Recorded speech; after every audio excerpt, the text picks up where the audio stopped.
Good morning, Mr. Thornley. Can you hear me?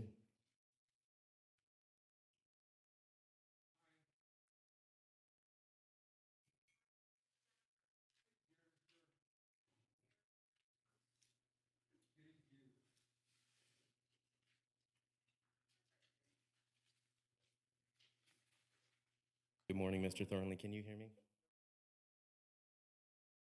Yes, I can. Thank you, sir. You hear me? Good to go.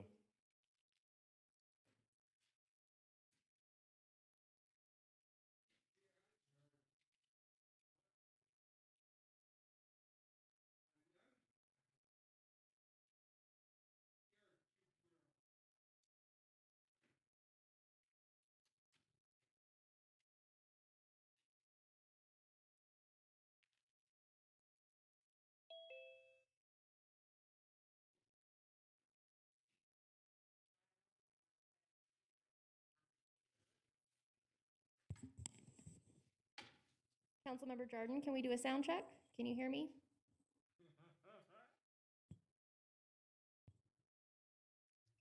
Good morning. Good morning, thank you.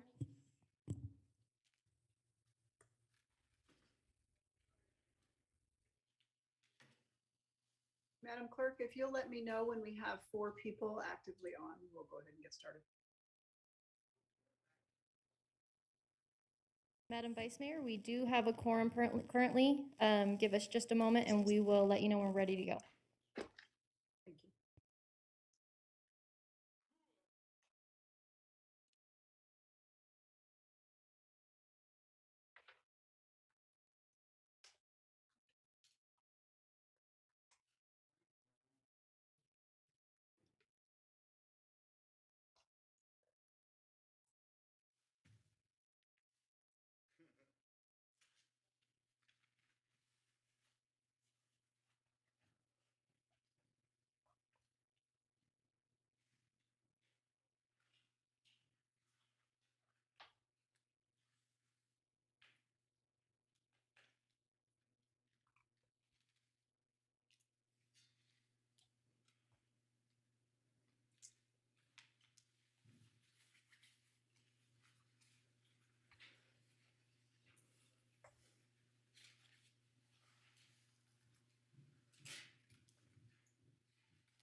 Good morning.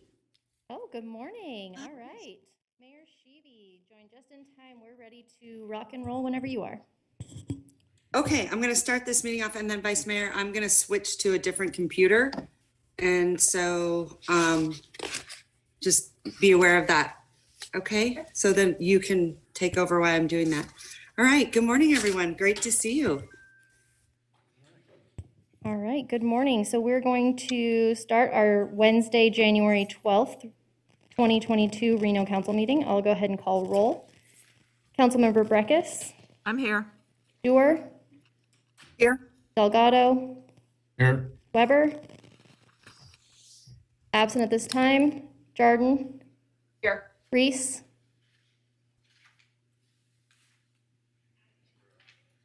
Oh, we can't hear you, but we can see you. Sheevy. Here. Madam Mayor, you do have a quorum, so we will go ahead and move into item A1, Pledge of Allegiance. All right, at this time, I would love to call on Jonathan Shipman to lead us in the pledge. Thank you, Madam Mayor. I pledge allegiance to the flag of the United States of America and to the republic for which it stands, one nation, under God, indivisible, with liberty and justice for all. Thank you. All right, great job. Before we start, Madam Clerk, I would like to do a moment of silence for Beth Stein. Many of you were close colleagues with her. It's been a tremendously hard and difficult time. And I just want to, let's remember her. And then also, I want to thank all of you for your generous donations. There was a GoFundMe page and many of you donated. And so I'm very, very grateful. And our, condolences, Mickey, in your department. I just, it is just so sad and such a loss. So I would like to take a moment of silence.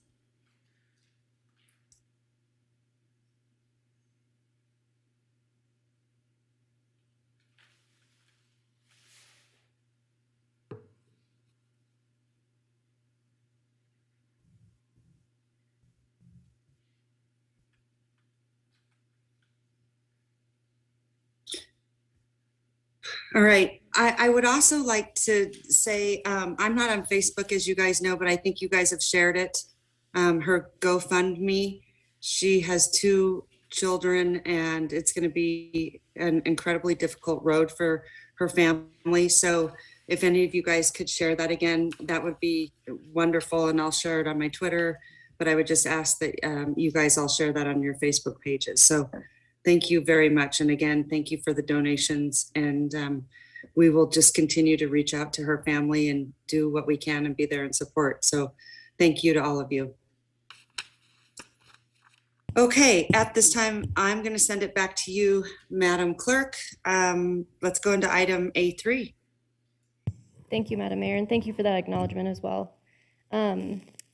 We're moving into today's first item, which is public comment. It should be noted for those in the audience that comments are to be addressed to the mayor and council as a whole.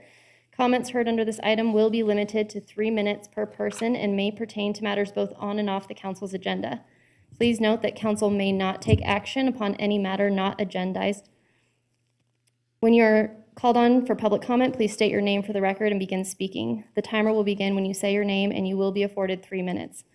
Lastly, while in this room, please be respectful. Warnings will be issued by the presiding officer if there's disruptive behavior, and you will be asked to leave chambers. Our first commenter today is Ron Trevor, followed by Elliot Mallon, followed by Terry Brooks.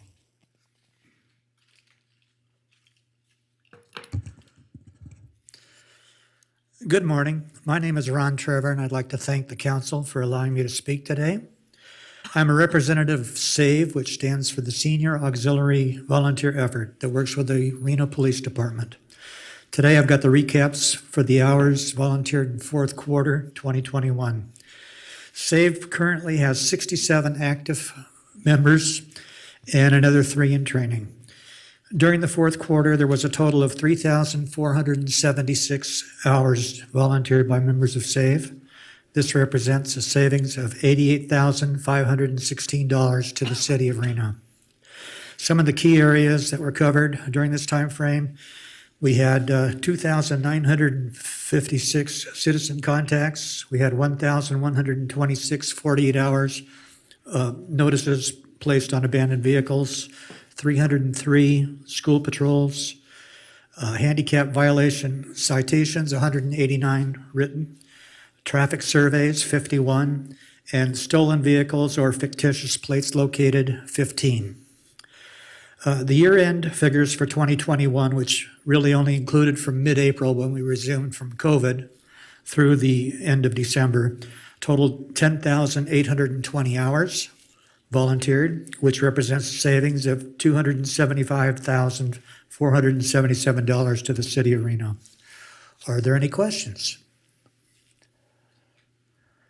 No, but we certainly appreciate all that you guys do. I can't tell you what a wonderful job that you do day in and day out. I got to tell you, it's impressive to see everything that you guys are doing. And we're so grateful. So, and thank you. I love these updates. I know the council appreciates them too.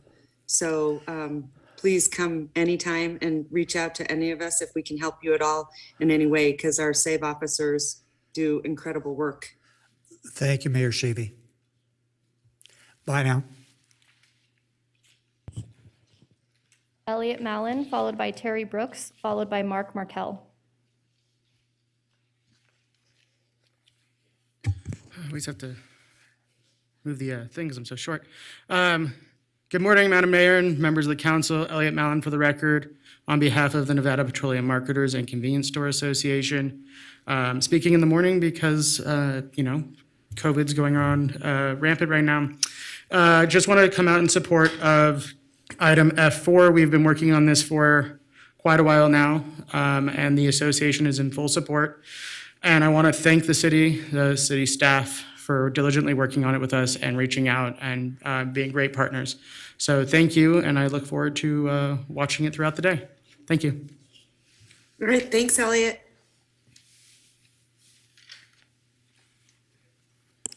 So the audience, please make sure that your mask is covering your nose and mouth at all times while in this facility. Our next commenter is Terry Brooks, followed by Mark Markel, followed by James Fleming. Good morning, it's me, Terry Brooks again, and today I'd like to address social interaction helping to adapt to situations of homelessness. When people go through such changes in life and experience adaptation, the best way for them to do so is through social interaction. When people are used to going to work and spending a lot of time with coworkers, they have regular social interaction with many of their coworkers. But when people suddenly become unemployed to their dissatisfaction, then they're not with their coworkers anymore and they lose that social interaction. And when people have a home, they have several neighbors too. Most people know several of their neighbors and their neighbors know them too. But if you lose your home, you lose your neighbors too. And you might wind up going somewhere where nobody even knows you. Wherever people are when they eat each of their 3 meals a day, they usually have meals with other people, and as they eat, they have a lot to say. But if you're homeless and hungry, you'll go through a depressing impact. You're less likely to enjoy those 3 meals and less likely to interact. And when you're healthy, having eaten healthy food, you're more likely to interact with others while you're in such a good mood. But when you're not healthy, it has a negative impact, and you are less likely to socially interact. Kids love to interact with other kids in school. That's how they learn to act really cool. But if they're homeless and not in school, they lack that interaction, which makes it a lot harder to receive an education. Social interaction is a major factor in what people need to do, just like I learn a lot from interacting with all of you.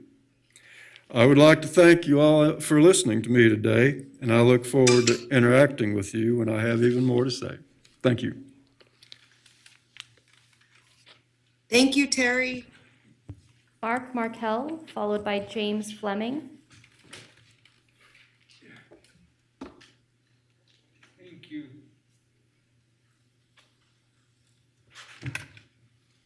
Good morning, Madam Mayor and City Council members, and I don't know if the city manager is available or not. Raise your hand if you're. Hi.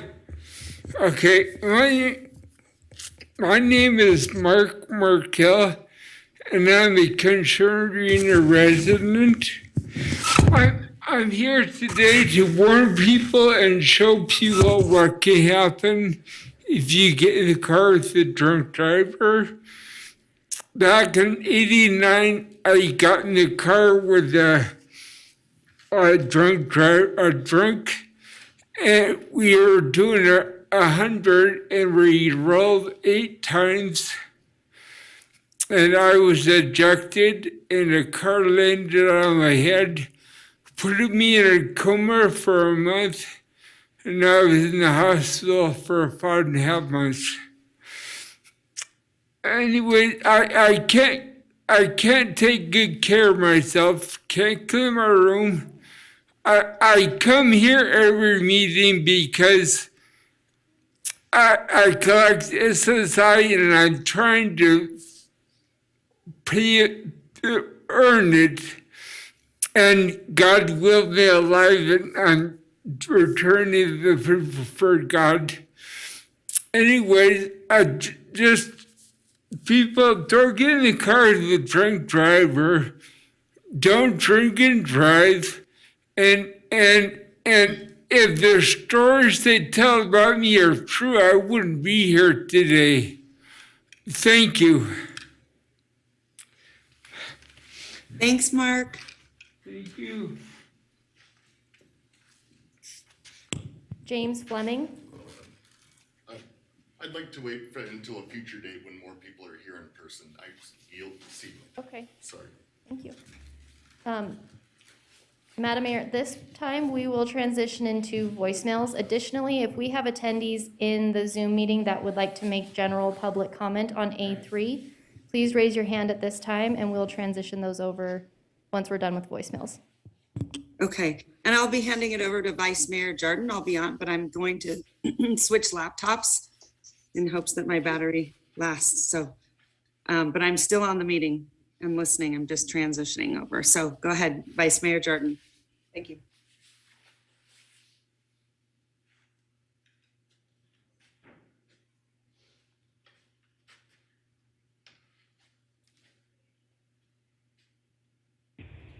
Hi, my name is Angela Mudgett, and I was calling about our street lights on Veterans, not on Veterans Parkway, on Crotone Way and Susina in South Reno.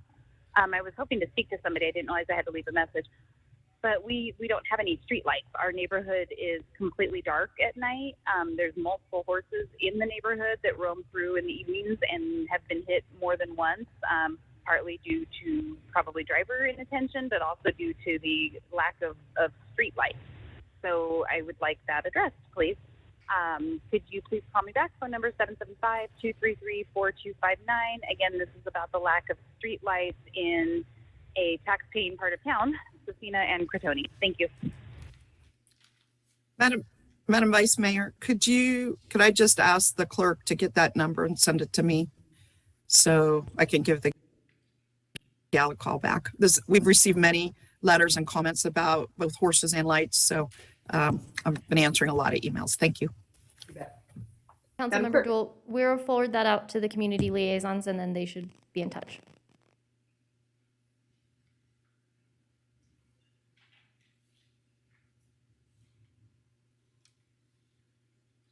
Hello, my name is Aubrey Adams. I believe this is the third or fourth or fifth time I've called on behalf of concerned citizens in Reno who care about people not dying on the streets from houselessness. So far, I've seen absolutely no change from calling, from friends coming in person to make public comments, and I'm absolutely disgusted by the response from City Council. I, at this point, firmly believe that City Council wants homeless people to die because of the level of inaction that I have observed. Instead of opening Record Street shelter, you're trying to sell it. Instead of opening up more shelters, you're killing people on the streets, or you're sweeping them with violent police sweeps. You're taking their things, and this isn't just some person who is crazy and making things up. I've seen these things happen. I've observed the sweeps. I've seen video recordings of the sweeps, and whether people are being directly killed in the streets is not what I mean. People are dying because of police taking away their things, taking away their blankets, their food.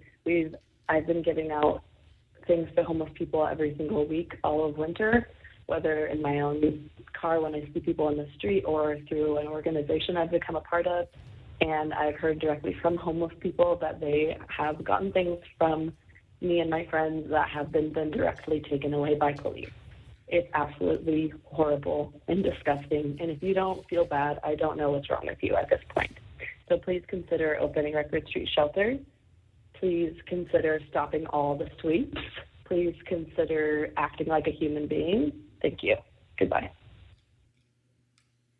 Hello, my name is Jeff Peterson.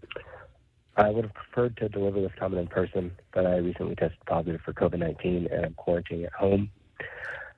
This is in regards to item number 10. I'm privileged to have a roof over my head. The hundreds of unhoused people who have had their possessions destroyed over and over by the city are not so lucky.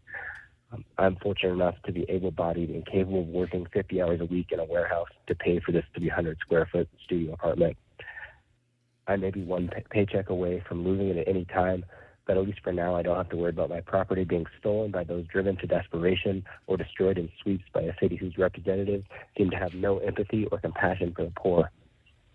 The care shelter that the city just spent millions of taxpayer dollars to open is overcrowded, unsafe, and already in disrepair due to mismanagement and bureaucratic incompetence, while other shelters like the one on Record Street remain closed. This council is beginning pushback for using the police to perform violent sweeps of homeless encampments, and instead of using public funds to provide shelter for the unhoused community, you're contracting out your dirty work to the Department of Transportation. Why help the most vulnerable members of our community when we can make their lives even more difficult than they already are? Do you think that if you make being housed harder, it will make the problem disappear? These are human beings and they're being treated like trash. The only way we are going to begin to solve the problem of homelessness is to show some common decency and provide shelter and support to those who need it. This council needs to take action and open more shelters while pushing for a housing-first solution. If you don't want people living in our public spaces, then give them somewhere to go. How is subsidizing the development of an entertainment district an appropriate use of city funds when you have people freezing in the street? As public servants and elected officials, it is your responsibility to look after the most vulnerable members of this community. You are failing miserably, and your inaction is violence. What's worse is that it's not simply inaction. You are actively harming those who need our help the most. I challenge each and every one of you to spend some time actually talking to and getting to know the unhoused citizens of Reno and to view them as the people they are instead of as an eyesore and a threat to your bottom line. Thank you. Yes, I'm calling in regards to the people that you let in here that are using the Board of Education as a back for a lot of activity that is illegal and has been for years. You let them in here and you call it a program. The people that have rented, leased, or came up with Shifter's Bar are the people I'm talking about that is supposed to be with the Board of Education and violating the perimeter of somebody's room, making sure that the ventilation, there's dirt that comes through the ventilation, the water's been tampered with. Everyone knows exactly who these people are, but they came in and took over your whole city in order to do a new infrastructure for you. And you are aware of who these people are, and you are aware of who these people are harassing. What you need to do, because you are in this district and you are the one running this district, it would be in everyone's best interest not to participate with these people when it comes to criminal acts. And they're very abusive. They're very violent. This has been going on with their computer technology for 17 years. And the person that left California to come here to get away from these people, which you allowed to come in here and set up their little so-called, I don't even know how to describe it. There's just so many of them, and it's so many different types of education that they're teaching as far as technical, music, drama, everything. But everybody here is a part of their live streaming and the cable company they brought in to play whatever this is out. So take note that this is aiding and abiding people that have done criminal acts towards this person that left California to get away from them for years. It might be in everyone's best interest to help that person instead of continuing to allow these people to commit these crimes.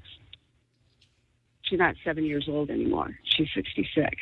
And that's elder abuse. And it's not funny. So I'd appreciate anything and everything you could do to stop these people. because the person they're attacking and have been for years isn't the one that has the problem, except for what these people have inflicted upon her.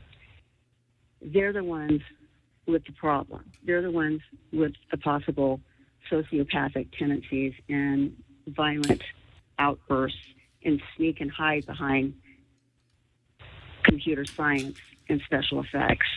Thank you for your attention to this matter. I'm finished. Now I hope that you put an end to this. Thank you.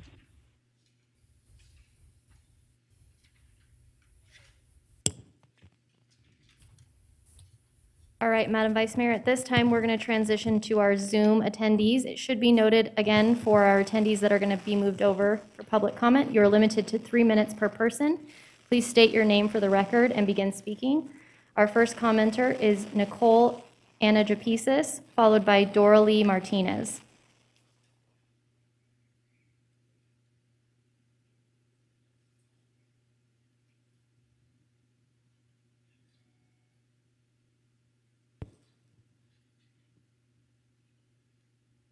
Nicole, if you would unmute, and we will start your timer. Okay, can you hear me? Are you good? We can. Thank you. Go ahead. No problem. I speak on behalf of an organization of the people, Family Soup Mutual Aid.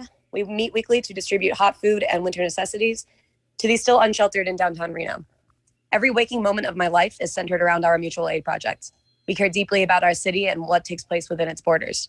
Most organizers I know work at a financial deficit to ensure their project stays alive and the people we serve stay alive as well, which is something that local government seems like it could care less about. If working in mutual aid has taught me anything, it has shown me that our local government's involvement is at best ineffective and at worst downright violent. How dare the city continues to increase budgets and efforts on sweeping any small sense of sanctuary away from people with nowhere to go? Why are we continuing to subsidize governmental agencies to further displace individuals from what little semblance of community they have? Reno has turned into a war zone where governing bodies have been more interested in utilizing destruction and devastation rather than instituting real change on a systemic level for affordable housing and long-term solutions for unsheltered residents. We as working class individuals, time and time again, foot the bill for whatever half-cooked plan the city attempts to disappear an entire group of citizens. Not only has the local government remained inactive in actualizing long-term housing solutions for unsheltered residents, but you are now proposing essentially deputizing another branch of ineffective pawns to further displace folks who quite literally have no options left during the harshest season of the year. Shelters are operating at capacities, period. Existing shelters are unsafe for women and inhabitable for folks with disabilities. I have heard myriad firsthand accounts of women having to decide between being harassed and assaulted at shelters or possibly losing life and limb on the streets in below freezing temperatures. Stop sweeping away encampments. Stop hushing activists and organizers who shine spotlights on governmental inaction. Stop building ugly two-tone condos and luxury apartments when the working class people of this community are desperate for affordable housing. Stop offering sweetheart deals to developers under the guise of progress when the city and its residents are exhausted and disgusted by the lack of humanity displayed by leadership. This proposal to work alongside NDOT is another display of attacking the symptoms of houselessness rather than the cause. As a working class citizen of Reno, I can essentially guarantee that many of us are a paycheck away from becoming unsheltered ourselves. If this city continues to push its capitalist agendas forward, you will have a much greater issue on your hands. Focus funds into proven solutions such as the Housing First model. If you as leaders are truly worried about environmental devastation human beings wreak on the Truckee Riverside or on the sides of the highways, install more trash cans or public bathrooms. Hire people and provide a decent, livable wage for them to perform weekly trash pickups and manage those spaces properly and respectively, knowing that displaced people live there. Focus on compassionate training and hire equipped individuals to properly staff existing shelters. Open the doors at the Record Street shelter as a safe overflow facility for women and families. We need serious solutions for serious problems and not just more frivolous spending on already failed tactics that jeopardize human lives and dignity.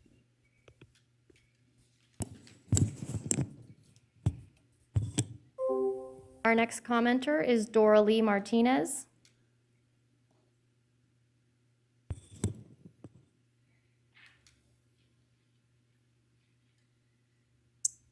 Good morning. Could you, can everybody hear me? Yes, ma'am. Oh, good morning. Thank you, Madam Clerk. Good morning, Mayor Shibi and council, your awesome council folks. This is Doralee Martinez. I do represent the Nevada Disability Peer Action Coalition. I just want to say I agree with the prior caller regarding the homeless shelters. I am working with a woman who is 64 at the Nevada Cares campus. She's blind. She's been harassed a lot of times, and not a lot of people know how to work with her. So I think that, there needs to be a sort of like a sensitivity training for people with for the staff in the shelters. When a person with a disability comes in, they would know how to interact with that person. And when I say that, keep in mind that not everybody, like a person who is visually impaired, have different needs than a person who is a wheelchair user. So there's a different needs for that different disability. Okay, so that's one. And then number two, I just got a notification, I think last week, that the city or the county opened 3 new drive-through for COVID testing. This is awesome, but I was really hoping that the city manager, Dr. Thornley, would be able to work with whoever, maybe the Center for Independent Living, to open a facility where people like me, who is cannot legally drive, to come walk in or get dropped off by a bus to get tested. So that's important for people who are not, don't have a vehicle, especially with this RTC insufficient routes and unreliable routes that let us get stuck in the middle of everywhere. And also with that said, I did listen to, I'm sorry, I'm going really quick because I don't know if I have time. So the human rights, I think it was advisory board, I heard their meeting, was it last year, that they were discussing about the DEI, diversity, equity, and inclusive liaison, because I was in the meeting with the Legislature Interim Committee, Commerce and Labor, with the one that Eric Jimenez is running. The name escaped me. It's OMI, that's the acronym, that we will be trying to do the compliant with SB 222. And I was just wondering that maybe all these shelters and will have to hire somebody that has a disability, so they know what, when people come in with disability, they would know and understand what they are going through, and not just telling them what they should do, but coming from a compassion disability perspective. And thank you so much for your time, and have a great day. Thank you. Madam Vice Mayor, at this time, we have no additional public comment. Thank you very much. You had commented someone previously might have been there to speak, but maybe they're not there now. No. We're ready to move on to item A4, approval of the agenda. Okay. Madam Vice Mayor. Madam Clerk, we'll move to that in just one moment. May Madam Member Dewar. Yeah, thank you. I had just a quick public comment myself for the general good. I just wanted to announce that the city's new tree ordinance is out on the street, and the first general public workshop is tomorrow evening on virtual Zoom, and you can find all about it on the City of Reno website. If you just put in tree ordinance in the search bar, it'll come up and talk to you about what the ordinance is, how to get involved, how to stay involved. Thank you very much, Madam Vice Mayor. Thank you very much. At this time, Madam Clerk, I believe we're moving on to item A4. City Manager Thornley, do we have any items to remove or modify? We have no changes to today's agenda. Thank you very much. Move to approve. Thank you very much. At this time, may I get a motion? Second. I have a motion and a second. All those in favor say aye. Aye. Aye. Any opposed? Hearing none, motion carries unanimously. Item A5, approval of the minutes. May I get a motion? So moved. Second. I have a motion and a second. All those in favor say aye. Aye. Aye. Any opposed? Hearing none, motion carries unanimously. Item B, consent agenda items. Madam Clerk, do we have any public comment on this item? Madam Vice Mayor, we have none registered at this time. However, I would ask that if there's members in the, or participants in the Zoom that would like to speak, please raise your hand at this time.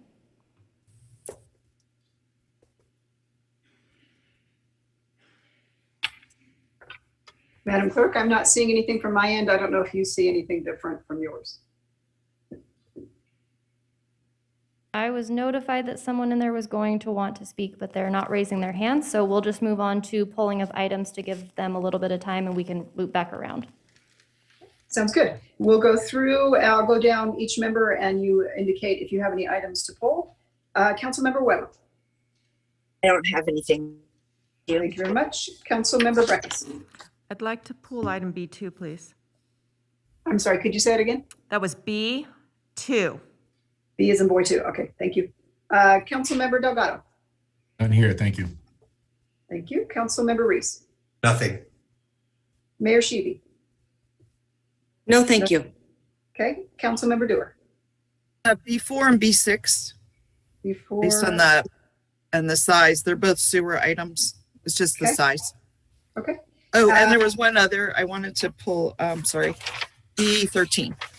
Thank you. B13, okay. All right, I don't have any items to pull. At this time, we'll go to Councilmember Breckus, item B2. Yeah, can we get a stop report on this? Oh, can we get a motion to approve the remaining items first? So moved. I'll motion. Second. We have a motion, a second. All those in favor say aye. Aye. That Aye. person. Any opposed? Hearing none, motion carries unanimously. That person Item did- B2, staff report.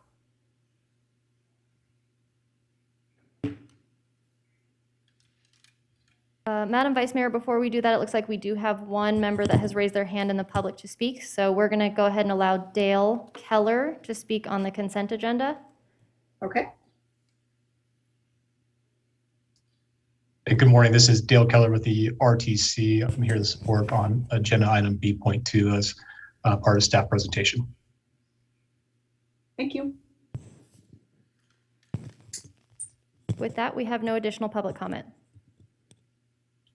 Okay, we'll move into the staff presentation.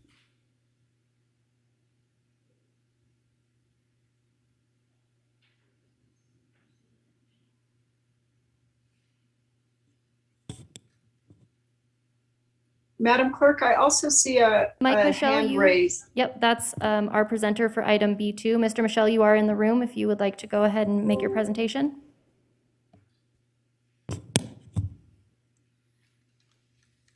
And he looks like he might be muted. Good morning, Madam Mayor and City Council members. For the record, I'm Mike Michelle, the Engineering Manager in Development Services. Before you this morning is a resolution adopting the 7th edition of the General Administrative Manual and the 7th edition of the Capital Improvement Plan as approved by the Regional Transportation Commission. In a moment, you will hear a short presentation from the RTC on the 7th edition.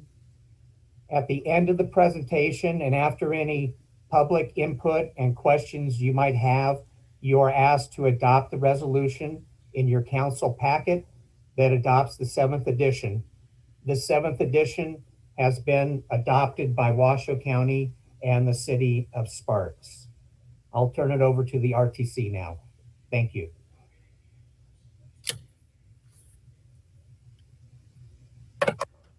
Good morning. This is Dale Keller, Engineering Manager with the RTC. Madam Clerk, may I share my screen?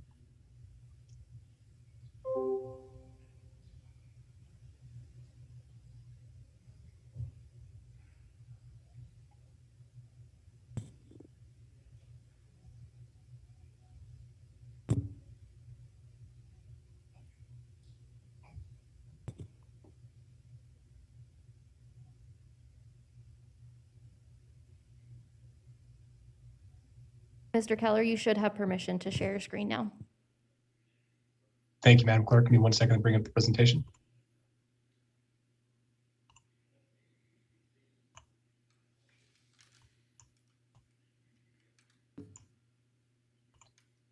Okay, good morning, Madam Mayor and City Council members. For the record, my name is Dale Keller, Engineering Manager with the RTC.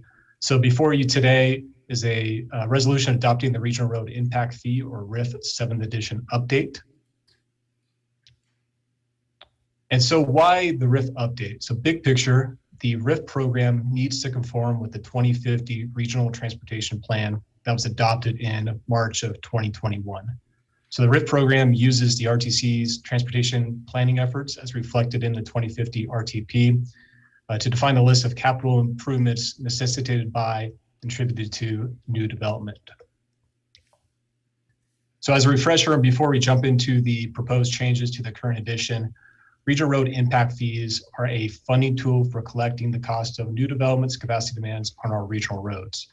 So for as an example, a new development comes online, the local agency, in this case, City of Reno, collects the impact fee through the building permit process. Those funds are then transferred over to the RTC, and then the RTC uses those funds to support capacity projects on our regional roadways. The program does have its advantages, as well as some of its limitations. It is a way for development to pay for its fair share. It is viewed as an equitable system supported by the community. There are limitations. Funds collected are strictly used on capacity.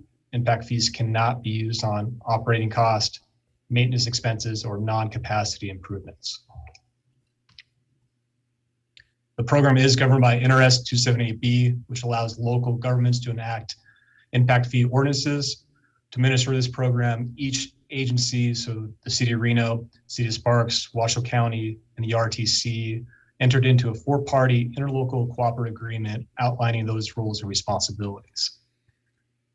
The ROF program has 2 components as shown in the bottom of your screen. The first one is the Capital Improvement Plan, or the CIP, which describes the methodology used to establish the net cost per service unit on new roadway capacity. And the last one is the General Administrative Manual, or GAM, that provides the guidelines and procedures to administer the program. The update before you today is in accordance with those provisions of the Interlocal Cooperative Agreement, where the RTC is responsible for initiating periodic reviews of the RIF program. So as I began, the review process was initiated by the approval of the Long Range 2050 RTP, where the RIF program defines the list of those capacity projects. In addition, as shown at the bottom of the screen, the 7th edition was developed through the RIF Technical Advisory Committee, or TAC.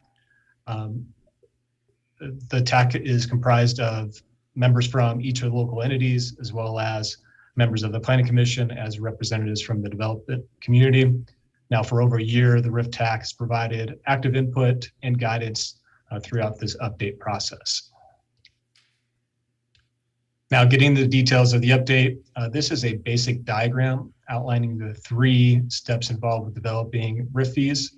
So the first one shown in red with TMRPA, or the Truckee Meadows Regional Planning Agency's land development model for known land use assumptions to assess what type and where growth is going to occur. Step 2, shown in green, where RTC planning comes in with the RTC travel demand model, as well as the development of the long-range plan for the regional transportation plan, identifying the needed capacity improvements. And then step 3 in blue is where the RIF program comes in to determine the new development share of those costs of those capacity improvements. And if you look at the last box, the impact fee rate and fee schedule by individual development type. To add clarity to these steps, I'll provide a little bit more detail. So back to step 1 with TMRPA. So we use the consensus forecast for population and employment through TMRPA's development model to estimate the growth over a 10-year time period. We convert that growth into vehicles mile traveled, or VMT. Now, VMT is our standard measurement to create a link between supply, which is our roadway capacity, and demand, which is the traffic generated by new development. So step 2, we assigned with RTC planning, population employment to parcels or zones in the RTC travel demand model. Now for our RIF program, we are only using impacts on our regional road network shown here in orange. So for example, if we have a trip generated in the North Valleys going down to Southeast Reno, we omit the trips on the local streets as well as the freeway and only account for the regional road impacts. These results are then aggregated between each zone and parcel to determine the average trip length for each of the RIF service areas. So now that we know the cost or the growth in the VMTs, the last part of the equation is cost, And the RTP identifies those transportation investments or cost. And the RIF CIP uses a proposed capacity improvements comprised of the first 10 years as shown on the screen. So we had the projects on the left side of your screen for the 2021 to 2025 timeframe, as well as on the right side between the 2026 to the 2030 timeframe. The last step here with the RIF program, we use this data, and one thing to note is those impact fees must be based on a reasonable size in order to show a benefit for that improvement, so a rational nexus.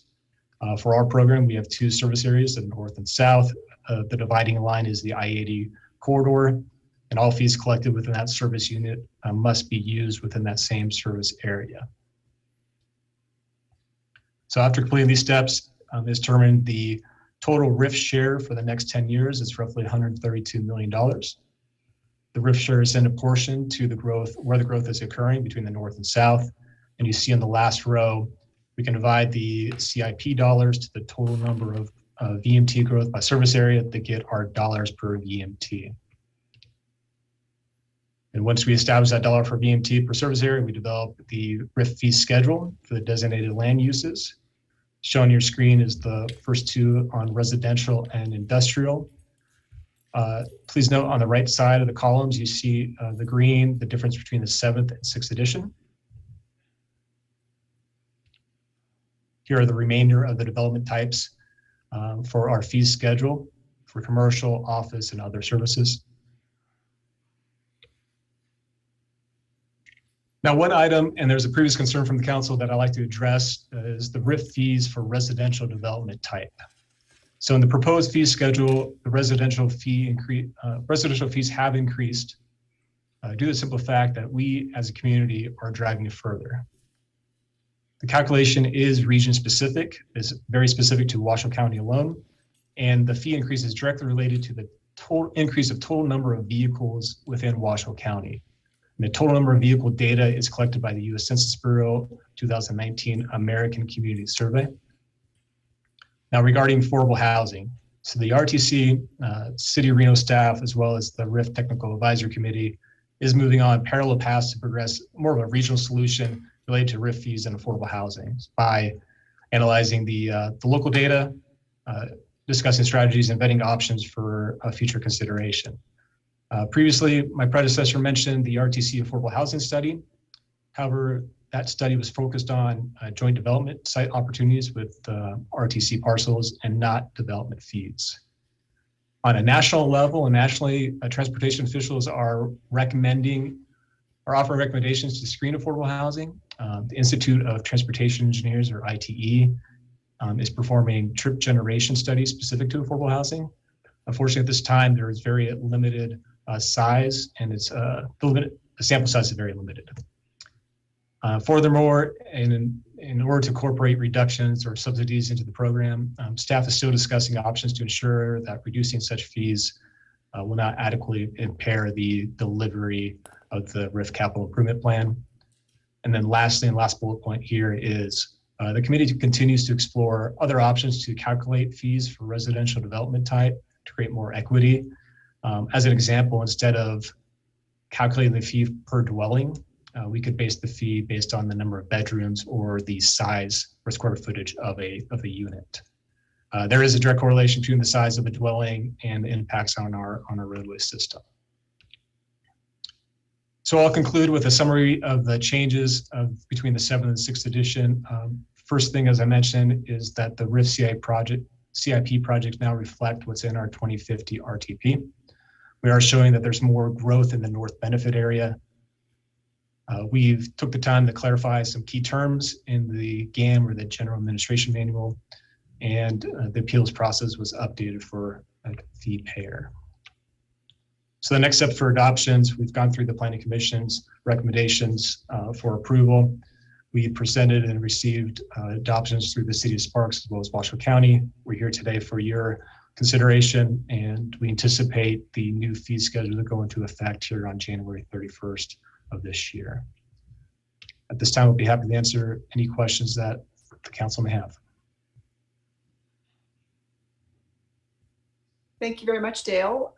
We will move into questions now. Councilwoman Breckish, you pulled this item, 3 minutes. Thank you, Madam Acting Mayor, for letting me ask these questions. And thank you, Mr. Keller, for your presentation on this. I have a few questions for you. First of all, what is capacity? Councilwoman Breckus, capacity is numerous things. How do we get more of that in our system, right? So it could happen in numerous ways. The traditional way we look at capacity is roadway widening. That's an example that's included, projects included in our CAP. Also, a multimodal could be considered capacity, where we're taking trips off our traditional vehicle trips and put them on another facility, such as a bike facility or a sidewalk facility. Are you familiar with the Reno Downtown Action Plan? I am familiar, but I am not astute to the ins and outs of the study. Well, let me ask you this. What capacity projects are on the plan for the downtown area? Councilwoman Breckus, our RIF program directly correlates to what's in our 2050 RTP. So all the projects that we have identified in our 10-year window for the next 10 years are included in the RIF CIP. So those would be eligible for RIF funds included in those areas. Okay, I just was curious if you knew of any road widening projects in downtown. And under your methodology, is someone who lives in downtown taking as many trips on the roadway network as someone who lives up in the North Valleys and driving as long on those trips? This, Councilwoman Breckus, the simple answer is of course no. And so as we look into the average trip length and we look at our travel demand model, we account for the shorter trips and longer trips to get that overall average. What we do see on our service areas is that there is, between the north and south, we do have a regional network. So they are intertwined with one another, either trips coming in or going out, I'll call it outside the McCarran Loop area. So we do see that correlation between those trips. Okay, because if you average it out and your price is one price, there's a presumption there that someone who lives in downtown in the urban core is doing impacting the regional network as much as anything else, is what I'm saying, which is contrary to our development policies, where we're not even requiring new construction downtown to have parking places. So we have a problem there reconciling. But my last question to you is, when you say affordable housing, what do you mean by that? Do you mean projects that have a public subsidy in them? When I bring up affordable housing, we are aligning to what was previously approved and with the city of Reno's definition of affordable housing. And so we're using that as our basis for anything as we move forward this conversation on. Okay, and I'm having a hard time tracking time. We keep to a very strict time limit here for deliberation, and I think I have to pass the baton to the next person who has questions about this program. Thank you very much. Do any other council members have any questions or comments of Mr. Keller? Okay, back to you, Councilwoman Breckus, 3 minutes. Thank you, Mrs. Madam Acting Mayor today. Now, I'm really trying to understand how this works and why we don't have a policy specific to the urban core where we've identified in our downtown action plan and our master plan that we want to promote development there. And instead, we've pivoted to a bunch of agreements. We had a workshop on one tonight to a bunch of people who get to come through the door and ask for things. But why don't we have broad policy looking at the trip differential in the urban core where we have policy that those people are impacting the road network less? We're not programming road widenings there. So why aren't we taking a policy of fee relief in those areas that are broad and across the board? Councilwoman Breckus, our service area has been discussed at length through the Technical Advisory Committee and now for over a year. And we recognize that, I think you talked about the downtown core, different projects, and what we found, and what maybe I try to reiterate what I said before was regarding that there is a correlation between the trips that we have in our downtown core to outside. As we take a look at the regional program, we find that connection, that there is trips that go outside the core and back in. Even though that they're smaller trips, we take the overall average, they all are working regionally together to find those service areas. You know, there is an entire body of literature about differential impact fees to advance a lot of goals, particularly better urban regional form. Have you reviewed any of that or familiar with differential impact fees to advance land use policy? Councilwoman Breckus, we've took a look at many different ways how we're looking at impact fees and defining service areas, talking about their different land use types and what is actually impact. One thing how our system is set up, right, is creating that connection between supply and demand through VMTs. So as we look into that system, that's how we're based. So I'm open to hearing any suggestions that you or city staff has to kind of help progress this forward. I appreciate that. But unfortunately, this is the 7th update, and I brought this issue up 6 times prior. And I know some people think, setting policy is tired and boring, but this is the avenue to have across-the-board policy to help housing production relief of fees. And that is in all of our policy documents.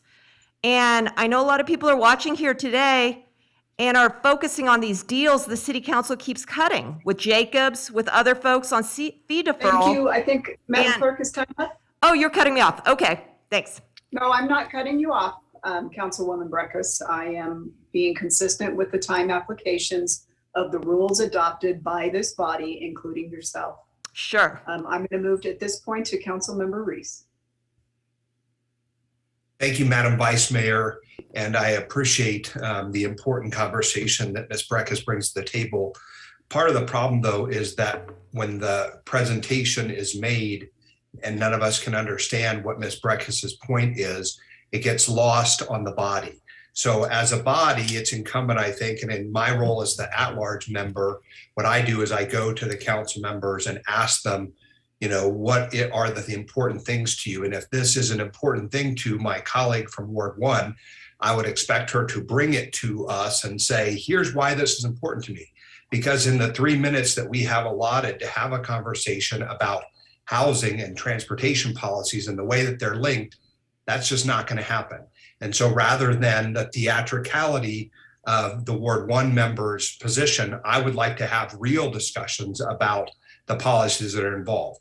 I understood that this issue and what the presentation that Mr. Keller is here today about is really the way in which the impact fees are identified, how they're provided for in the various jurisdictional limitations and the statutes, not that we would have an at-length policy discussion in a consent agenda about the ways in which housing policy and transportation policy overlapped. So it's really just disrespectful, I think, to the body to make it seem like someone's cut a deal over here. We don't cut deals at the Reno City Council. Someone is doing something they shouldn't be over here. That doesn't happen. And so the statement by Ms. Breckus that is happening really is unfortunate because it really decreases the ability of our body to actually act and do make policy. No one on this body believes that policy is boring to do or is not the place for it.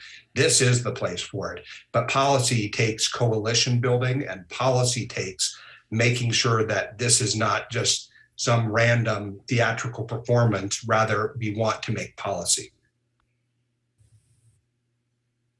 Thank you, Councilmember Reese. Do any other council members have any questions or comments at this time? Okay, seeing none, I'm seeking a motion. Move to approve. I have a motion I have a second. and a second. Comment. Discussion, Councilwoman Breckus. Yeah.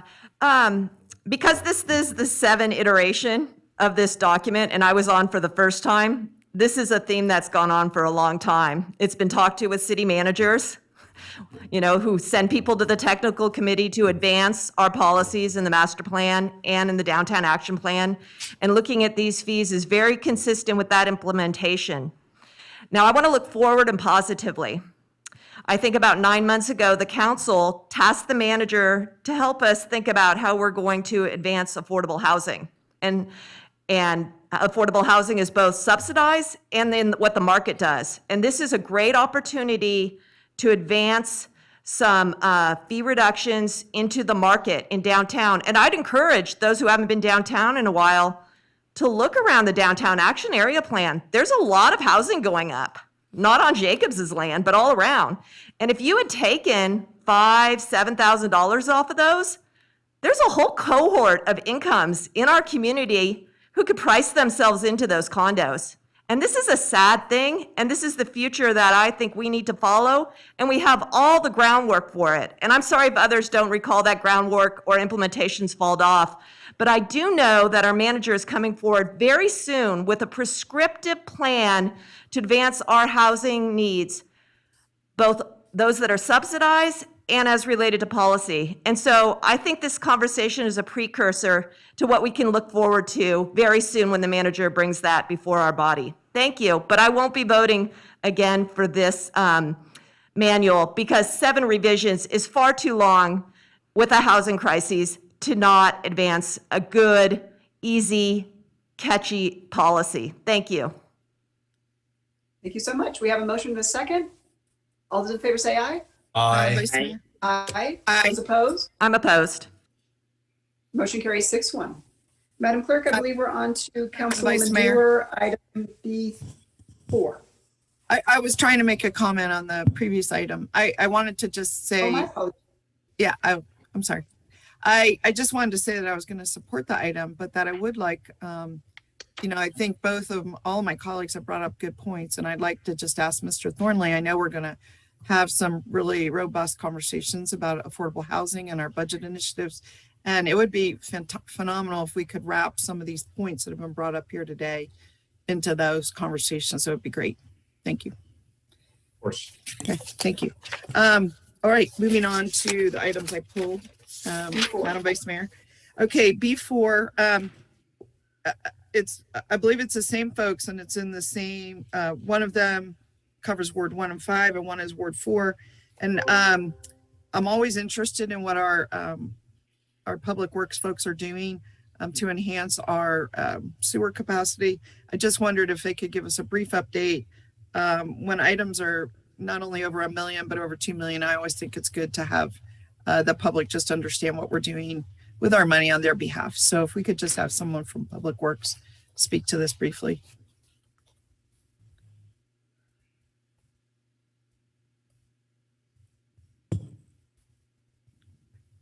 Okay, Mr. Simpson.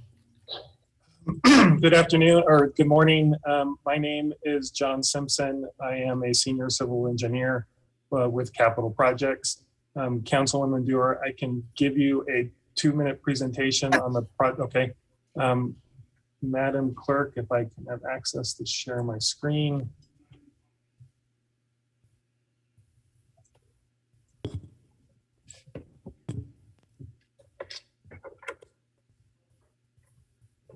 So the item that we have before you today is the construction award for our annual sewer CIPP rehabilitation project.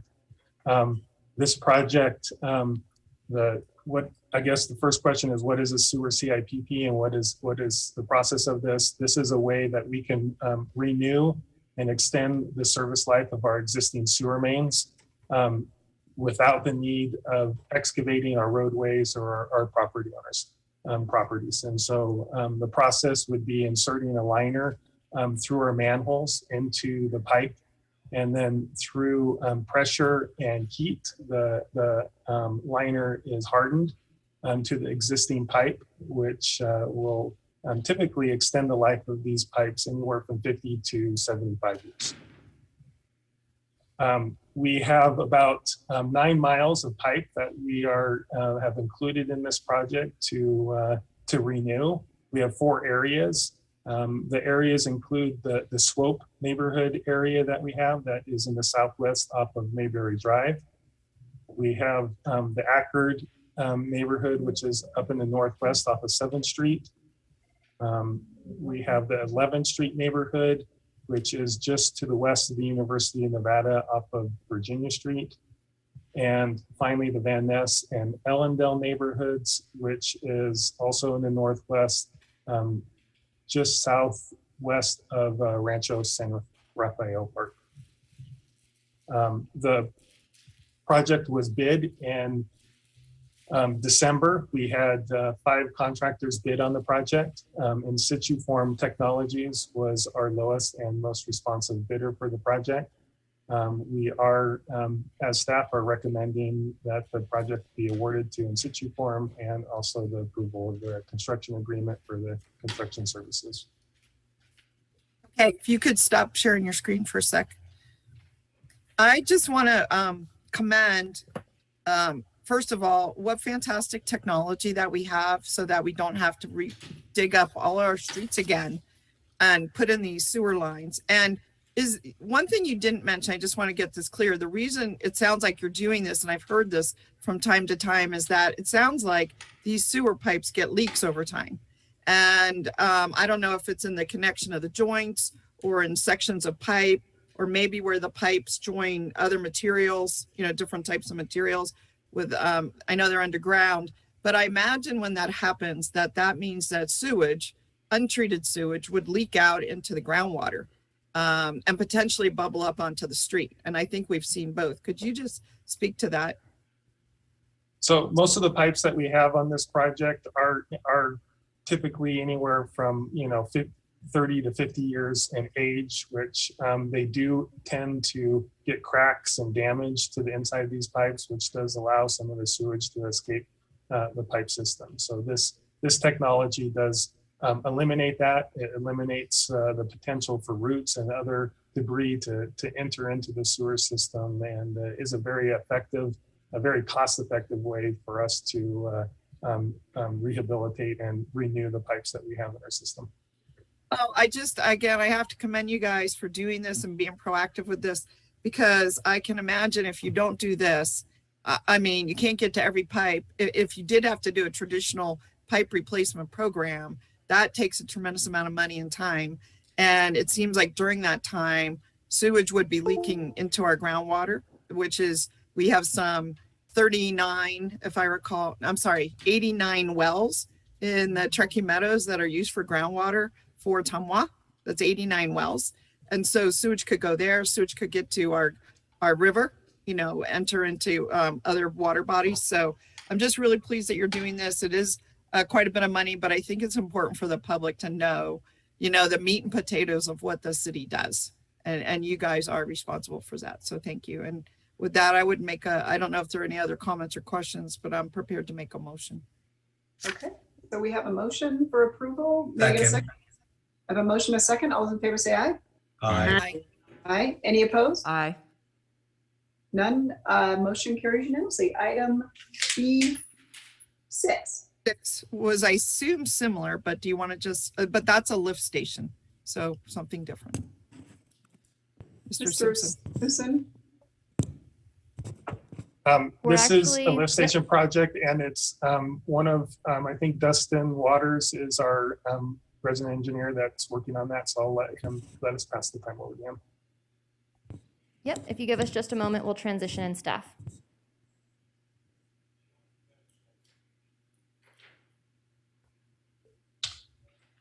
Okay. Dustin, when you're coming in, haven't had a chance to meet you or talk to you much, but could you just say, why we need to do these lift station improvements? I mean, what's the problem with a lift station?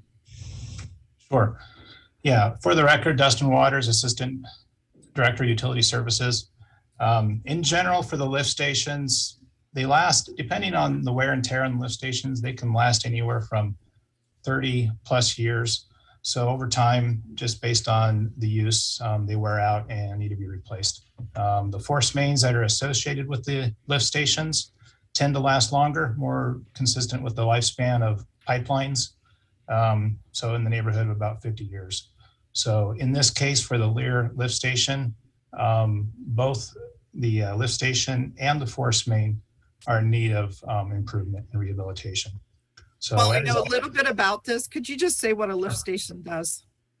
What a lift station does is it takes care of getting the sewer flow back into a gravity state. So you get low points in certain areas and where you can't, get the flow to gravity the entire route to the treatment plant. So you need a lift station to collect the flow from these low-lying areas and pump it into your collection system so that it can then gravity flow to the treatment plant the rest of the way. That was very concise. Thank you so much. I'm prepared to make a motion on this one as well. I have a few questions. I see Councilwoman Breckus has a question. Thank you. Thank you for pulling this, Councilmember Dewar. Mr. Waters, is it Waters? I'm sorry. Yes. Yes. I know your face. Sorry. Your staff report says that this is being enlarged by 50% to accommodate new growth. Is that correct? By 50%, well, I'm not exactly sure where that number came from, but as far as capacity of the lift station, it will be tripled. So currently it pumps about 1,000 gallons per day, and it will, after the improvements, it'll pump 3,000 gallons per day. Per minute, sorry. As gallons per minute. As you know, the revenues coming into for sewer purposes come from connection fees, and they come from rates. Correct. If this is being tripled to meet new growth as stated in your staff report, what is the cost split of this between connection fees and rates? The cost split is based on the flow. So we're going from 1,000 gallons per minute to 3,000 gallons per minute. Therefore, since 2/3 of it will serve growth, future flows, 2/3 will be coming from the connection fees. So when I see the cash disbursements for this item, I'll see some come out of the capital, out of the rates, and I'll see some come out of the connection fee budget line, correct? Correct. Okay. And then can you tell me when the last time we raised connection fees has been? I would have to defer to Mr. Flansburgh on that question. I'm not certain. Mr. Flansburgh, when were connection fees last raised? The last time connection fees were raised was in 2014, and for the record, John Flansburgh, Director of Public Works. And thank you, Mr. Flansburgh. And how much have rates gone up since 2014? For the user fee? Yes, that's what I call rates. That's a bill I get at my house every quarter, and I pay. I call that a rate. I guess you call that a user fee. User fee or connection fees? No, I'm not talking about the connection fees. I'm talking about the rates that I get in my bill that I pay every quarter at home. So those have been going up by CPI, so Consumer Price Index, each year since that time frame. Okay, so I think maybe 30% or 26% since 2014. Does that sound about right? Because we had some 7.5% jumps then, right? I think there was one 8% jump from 14 to 15, and then it's been CPI since. Okay, so let me ask you this. You're not going to be making the people who are paying rates at home pay for this growth because you have a flat rate structure over on the other side of things, right? So be happy to show in this particular project a slide, but that is not the case. We will be coming to council with some connection fee adjustments in the near future. So in the next 60 days. So you'll be seeing that those increases, because over time we do see increases in what it costs us to provide for growth. Yeah. And so as we put those capital improvement programs together, and this is a good example of that. We have a system or a station that was needing repair. And so as we look at the repair, we also look towards growth. And so in this particular case, we have both. And so we've split the costs accordingly. Yeah, I appreciate that. I've always been struck for years now how there's a split in the fee charges. One's been flat since 2014, one's gone up about 28%. The one that goes up about 28% is a monthly bill to households like my own, and I consider it a housing cost. And so, I want to make sure that okay. I do have another question. Yeah, I think we're a fair amount over actually on this one. So we'll go back to Councilwoman Dewar. Do you have a motion? I both have a motion and a comment first. I wanted to assure Councilmember Breckus and the rest of the council that I've already explored the the issues that Ms. Breckus is bringing up about that the connection fees have not increased, whereas the rates have. And so he had told me, and I knew this, that they were coming back pretty soon in the next quarter, I understand, with a proposal to increase connection fees. I also asked him the question about putting the connection fees on a CPI so that those automatically increase with the cost of living. And I think that is his plan. So I was very pleased to hear this. I mean, I don't know all the details, and we'll get some presentations, it sounds like, in the coming months. But thank you, Mr. Flansburgh. And it sounds like there's another comment, but I am prepared to make a motion. I do have Or another I think question. I already did. I think Oh. I got lost here a little. I do have another question. Okay, Madam Clerk, please remind me, I think we've gone 2 rounds with Councilwoman Dewar, run with Councilwoman Breckus, so you're on your second round, 3 minutes. Thank you. Thank you, Madam Vice Mayor, for the floor. I would state that Ms. Dewar's comments about an escalator for the connection fees is something that maybe needs some pondering. I'm very much in favor of how Tumwa does it, which is they look in 5-year increments and prime the community, the decision makers, for what rates you're going to need to reflect a very dialed in capital improvement plan, in opposition to auto rate escalators like you see here and indeed at RTC with the gas tax. But my question is about this growth, and I've asked this in many other contexts about the Riswharf expansion. And now it looks like we're getting into the collection system to marry up to that expansion. What is the sewer shed that you're planning for with this? I guess you said it's going from 1,000 to 3,000 flows. What's the sewer shed, the geographic boundaries that you can identify to me that is going to serve this lift station? I didn't see that map. Yeah, I don't have a map of that handy, but just generally it would be the area to the west and northwest of the intersection of Moya Boulevard and Lear Boulevard. So it generally serves the northwest area. Now that is an issue for me and a coordination of our master plan implementation concurrency thoughts, because here we are making a $3 million investment in sewer to expand north and northwest. Well, north and northwest, as I know it, are about 5,000 residential units that I'm not sure other areas of our services, fire, police, are going to be prepared to serve, or roads.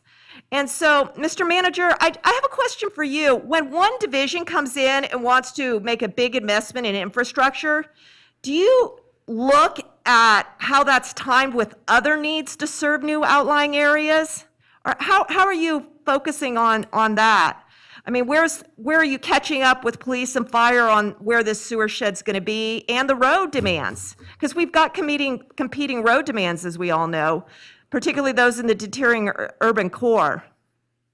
Always a balancing act. What we have here is we have a series of sewer facilities that are at failure and need to be replaced. And so when we dig them up and have to replace them, we do have to look towards what do we project through the master plan and the zoning code and everything else. And so what I think our engineers have done here is they've taken a really good look at, what do we need to do? What size do these facilities need to be? And how does that cost need to be allocated? When we talk about police and fire, we talk to them in the master planning process, but normally that is a project level review point. This is more an investment in the future and the anticipated development pattern. And so I think our engineers have done a fabulous job here.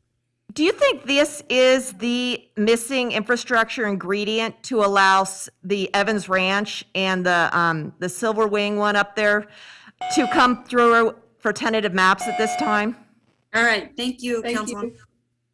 Oh, I guess Sorry, I don't get Madam to ask that question. No, it's okay. Thank You you. can have an answer. I don't think it's necessarily an ingredient for any specific project. I think our engineers have dutifully looked at our master plan and our zoning map, and they have examined the anticipated pattern of development in the North Valleys, and they have designed projects that will support what we anticipate happening in a just-in-time pattern, which is what we pay them to do.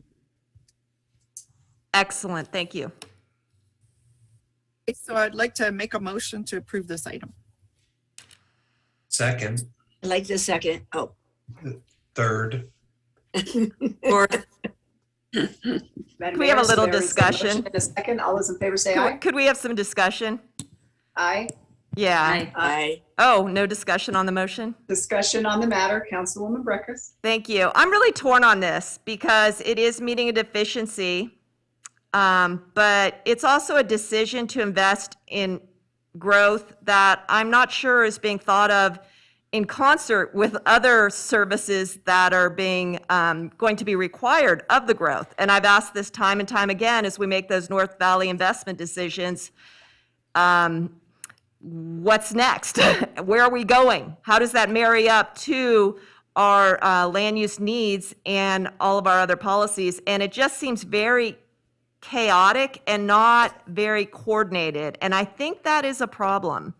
So I'd like to call that out. And I also want to use this as an opportunity to explain to the council that part of my hesitation in voting for this is the lack of sewer fund investment in about 1,000 residential units in Southwest Reno, some of which are 60-year-old homes that are still on septic, that are leaking nitrates into the river, that are running out of leach field areas. And we just time and time again have not made the decision to invest in our sewer fund over there. We're going way out here. And I think that's an unfortunate decision that we've made on how to invest our sewer fund dollars. I think we need to, first and foremost, invest the sewer fund where we have people living and are on, I think real estate problems are being developed over there because people don't have leach fields, and then the environmental consequences. So while I'm supporting this expenditure of the funds here and assured that 2/3 of it's going to come from connection fees, I'd also like to call out that I think we need to invest in other areas with our sewer fund as well. Thank you. Thank you very much, Councilman Reese. Madam Mayor, I will hand it back to you. Oh, sorry, I'm going in and out. No, I'll let you finish this. Please go ahead. Thank you, Madam Vice Mayor and Madam Mayor. I know that sometimes the technology can be challenging for all of us, and so I didn't want to speak over anyone. But I do think Councilmember Breckus raised an important point, but I think the point is better made in the CIP process, right? It's not today where we're choosing which projects have won and lost. I think there is capacity in the sewer fund and in the system writ large for us to invest in all of our communities. We're not pitting Ward 1 residents against people in North Valleys. Our sewer is at capacity.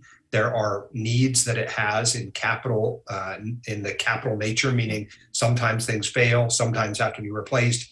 You heard Mr. Waters and Mr. Flansburgh, I think, eloquently explain that, you know, there is a shelf life to pipes and lift stations and all of the things that go into running a sewer. We don't have the ability to, always plan every eventuality, but our planning department in the sewer department and stormwater utility going forward do have that ability, and it is through the CIP process. So rather than make it be a battle royale and say that some community in Southwest Reno is being left behind and another is getting advanced, let's advance all of our communities and make sure that in the CIP process we do that. Otherwise, again, I think it's more theatrics than really about the policy behind it. We have an obligation to make sure that when people flush their toilet and turn on their water, that those things work.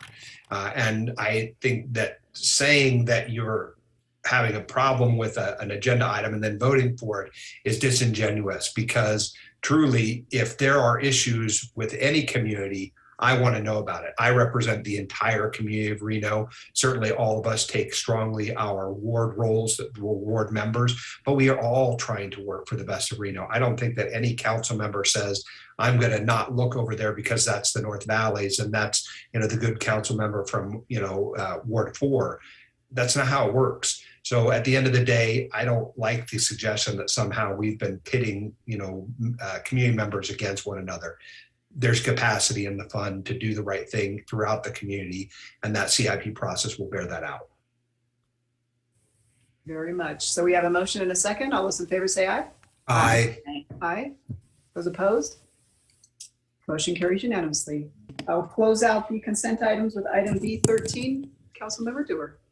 So much. I believe this was put on here by the Parks Department, Jamie Schroeder. I don't know if she's here in the Zoom room somewhere. Councilmember Dorr, if you'll give us just a moment, we will move staff out and move staff in. Okay.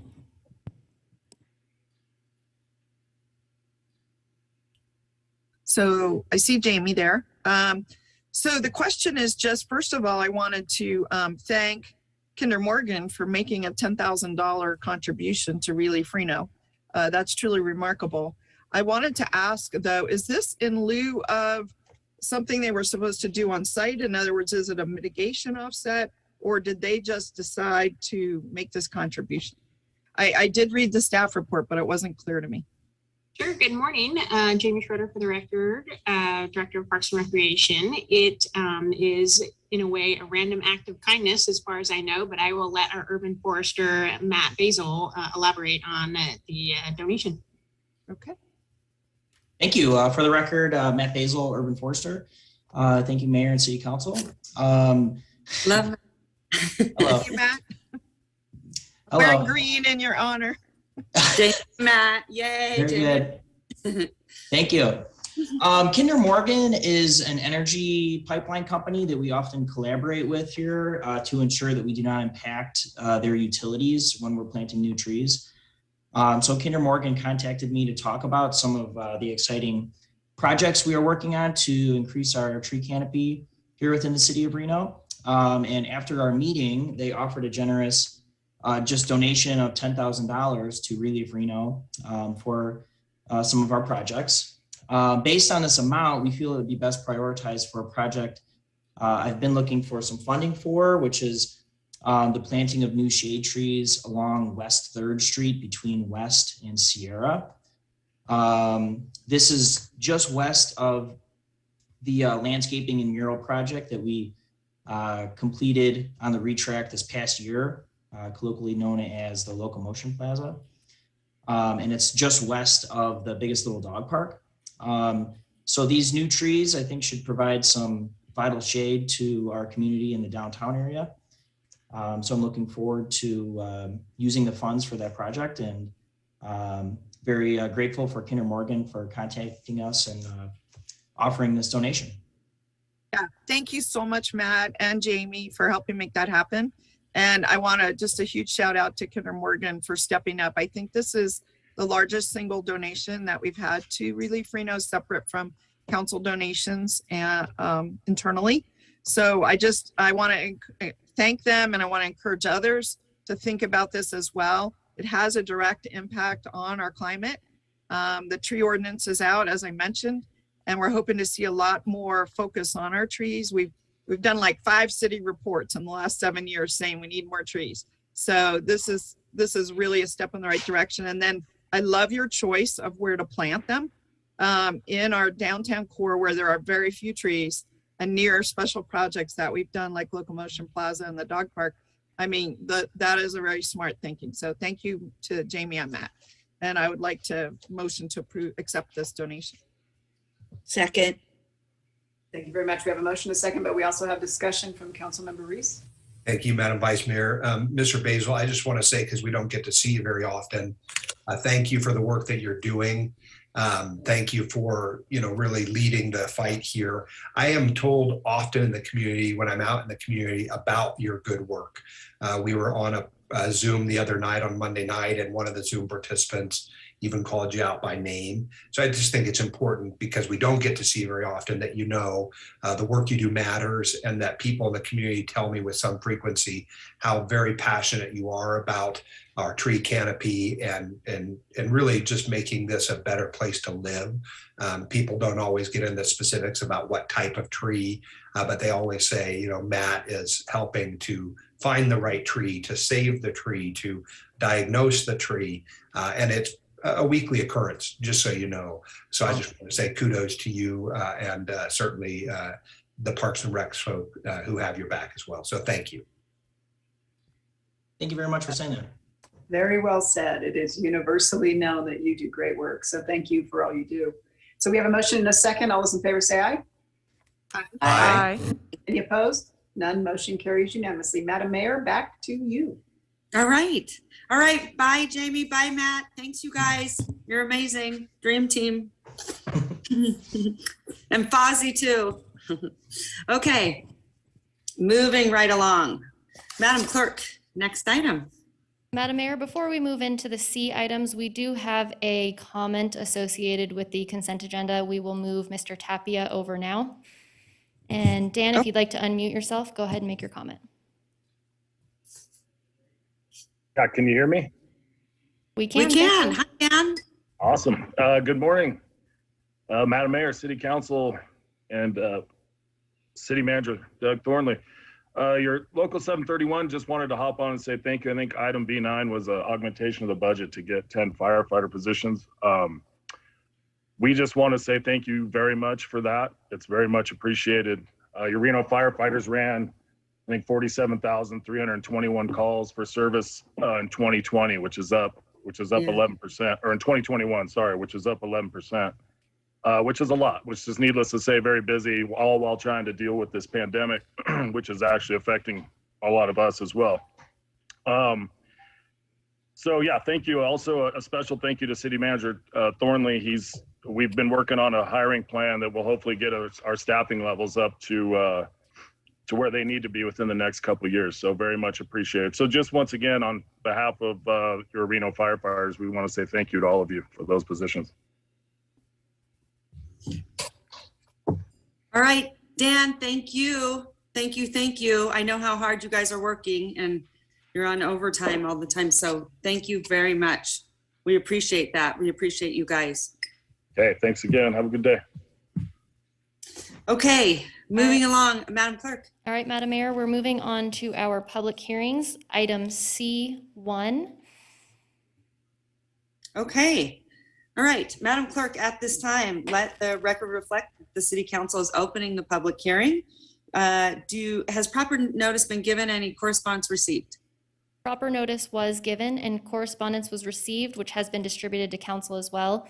2 letters of opposition, 1 letter of concern, for a total of 3 comments.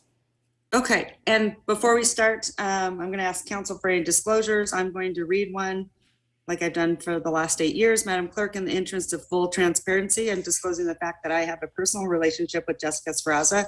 I understand that she has been retained by the applicant as a consultant on the project. On this matter, I've sought guidance from our city attorney's office. I do not have any commitments, financial ties, or obligations to her.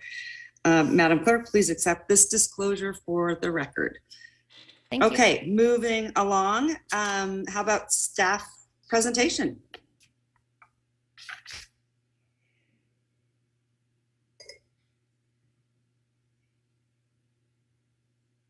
Hi, Brooklyn. Can you hear me? Yes, you sound great. Perfect. All right. Good morning, City Council, Madam Mayor.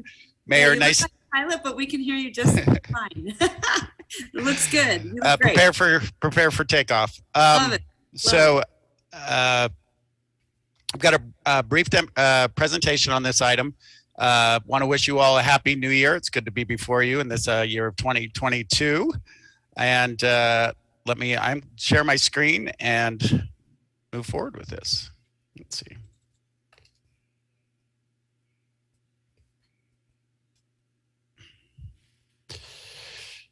All right, before you today is a request for an abandonment. This is associated with Jacobs Entertainment. As part of the discussions through the development agreement, they held all applications prior to a public workshop. That did happen a Monday evening. I was in attendance as well as many of the city council members.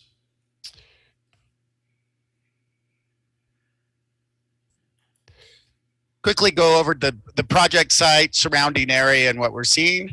It does sit on Arlington and 2nd. Some of the surrounding items of note would be the retrack area or the underground of the retrack. We have Wingfield Park just about a block to the south. We're seeing the Caesars Entertainment Complex up and downtown. And just to the side, as Matt previously mentioned, and I'm so glad to hear about those upcoming improvements, Locomotive Plaza's Biggest Little Dog Park. Should be noted why we have this larger scope of what's going on here. This council has approved several abandonments We see them all over the city, but specifically to our downtown area because of that growth we're seeing and how that was originally, the road networks and alleyways were originally associated down there. We're seeing those, one that I processed over on Keystone and just off the freeway. We're now seeing Chipotle, Starbucks, In-N-Out Burgers going over there. I've processed several up at the university. Now we're seeing development occurring up at that university area. One was recently approved over in our innovation district. That would be over off of 4th. That has helped to that surrounding property owner to secure that area. They and look to future expansion there. Right in our downtown core, we've seen one take place, and now we have the housing project Canyon Flats. We've seen alley abandonments just to the south of that, the block south of that. And then I was on the NAB last night, and there's currently another abandonment going through to continue that abandonment. We've seen one just to the east of Canyon Flats. That's facilitating that will now, we have a building permit in, and we're going to see a multifamily housing going in there. And then just to the east of the ballpark, we have done some abandonments in that area, and that's facilitating development. We have building permits in and moving forward with that. To go a little bit closer in the project site, that's St. Aquinas Church is just across the street.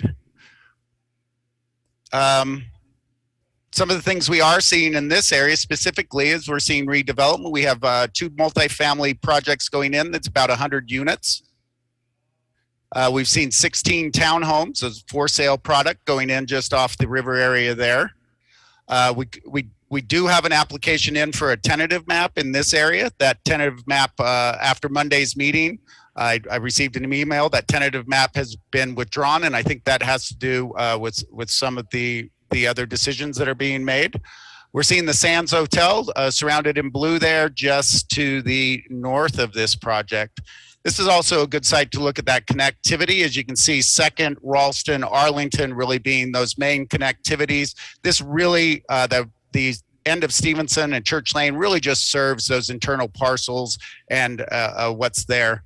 We have seen several demolition permits on this site. We've seen one for the hotel that has been demolished. We have one in on the hotel that is not demolished, and then one just recently came in on the previous UNR building.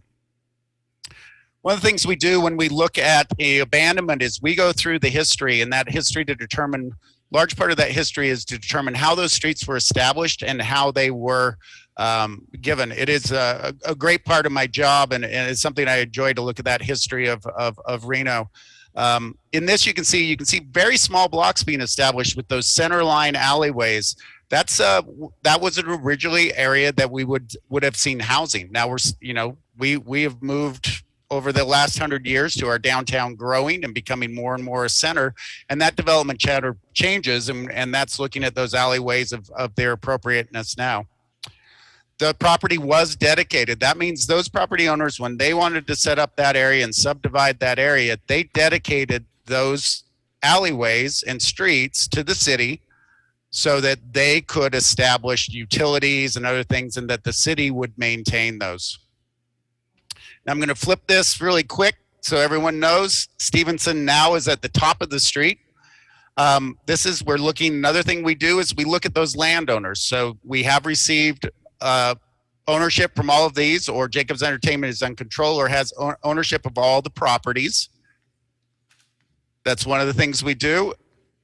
We go through Nevada revised statute. That basically says, because that land was dedicated, what the state law says is when an abandonment is approved, that land is given back to the adjacent property owners in the proportion that it was dedicated. So what we would see is half the alleyway going to one property, half the alleyway going to the other property.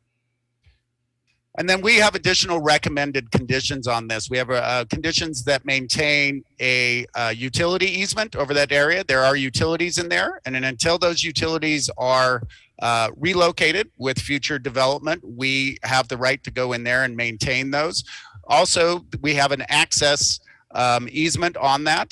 that helps protect those internal properties. Although we have the majority of these properties being under one control, they still have not been combined through a conversion to acreage or modified through tentative maps or other parcel line adjustments. And so this maintains that every property still has access and no properties are landlocked. Quickly go over our reimagined Reno. This is our big master plan, a huge amount of public input approved by many on this body. As we look at this, we have several policies that are supportive of our downtown. We have our downtown and university district, our main big policy, and a section dedicated to that. We have underutilized properties, priority areas for infill. On the right, we have our zoning code for the renovation. That's how things will be done. So the what and where, it's our requirements and our standards of how that's been done. When we go through an abandonment, and if an abandonment is approved, those abandonment areas assume the zoning that is adjacent to that. So we would see this all going to that mixed downtown entertainment district zoning. Just once again, quickly go over the site. So as staff reviews this, there is one applicable finding to that, and we look that the public is not materially injured by that. So that's, as I mentioned, that connectivity. It's making sure that, if that land was dedicated, it's given back, or if that the city paid for that land, that the city is properly compensated for that land. We're making sure that all those access easements, utilities are maintained, and so no properties are hurt by that. So that concludes my presentation. I'll leave you with the staff recommended motion. Thank you. All right. Hold on. Brooklyn. Okay, fantastic job. That was excellent. Okay. I'm gonna go to Councilwoman Dewar. Go ahead. Thank you so much. And I too want to commend Brooklyn. That was one of the best presentations on an abandonment that I've seen, giving us the history, those historical records, talking about what's around, what we've done, what's happened. I mean, that helped me so much. So I hope we keep doing that, Mr. Manager. That was really helpful. I have just three questions. One, during your presentation, you mentioned, and it went a little quick for me, something about pulling a tentative map. Could you just say what you said? I just don't think I heard you. Yeah, certainly. After we had and you were in attendance, the workshop that we had on Monday related to the development agreement, the neon line. We had a tentative map that had been submitted on that corner of 2nd and Arlington for 63 condominium units. So a tentative map, when we subdivide anything over 4, requires that. I think with all the discussions of the affordable housing and modifications, the applicant on that, Jacobs Entertainment, I received a letter and they asked to withdraw that. And I think they're going to relook at how they're approaching that and what they're going to do on that. Now, Garrett Gordon is present and he could answer specifics on that. Well, I don't have a question for him, but I do have for you. So on pulling that, I know that, I think it was Councilwoman Jordan put a condition that, no, Garrett's saying no, to pull a building permit or something by a certain date. And so I'm just asking, where does that fit here? I'm kind of confused, but. That it could have been for this project. It could be, they could have another project going on or anything within that line. So we could see a multifamily that would go, many of that would go straight to building permit versus this would be a tentative map through our planning commission and then going on to a final map. So a much more lengthy process. Okay.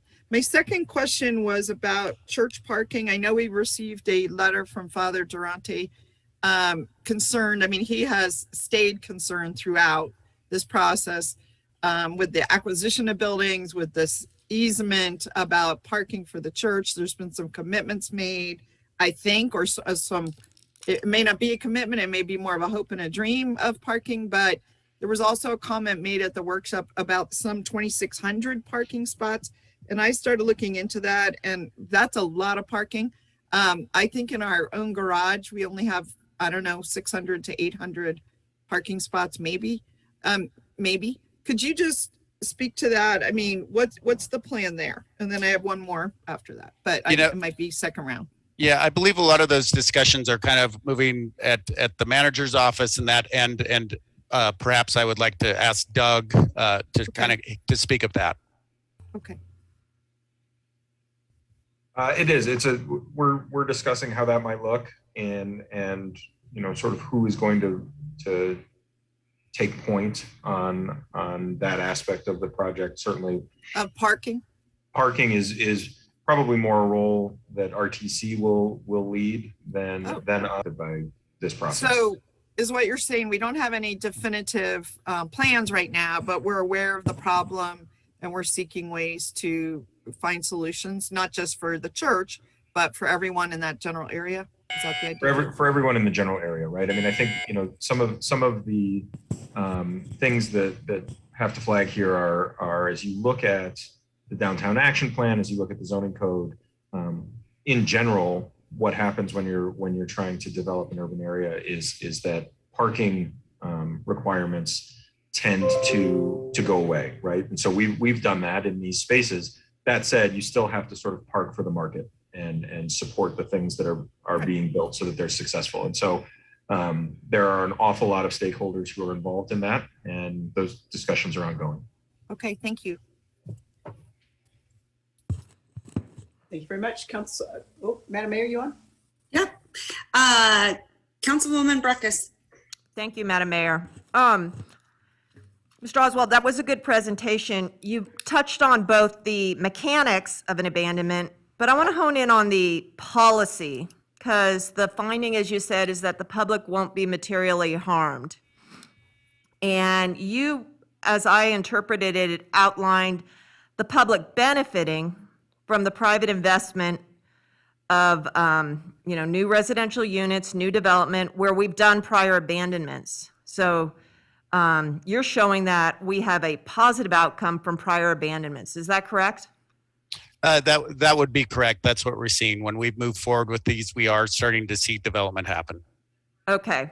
But my concern with this particular applicant, who has risen to a different level because they have the great privilege of a development agreement, certain rights that this council bestowed on them, and this approval is outside of that, has made statements in the past, even with some of the abandonments, about projects that were going to materialize and come forward and haven't, for whatever reason, including the tentative map that just got withdrawn yesterday.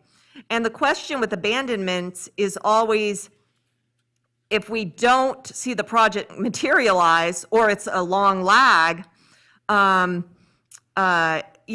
gotten something that they're not taking advantage of, and it could have just stayed as in the public trust.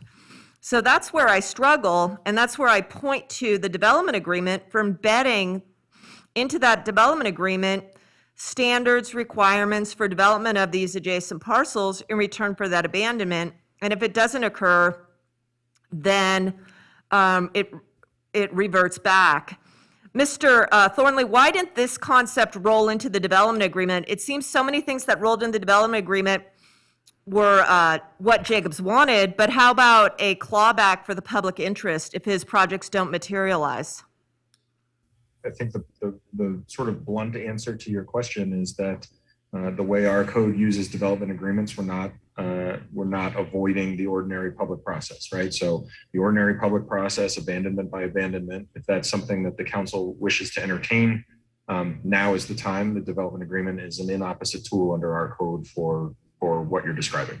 So the development agreement could not have language, in your view, that says that there shall be reverters back of public dedication if certain performance measures aren't met?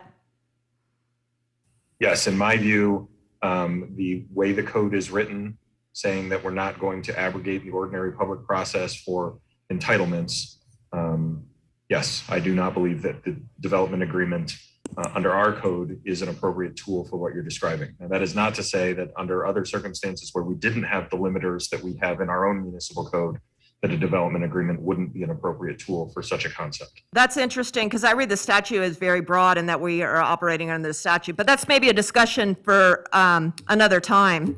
I don't know that it is. I think for the sake of clarity in the record, the statute is exceptionally broad, and we have intentionally limited it through the municipal code, which is the controlling authority here. I thought municipal code just grabbed onto the statute. And so, we look up to the statute and the broad nature. But aside from that, I want to ask a little bit about the adjoiners. One of the adjoiners is what? You're over time. Oh, thank you, Madam Mayor. I'll just wait for us to go around and continue my questions. So at this time, there we go, Mickey, you got it. Okay, go ahead, Councilman Reese, take it away. Thank you, Madam Mayor. I have just a couple of thoughts at this stage, and I'm interested to hear still the applicant presentation. But first, Mr. Oswald, I do think that the presentation was outstanding. I would rate it an A+ in terms of the depth. And for me, the starting point was some of the history, right? And also, I think you pointed out something that I was not totally aware of. Sometimes we see abandonments in a vacuum. And I think that you pointed out to 5, 10, 8, 12 abandonments. And for my purposes going forward, I want to ask the city manager and your office to work on getting a list of just abandonments together so I can understand over time. It seems to me that some in the public think abandonments are an outlier of an issue, where I think they are part of the central core obligation of a city, right? A city like ours has, a very rich history, depending on where you pinpoint Lakes Crossing starting to where we are today, there is history here. And that history is involved by change, dynamism, growth, and certainly lots of things that were historically present, meaning alleyways connecting small little teeny tiny houses. They're just not as relevant in 2022 as I think some are making it out to be. I think you pointed out a lot of examples where in order to make changes to our city streetscape, that sometimes alley abandonments, sometimes street abandonments happen because we're trying to create different opportunities for our, sort of future. I think about one up near Evans Avenue, in particular up by the university, where the abandonment and some of the changes in the roadway configuration, they existed hundreds of years ago, but today we want to have vibrant housing there for students. This particular project or this location site, I think is interesting too. If you'll go back to your picture for me for a minute, I want to ask, number one, I'll make an observation. This has always to me been the street to nowhere. I mean, it's a very strange thing if you spend any time down there. I think at times when the old college was being used either for a law school or for the extension work that came out of there, it may have had some role, but really it's very odd. It's oddly shaped. It has not really made sense to me other than it's historically existed there. The second thing, though, is a question. We had in front of us about a year and a half ago a project that was there on Stevens Street, across the street from this subject site, where there was a request to abandon it that was going to be almost like a parklet. What happened to that project? Does anyone know? I can speak briefly to that. Nick Gilbert, our planner here, was on that, so I don't have full details on that. But as I remember that abandonment came forward. It was before this council, and that council did not approve that abandonment. And I believe it was largely due that they felt the connectivity and some of those other things were the issues they were having with how that would that abandonment would affect and possibly injure the public. Right. And so there are, of course, findings that we make as a body. Sometimes we have approved abandonments, other times we have not. I also think that this picture, of course, is not real accurate because, of course, the townhome or townhouse project is no longer there. This parcel that was some city-owned parking has now been sold. And I think in order to facilitate the project that we have asked come forward there, that also is relevant to the consideration of this particular abandonment. So yes, in fact, the public is going to be harmed in the absence of the abandonment. I'll leave my additional questions, I think, for the applicant. But again, thank you for the presentation. I would like to see a list of abandonments, even going back, I don't know, as far as maybe, we'll call it modern city council life, maybe 2000. It would just be good for the public to understand that abandonments are a fairly common topic that have to be addressed by a city, especially a city going through the changes that we're going through and trying to chart a course for who we are going to be in the next 50 years. Certainly, we can certainly put together those abandonments and also put the minutes onto that of those meetings so that those discussions can also be heard of the conversations that were had. Well, and I'm not trying to add to your work life. I know you're already working very hard. I just think it's important for the community to know because, you know, I hear some frustration. We heard it in the Monday night town hall that somehow there's giveaways being made to folks. This is not a giveaway. This is an opportunity to take the historic way our city was created, the way that streets or alleys or roadways were created historically, and to make sure that those are still consistent with our current living environment, our current, you know, opportunities for growth and development, especially in an area of town where, you know, the old college has been, vacant for a long time. The parking lot was, you know, underutilized, I think, and really not good things happening there. It's just an opportunity, I think, that the community understands and is willing to participate in. Before you remove this, and I know it's not my turn, Madam Mayor, but just Mr. Oswald, could you just circle where the abandonment was not approved with your cursor on here? That would be the Stevenson Street that you're seeing approximately from Wingfield Park up to 2nd Avenue. Okay. So the extension of what is being asked at this point. Yeah, it's not my turn, Mickey. Please don't have the clock running. I have questions later. And I just wanted to add on Councilman Reese's comments.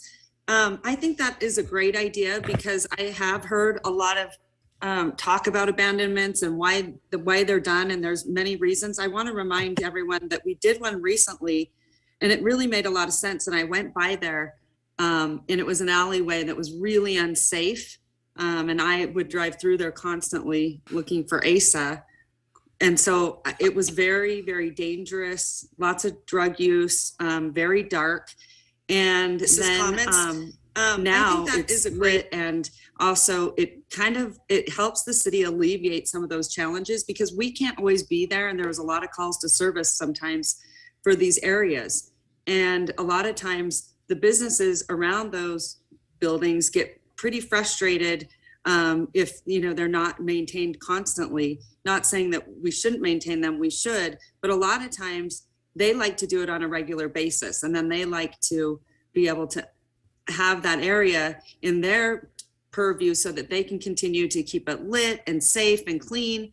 And it works much better. So there's a lot of different reasons why sometimes these abandonments happen. So I think that's such a great comment, Councilman Reese. So thank you for bringing that up. I really appreciate it. Okay, if we can go back to the regular screen, I guess, because I can't see anyone yet. Okay, perfect. Councilwoman Dewar, I think, did you want to speak? No, I'm going to end second round, but there's other people who haven't spoken. Okay, go ahead, Vice Mayor Jordan, go ahead. Thank you very much. And I am looking forward to Mr. Gordon kind of giving an update because I am curious about the pulling of the condo project, how it relates to the timeline of the construction schedule, as well as the commitment of the 10% affordable. I'm just trying to understand how all the pieces and the parts fit together because I'm not understanding with the new project as it being a restart of any timeline that we put in, but rather a response to the community and the council sort of advocating. So I just want to make sure that clarifying that the legal procedural conditions we put on this project in the sale at market rate of the related project piece of parcel was isn't going to be negatively impacted or delayed in any way. I too, Mayor Sheevy's comments about the alley. I mean, I think we just recently, I think it was after an event where people are quite concerned about alleyways that are hotbeds for nefarious activity, human feces, needles, things where traversing isn't a common and certainly not during the darker hours occurrence. And people that are doing things that maybe shouldn't be know where those alleys are. This is one of those. And if you spent any time downtown and talked to people in the area, you understand that there's been some problems in this specific area. So anyway, I'm equally interested in hearing from Mr. Gordon, so I'll shut up. Great. Can I just get clarification probably from Mr. Thornley or from Brooklyn? Because someone also asked the question that what's the public benefit, right, from doing these abandonments? But it's really about injuring, right? So So I think, Go ahead, Doug. well, I was think- going to say, Mr. Oswald, benefit. Mr. Oswald can certainly speak to, the benefit. And I think he highlighted what we see in terms of development activity as these abandonments are processed. I cut him off, but what he was about to say is statutorily, it's not a finding related to benefit. It's a finding related to the absence of material harm. And so, Mr. Oswald, why don't you take it from there? Certainly. Thank you, Doug. That is correct. I think it starts right from the initial abandonment. Those are not currently on our tax roll. That land comes again on our tax roll. So we're seeing that. With that opportunity for development, we're seeing higher, more density because of the zoning we have under there that we originally could get because of the parcel sizes and the limitations that we see. So once again, we're seeing an increased property tax roll coming into the city to help support our services. And then I think when we see either from residential, commercial, other sort of opportunities, we're seeing that economic growth that happens with that. We see that residential being supportive of our existing and coming commercial and retail uses, that entertainment core that we have, and then continued support of our overall downtown. So there are several benefits that come and continue to grow as we see our downtown grow. And then just the revitalization of our downtown and attraction of tourism. And, it is the heart of our city. So that's a big portion of it. Right. And I just wanted to point that out because people kept saying, what's the benefit? What's the benefit? And under code, it's not under that benefit. So I just wanted to make sure that people understood that. Okay. Thank you so much. Great job, Brooklyn. Okay. Any other council members? Councilwoman Dewar, go ahead. I believe we're on Let me second. ask, I do have some other questions, but I also, if Mr. Gordon's making a presentation, are we going to be allowed to ask questions about his presentation, or should I maybe? I wasn't, Mr. Gordon, are you making a presentation? Hi, Madam Mayor. For the record, Garrett Gordon, yes, I do have a brief presentation on the request. Okay. So I'm going to hold. Okay, thank you. I have Perfect. continued questions of staff, if you don't mind, Madam Mayor. Okay, go ahead. 3 minutes, Councilwoman Breckus. Thank you, Madam Mayor. And I believe we're on round 2, so I just want to let everyone know. Yeah, I guess, we a lot of talk about abandonments, and I think we do have some policy about them that had some guardrails, and also personal experience as someone who's lived on a alley for 15 years in this community. They serve purpose, and once they're gone, they're always gone. And if your goal is to revitalize areas where not great things are happening, you should think carefully about them because you can't get them back. And to the degree that they do lend yourselves to super blocks, they also can work against your desire for human scale development form coming in. But so I just want to phrase how I see it from our policy and personal experience. But I do want to ask about the parking lot adjacent. Mr. Oswald, you said that you had signatures from all property owners or under controller option. That was our parking lot. I find it ironic we're now trying to talk about how to get new parking in there as this area revitalizes when we sold a parking lot. So, and I brought that up before when the council decided to sell that to Mr. Jacobs. But has he perfected and created title to that parking lot yet? So I think that's currently, and I would probably defer to Garrett to exactly where that is. I did work with our real estate manager to make that determination and as where that process is. And so they were closing and moving forward. We have from the city and. Oh, wait, we lost you. You're on mute. There you go. Whoop, sorry. Yeah, did it automatically mute Yeah, me? Anyway. yeah.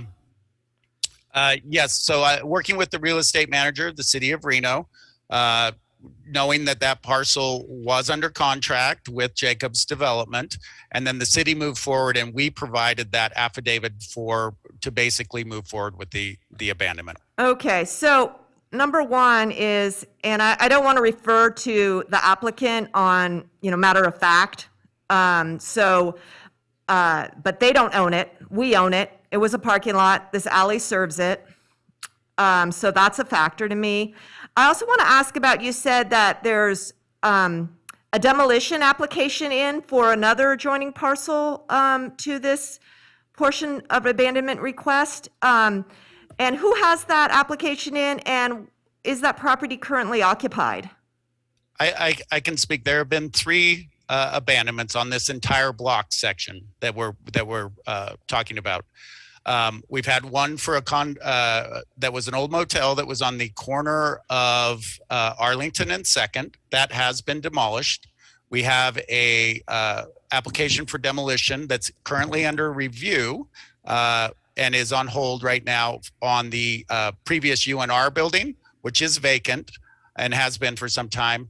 And then we have along 2nd, there's another older motel that motel has been vacated. There's no one in that. We have approved the demolition permit, but they haven't moved forward to demolish that building. Those are the 3 permits we have. There is another building on the corner that I believe is under Jacob's control. We do not have a demolition permit in that. That is an occupied apartment building and house that is associated with that. So the struggle I'm having is the harm. Hold on, Breckus. Oh, can I just have a few more seconds, because there was a little glitch when he was held up. I'm having a hard time, and as we phase over to Mr. Gordon, maybe he could help me get over the hump on this harm, because there's been harm. About 600 people have had residential units that are no longer there, and there isn't any residential units to replace those in this entire area. But within this block, bordered by the abandonment, it appears that, one, they don't own a property and that is served by the abandonment, and 2, there is adjacent and occupied residential units there, and this would facilitate the harm of that displacement. If we had the guardrails of putting this into the development agreement, I could, with performance measures, I could maybe get there, but that's the hump I'm having on this request. Thank you, Madam Mayor, for letting me have a few more seconds. I appreciate it. Moving on. Okay, I'm going to send it over, I believe, to Garrett Gordon. Are you going to give a presentation? Councilwoman Dewar, I just want to check in with you again. You would like to wait for Mr. Gordon's presentation? I'm going to wait. Yeah, okay, thank you. Perfect. Okay, go ahead, Mr. Gordon. Great, thank you, Madam Mayor, and Happy New Year, everybody. Share my screen.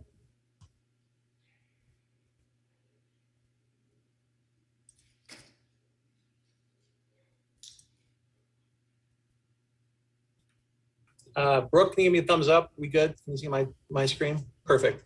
Well, good afternoon. Thanks for the opportunity to make a presentation. My name is Garrett Gordon, for the record, representing Jacobs Entertainment on this abandonment request. So a few things, and I won't be repetitive to Brooklyn's presentation. I agree he did a fabulous job, but I'll try to answer some questions that I've heard over the last couple minutes as I move through.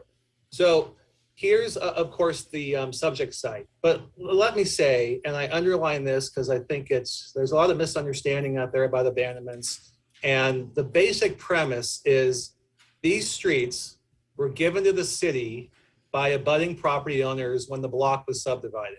So that map that Brooklyn showed that was recorded decades ago by the property owner of this block said, I want to subdivide my parcel into 10 or 12 sub-parcels and create an alley and a street for access to the back of those parcels. Now, these property owners, obviously a new property owner, but the property owner is saying, now I would like this returned back to me. It's no longer needed. It's no longer necessary for me, for my access, for my development. Please return it back to me and let me move forward with an alternative development. So it's just returning property, an alleyway in the street, back to the original property owners that made this dedication. To Councilwoman Breckus's point, she lives on an alley, as she just represented, and if her and her neighbors believe that that alley was no longer useful, they could petition this body, just like we have, to abandon it and take ownership of it. As Ms. Breckus said, she wouldn't do that because her alley still serves a purpose. They use the alley, they drive on the alley. Here, no one uses the alley, no one drives on the alley because my client, the property owner of the abutting parcels, doesn't need it anymore. So that's the request. This property goes back to where it was originally dedicated to for free to the city in order to move forward with a large-scale development. And also note here on the zoning map, we're in the entertainment district, but I'd also say south of us on 2nd Street, there was discussion about 2 apartment complexes that are being built. Very, very exciting to have those apartments built in or around the district. Also exciting that Reno Orthopedic Clinic Rock has invested $50 million to stay in the district and expand. Keystone Commons with their apartments, their In-N-Out, their Starbucks has said, hey, we're staying in the district. And this is all because of the $200 million investment, the Jacobs investment that Jacobs Entertainment has made to reduce blight, reduce crime, reduce calls for service. So, but for Mr. Jacobs as a catalyst of cleaning up this area, I certainly would attest that you wouldn't see all this development for not only years, but decades to come. Here's a couple of views from the street view of what we're talking about. So here's the view from 2nd Street. Again, this road is abutted by properties that Jacobs owns or controls. To the right is 0 2nd Street. Just Jacobs Entertainment has 0 2nd Street under contract, as this body approved, for payment of fair market value. Fair market value is approximately $2.5 million. That closing will occur on January 31st. So you'll have $2.5 million to the general fund, as I understand it, to be used toward your really incredible Moana Pool project and your public safety project to help fund those gaps. The timing here, to your point, Council Member Jardin, is we have to comply with 0 2nd Street to build a residential project within 4 years, but more immediately pull a building permit on a residential project within 18 months. You'll hear later in my presentation, we're doing that a lot sooner. It'll actually be this spring.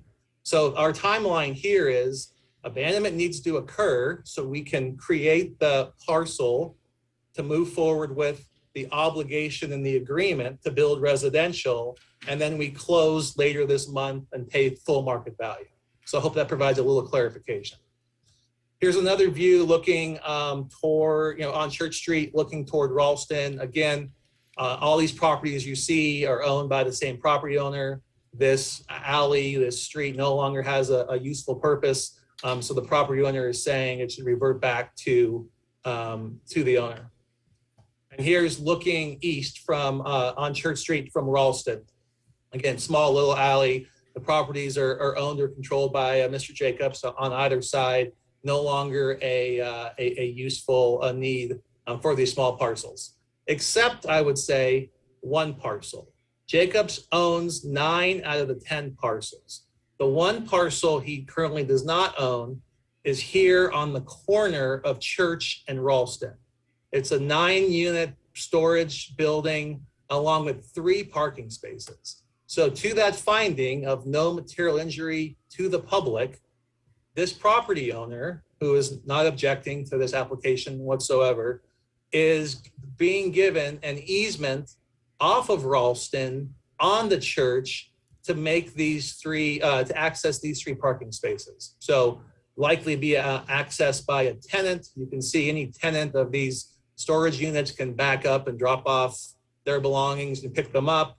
But there are 3 additional parking spaces for, I guess, overflow. Those will remain, and those parking spaces have access with an easement onto Ralston. So certainly no material injury to that property owner. And here's the map that Brooklyn showed, kind of the legal exhibit. Here in yellow, you can see Mr. Jacobs and Jacobs Entertainment, owns, controls all other abutting properties and says the street's no longer useful for its purpose, except this property here on Ralston, and they were granted an easement, so there's no longer, there's no material injury. So Jacobs owns 9 of 10 parcels. Again, the streets were given to the city. Now they're being returned to move forward. Just a couple of fact versus fiction, because there's been a lot of misunderstanding about abandonments. One, are abandonments giveaways of public land? Absolutely false. These streets were given to the city for no cost. They were given free to the city by these original developer abutting property owners to say, hey, we'd like a road by our property. Now the current owner is saying, we'd like the street returned because it's no longer serving any purpose. It's no longer serving any access. And to the mayor's point, what's the benefit? It's actually the property owner is now responsible for paying property taxes, for maintaining it, for paying insurance on it. It now goes on the tax rolls when currently it's not. The next point, kind of fact or fiction I've seen out there is downtown abandonments are not in conformance with the master plan zoning code. And I should have added, I think Councilwoman Breckus made a great point during the RTC discussion that the downtown action plan requires and promotes infill and downtown development. So this action today certainly does that. But this claim of not in conformance would be false. For example, the downtown entertainment district used to require a minimum, again, not a maximum, but a minimum of 30 units per acre for residential. This body voted to increase that. So now entertainment district, you cannot build a residential project that has any less than 45 units per acre. So certainly the policy of what's getting built downtown is no longer for small little lots as they currently exist. We couldn't fit a 45 unit dwelling unit density on the little lots as they currently exist. For 02nd Street, we have to build a residential project. It has to comply with zoning code. We need more space in order to comply with it.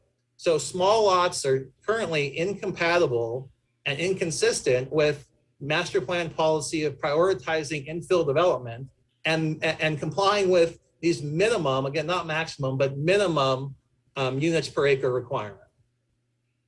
Couple questions on the project, the 02nd Street project. So we did originally plan on condos. We went through the time and expense of putting together a tentative map application and submitting it to the city. But after further analysis, and it's purely market driven with the labor costs and shortage of materials, it's just not viable anymore to build a condo project and sell condos, just too expensive. But we are keeping our word, and not only our word, but our legal obligation, contractual obligation in the 02nd Street agreement to build and apply for a building permit within 18 months, a residential project. So what comes next? This spring, again, this project will go straight to building permit. We will be breaking ground on a 60-unit apartment complex on the corner, Keystone and Arlington and 2nd, 02nd Street, and this abandonment area.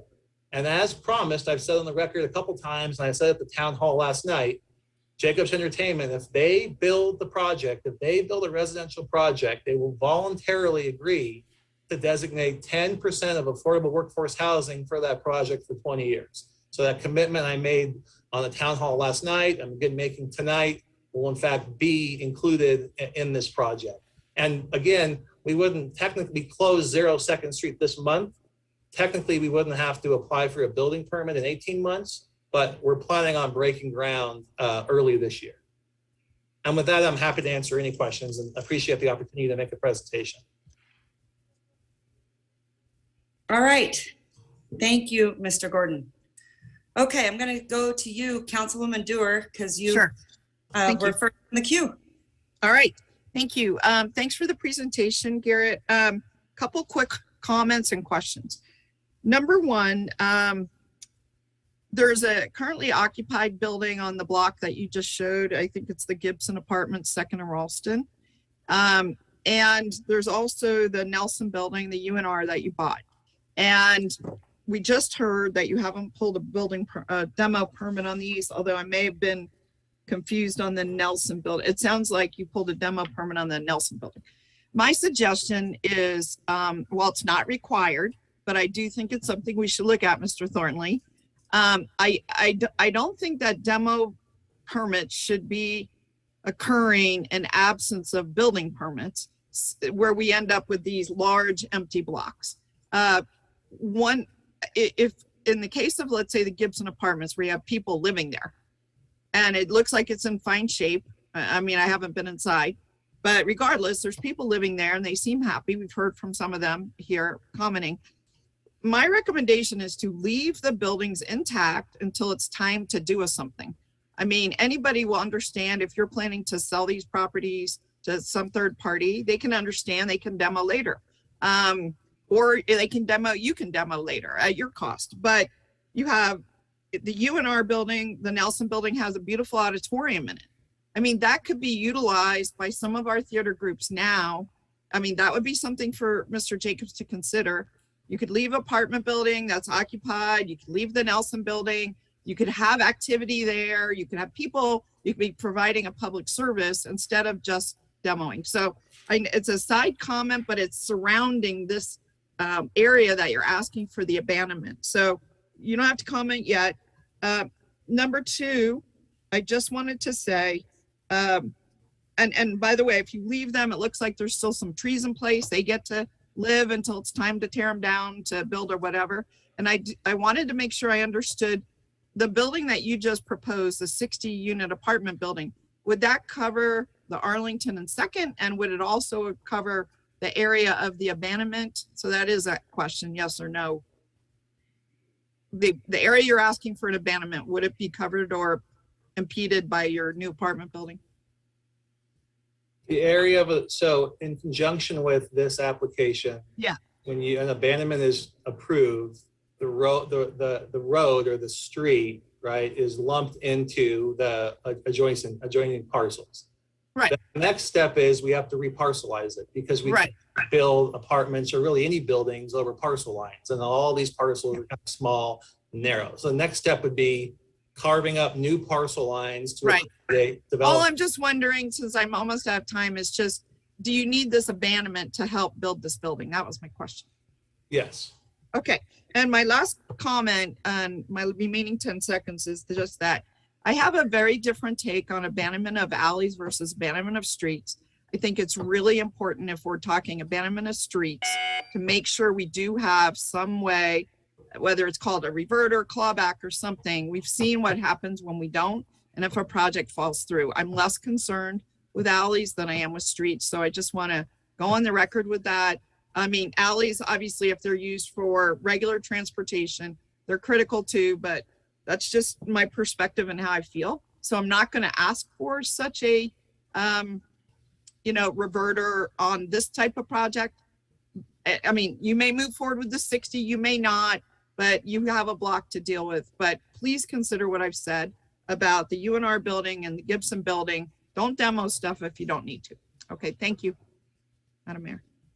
If I could just note, we don't have a choice to move forward or not with the 60. That's in our 0 Second Street agreement. So we have to move forward with that. We're excited about moving forward with it. We're excited about 10% affordable housing with it. We're excited that this abandonment helps the overall project moving forward. So it's going to be an exciting year for this block for sure. Okay. And will you take into consideration with Mr. Jacobs what I said about these other buildings? We at least discuss it with him.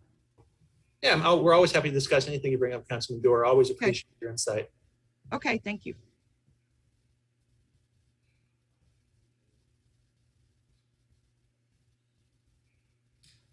Madam Mayor, you're on mute, I think. Oops, Vice Mayor Jordan. Thank you very much. I'm going to try to, I think we were talking a couple of different pieces and it was getting a little confusing there for me. I guess the question that I have is, with regards to, Mr. Gordon, the apartment project of which you will be resubmitting plans with the 10% affordable, you said that you anticipated submitting those in spring? Did I hear that correctly? We actually anticipate, because an apartment project goes right to building permit, We've already been working on plans, and we believe we can break ground actually this spring or summer. Okay, okay. And I do know that you have come to my Ward 5 NAB and you have committed to come every quarter. Whether or not you have something, Jacobs has something before Ward 5 or not, and I know the members were very appreciative. Have you gone to Ward 1 to give any of this information? Thanks for the question. I attempted to go to Ward 1. I wanted to give the full presentation of the development agreement and answer any questions for that great NAB. But I received an email from Councilman Brecka's liaison that she removed me and denied my request to make a presentation. So I'm hopeful, I'm available. You tell me when and where to be there. I live in Ward 1, so I appreciate going there. Yeah, our request was denied. That's unfortunate that the distribution of information to Ward 1 residents wasn't provided. That's unfortunate. That's all I have. Thank you. Okay. Thank you. Okay. Any other questions? Madam Mayor? Oh, go ahead, Councilwoman Brecka. You're hard to see on my screen. Go ahead. Sorry about that. I don't have questions. Are we in deliberation now? Where are you, by the way? I'm down here at City Hall in Chambers. Where are you?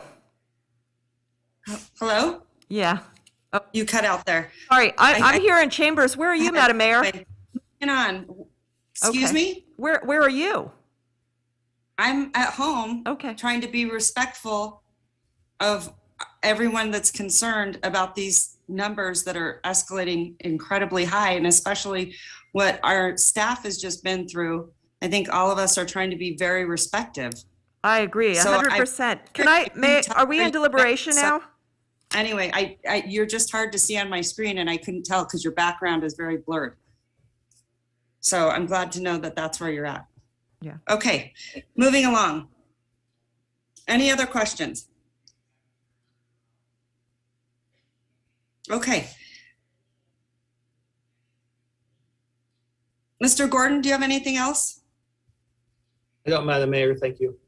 Okay. All right, at this time, Vice Mayor Jordan? Do we have public comment, Madam Mayor, on this, or? Madam Clerk, I think I asked you and you didn't have any. Do you have any? Nope, you are correct. You did ask. We identified the correspondence received, which, just to repeat, was 2 in opposition and 1 in concern. And we have no live public comment. Okay, thank you very much. Okay, at this time, then I'm going to send it to Vice Mayor Jordan. Wait, excuse me, Madam Mayor. Are we in deliberation? Because I'd like to deliberate as a body if you know, and as our custom. We've had 2 rounds. No, but we've had. Okay. Go ahead. Are the rounds just limited to asking questions of the proponent, or are we going to deliberate and talk among ourselves? Go right ahead. Okay. I'll allow you to do that. Thank you. Thank you. You know, the problem I'm having with this is how to think about alleys. Are they moments in time for just the people who own the property now, or are they a resource of continuum? I see them as a resource of continuum. And, you know, I think that's a concern for me. Is I hear a lot, you know, even in my situation, and I appreciate the analysis because I introduced the thought of, well, if Councilmember Breckus and her neighbors just came in and asked to, you know, revert it back, but a lot of people use this alley, my alley, a lot of people have used this alley now and in the future, and we have to be forward thinking. And I'm not seeing the value in abandoning this now based upon the finding of harm. I see that a pattern of harm by this applicant in this area, which is removal of about 600 residential units without rebuilding.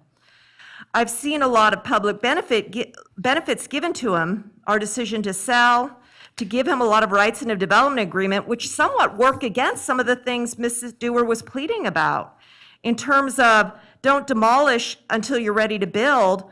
Well, when you have sewer credits lasting longer than the normal ordinance, you have an incentive to demolish and not build for a long time. So there's a tug and pull there, and I think they can all be wrapped into a development agreement.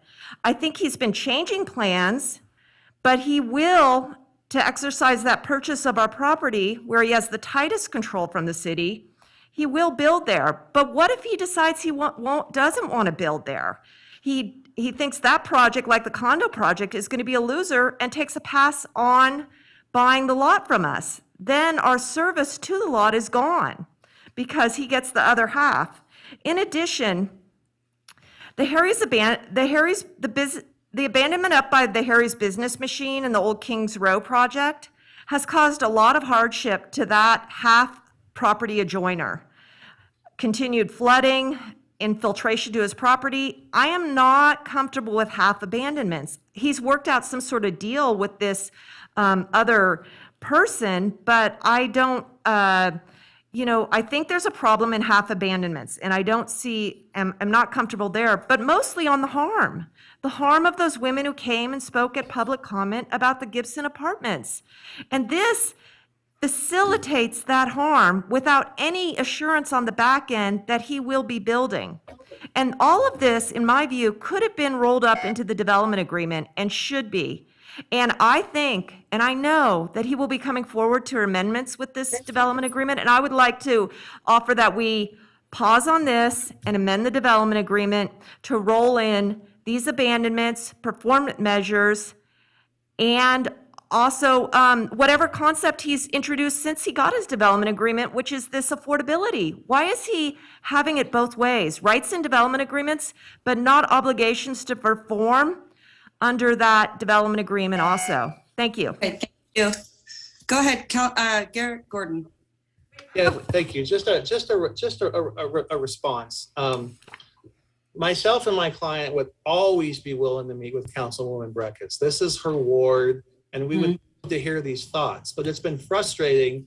She refuses to meet with us. She refuses to let me go to her ward, her NAB, and make presentations and get input from her NAB members. And she refuses to provide any input on this development other than in this venue over a Zoom call or city council meeting or in the papers. So once again, we are happy to work with you. We look forward to working with you, but it's really frustrating to work in your ward when you refuse to meet or engage whatsoever. Yeah, and I apologize, Mr. Gordon. It's important that all of us are working together to get something done. And you can disagree, right? Like we can all disagree on something, but you got to come to the table. You got to represent your ward. That's not fair. Your ward deserves to hear these comments and concerns and be able to be at the table to ask questions of this project. It's really important. And so I find that really hard to believe. Anyway, okay, moving on. Okay, any other questions for Mr. Gordon? I had just, Madam Mayor. Go ahead, Councilwoman, for 3 minutes. I'll make it just one because I've had my 2 rounds. This will be my 1 minute.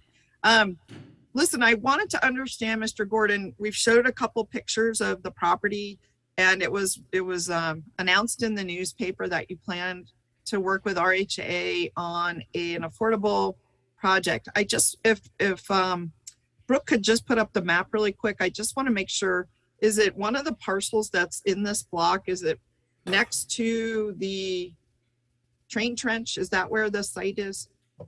If Mr. Oswald could just. I can answer that. And let me just say, I mean, I defer to Carl Hall, but I don't want to get outside the scope of this discussion and have an open meeting issue. But the proposal that was made for the 1,000 workforce housing units are Brooklyn, go up to the train track, go west. Oh, okay. That parcel, and then where those buildings are, that half or 2/3 of that block. There was some. Oh, okay. I thought it was Brooklyn, south. No, Brooklyn, come south. Yeah, you have the tracks, and then you have where Brooklyn's pointing to. There was some misinformation in the press that it was only one parcel, but it's a total of 4 or 5 parcels that we'd like to have a discussion about and move forward a vision. Okay, the reason I'm asking is if you go back to the East Brooklyn, there's a parcel there, and that's what I thought the parcel was, and that's why I'm asking in connection with this abandonment. So it's not this parcel where Brooke is pointing to. Yeah, no, this completely separate block. Okay, thank you. Thank you. That's all I wanted to understand. Thank you.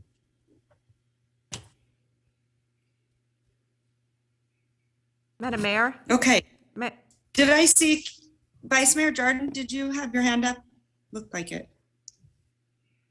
I was prepared to make a motion. I know this is Ward 1 though, so I don't know if Councilwoman Breckus wanted to make a motion initially. I was just prepared to move things along. Okay, thank you very much. I have a question for Mr. Okay, Manager. any other questions from council? Yeah, I have one for Mr. Manager. And I had emailed him a couple days ago, and I understand if he hasn't been able to get back to me with it, but is the development agreement executed? Is not. We are going through the process of reconciling the pedestrian amenities against the list and the credits and finalizing that. So no, the development agreement is not executed. Okay, the council, as I recall, kind of gave you a to-do list and gave you authority to finish it up, right? Is that right? Correct. It's not coming Yes. back to council.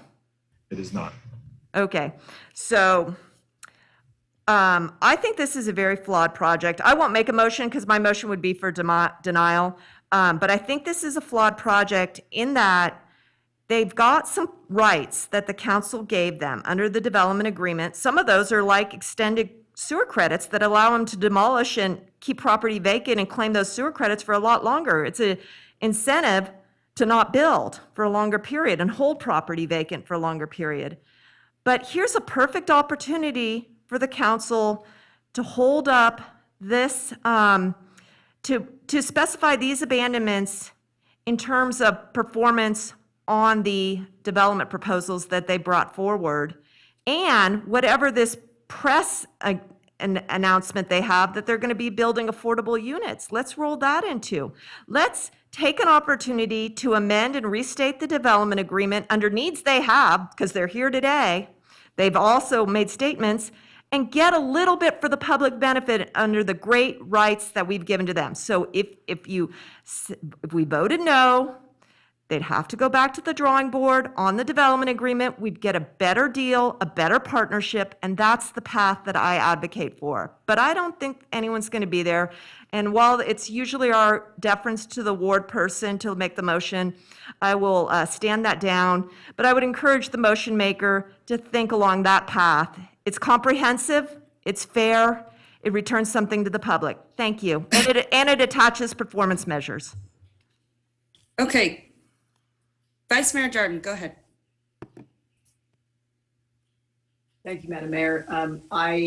Procedurally, I was giving deference to the ward member. I thought she was going to be making a motion. She did not.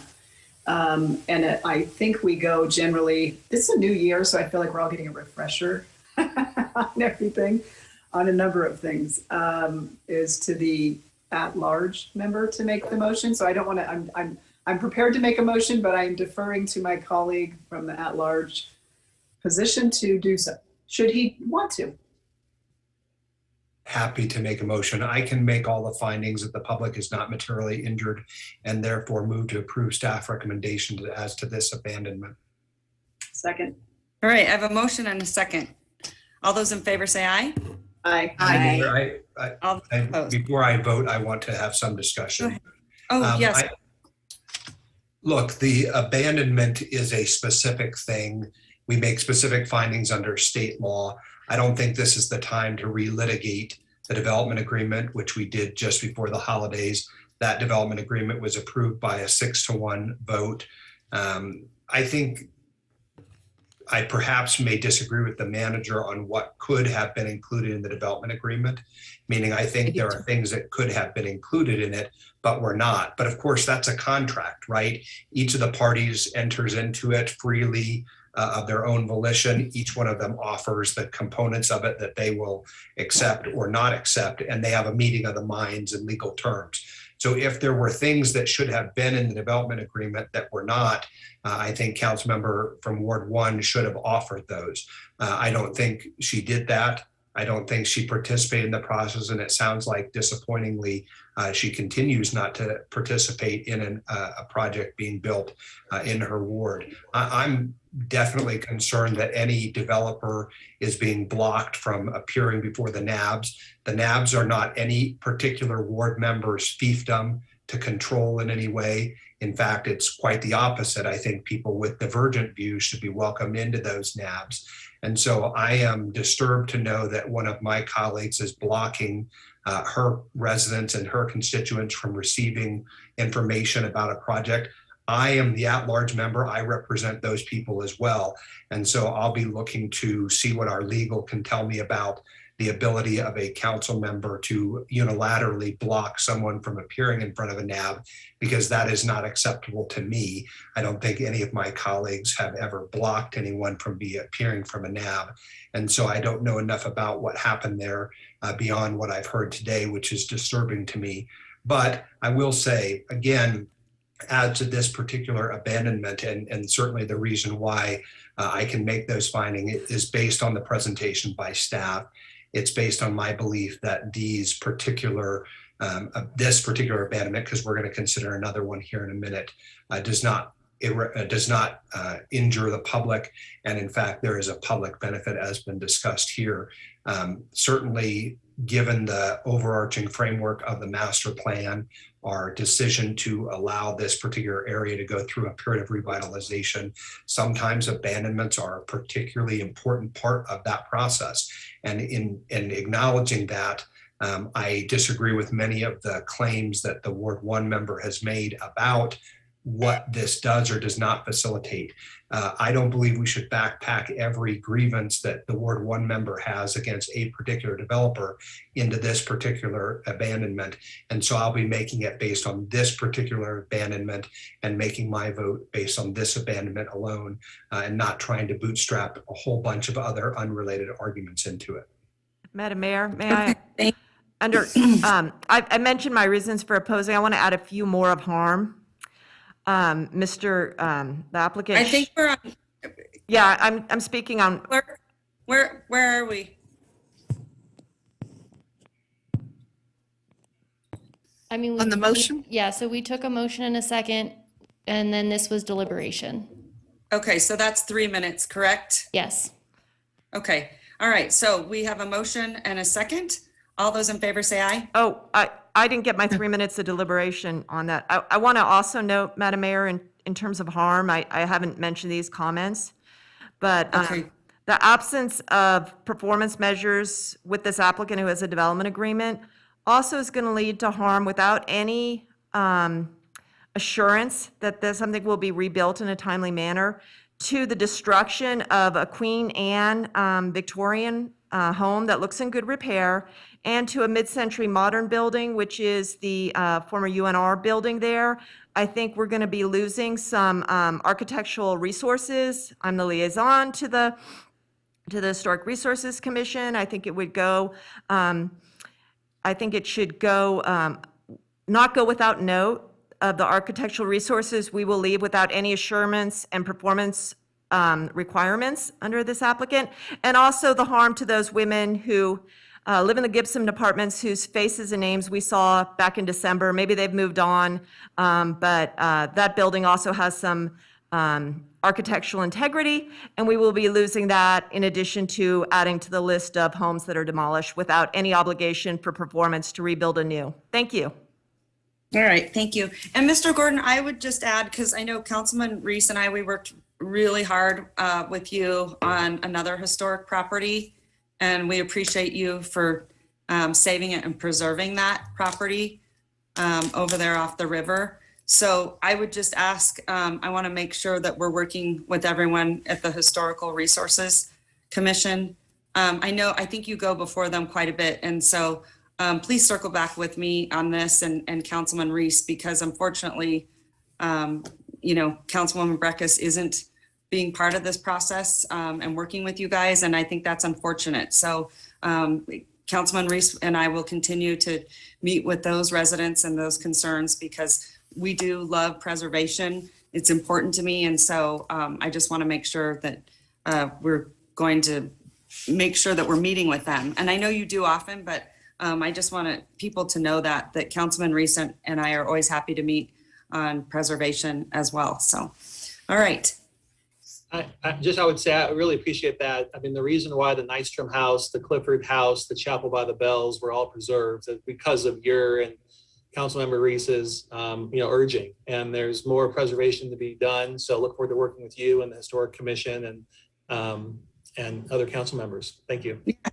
Thank you. And I want to remind the public, it's really important that we work with developers. There's a lot of times that we can go to them and ask them for things and work together and get sort of those things that might be unsettling. And so I want you to understand that it's got to be more than just, a council meeting every other week. This takes time. It takes a lot of energy. I know Councilman Reese and I are meeting with many constituents from Ward 1 that feel that they haven't been represented. So, and we will continue to do that. But that's why it's so important to really be at the table and talking to, Garrett Gordon and other people that are coming in to the city to do great projects. There's a lot of them, and there's a lot that don't come to fruition because, quite honestly, we might say, hey, that's probably not a good use. It's not a good fit.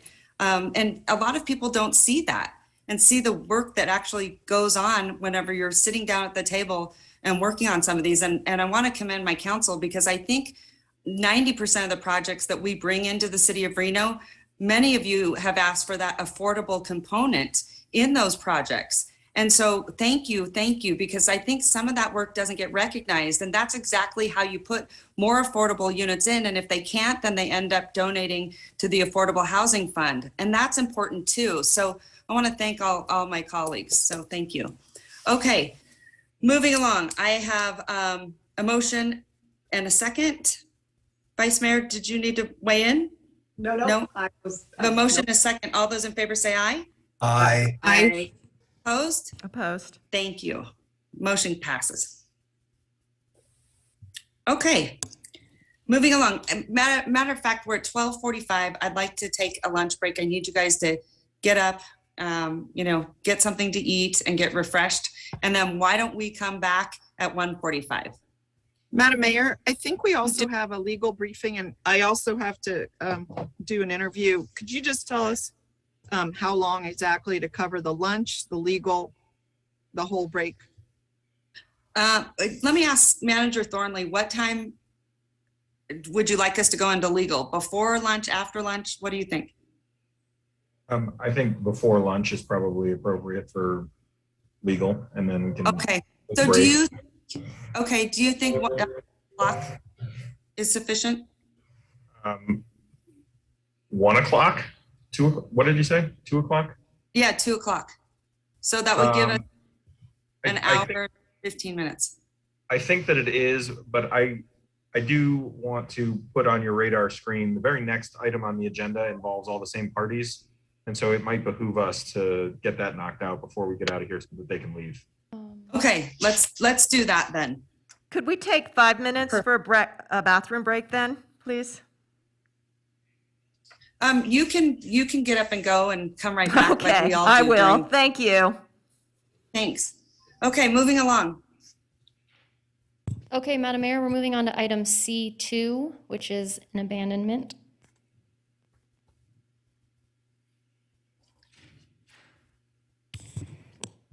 If you'd like to open that item. Okay, thank you. Madam Clerk, we're on item C2. Yes, we are on item C2. Okay, thank you. Let the record reflect that the City Council is now opening the public hearing. Madam Clerk, was proper notice given? Any correspondence received? Madam Mayor, proper notice was given and correspondence was received as one comment in opposition, which has been distributed to the Reno City Council. We have no public commenters in the audience. At this time, if you are a participant in the room and you would like to speak, I would ask that you raise your hand. But Madam Mayor, you can go ahead and proceed at this time. Okay, thank you so much. So at this time, we'll go into staff presentation. I did read my disclosure. Where are we at? All right, Brooke Oswald, go ahead and take it away, please. All right, Brooklyn, thank you so much for staying with us so long today. You're doing a great job. I love your energy and everything that you're bringing to the table today. So thank you. Go ahead.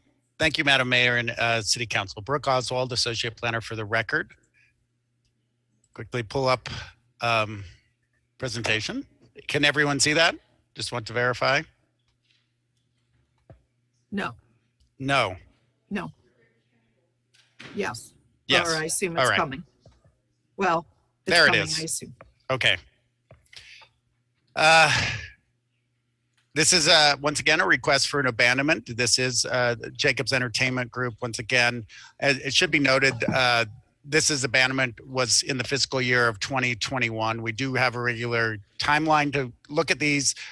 The applicant did waive that timeline. We really wanted to try to bundle these together and get a larger concept of what it was. And then through the agreements of the development agreement, having that public workshop and continuing to get that information to the public.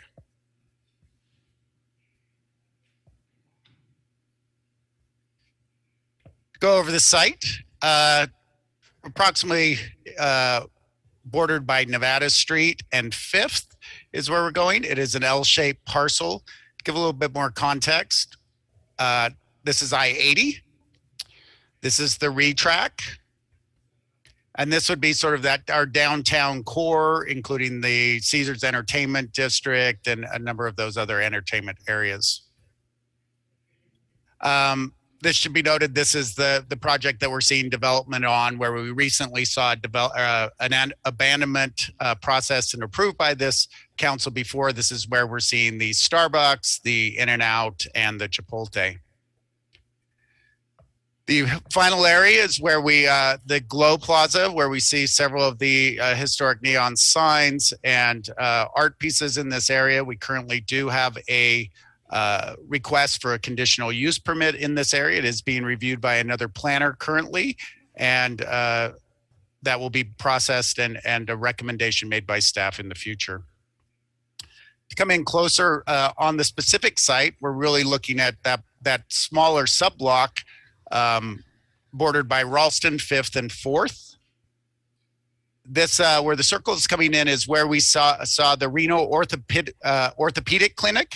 This is an older area, but we have seen that development come through, and they are currently operating there.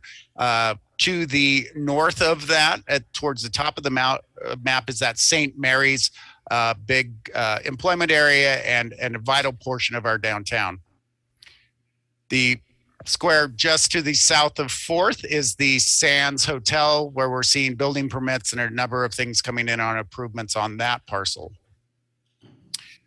And then the last circle related specifically to the block is a small commercial area, a little strip center that's been there. The Starbucks has moved, but there was a Starbucks there before, if everyone orients in our world by Starbucks anymore. Going once again through that historical record and pulling those old historical maps, as you can see, this actually was a larger block at one time, and we weren't seeing alleyways when this was originally established. So we're going through that historic record. This area was dedicated, which means that adjacent property owner gave this abandonment on this, and this would be a request for that to go back to that landowner. So this is a little bit more detail of what's happened. There's a pretty extensive history. So as you can see, if we take that block and we move it over, what has happened over time is they've established Nevada Street. So they've actually subdivided that block at one time and made 2 smaller blocks. Additionally, at that time, they established a T alleyway that was happening in that. We've since, over the years, not by this applicant, but a previous abandonment, that section of that portion was abandoned.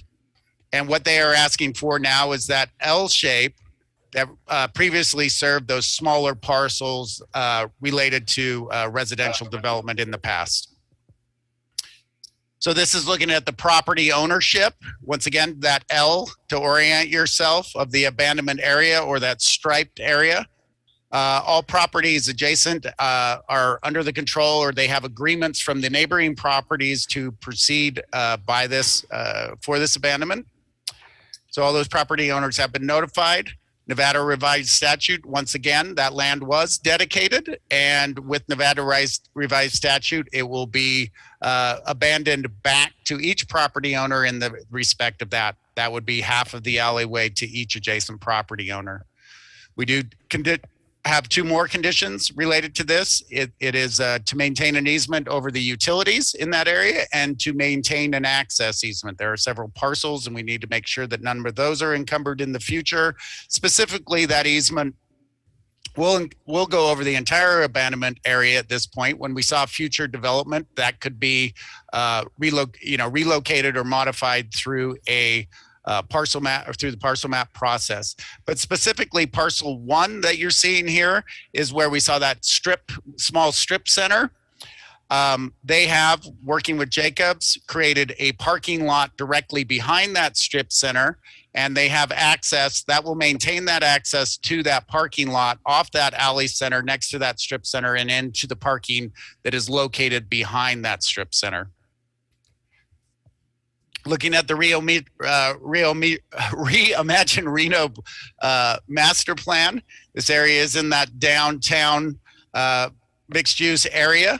It's completely surrounded by that area. Once again, we have those big master plan policies of revitalizing our downtown and university district, using underutilized properties, and supporting infill development. As we look at the renovation zoning code, once again, that's how we do things. That sets the standards and requirements of how development will happen. We see a majority of the top portion of that going into our northwest quadrant, which is the purple area, that zoning district. We're going to see half of the alleyway where we go to the orange, which is our downtown or that entertainment district. We'll see half of the alleyway going to that zoning. And that would be consistent sort of what we're seeing along the block. Once again, staff did review this towards the finding that staff have that connectivity is not impacted at this time. We have the condition of that access easement to make sure that is maintained until those properties are either combined or other projects come forward.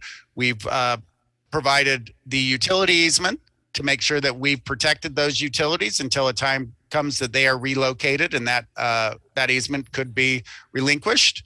The connectivity really, as I showed, that has been further subdivided even to a smaller block. And so we're seeing a very small block where connectivity, both pedestrian and vehicular, is accessed through the whole site.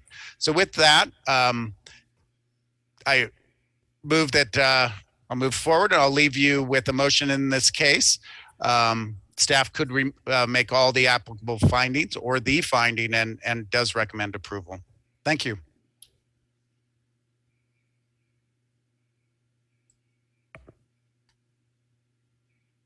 Okay, thank you, Brooklyn. Good job, great. Okay, any council members with questions for Brooklyn? I do, Madam Mayor. All right, Councilwoman Breckus. Thank you, Madam Mayor. Mr. Oswald, I count 16 parcels on this block of varying size and orientation. And in the packet, I see a number of owners. How many other owners are there on this property other than the applicant? We have the strip mall owner and the property directly, the parking alley of that. We have the motel owner that's up on the corner of 4th. So, and then I believe there are some other owners, but they're currently under contract or moving forward with purchase of those. And so the applicant could probably speak to where those are in the process.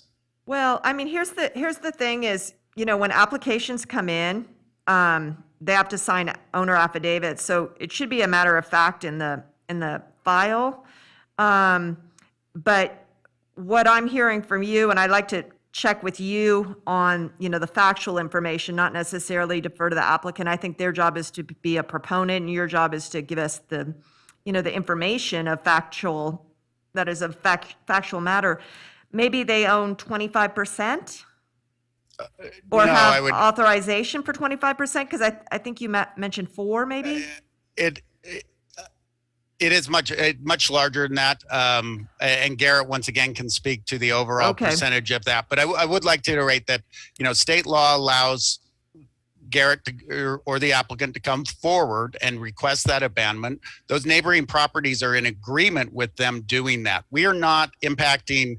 We do not need necessarily the owner affidavit. We just need agreement from them because it isn't actually a portion of their parcel that we would need to do work on their parcel. It is an alley, which is a right of way and which is in, control of the city. Well, I understand that when there's agreements for purchase, people can act in their stead and be their designee for you to process it.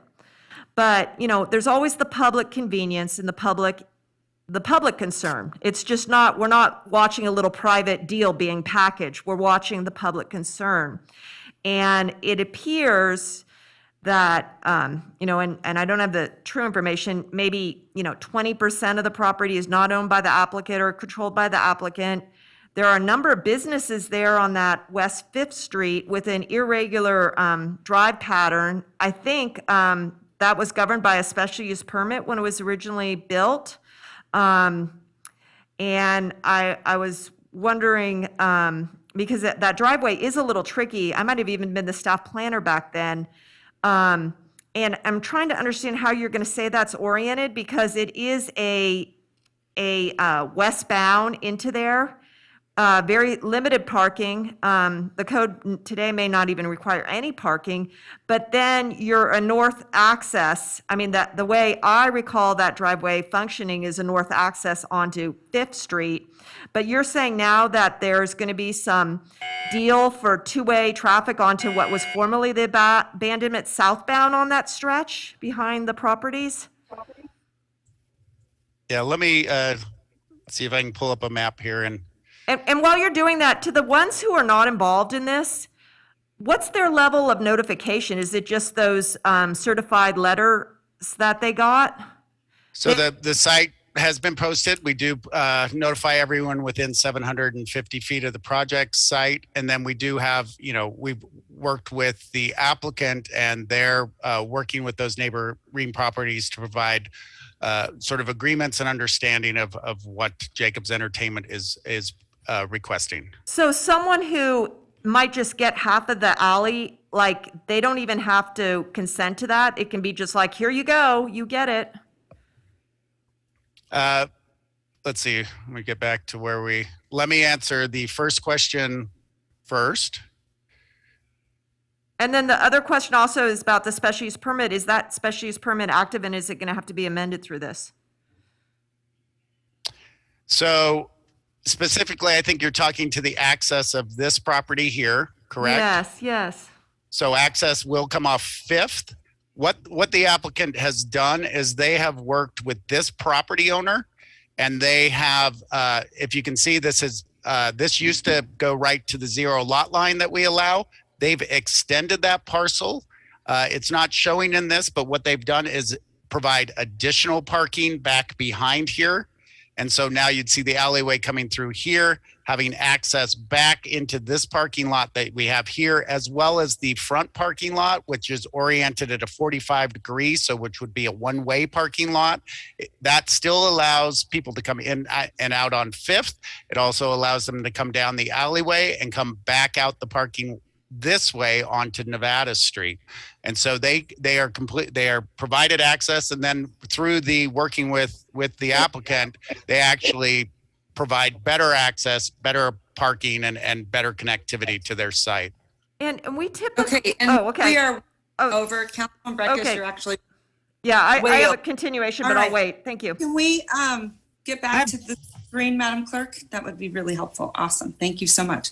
Okay, I'm going to send it over to Garrett Gordon. I think you were wanting to respond.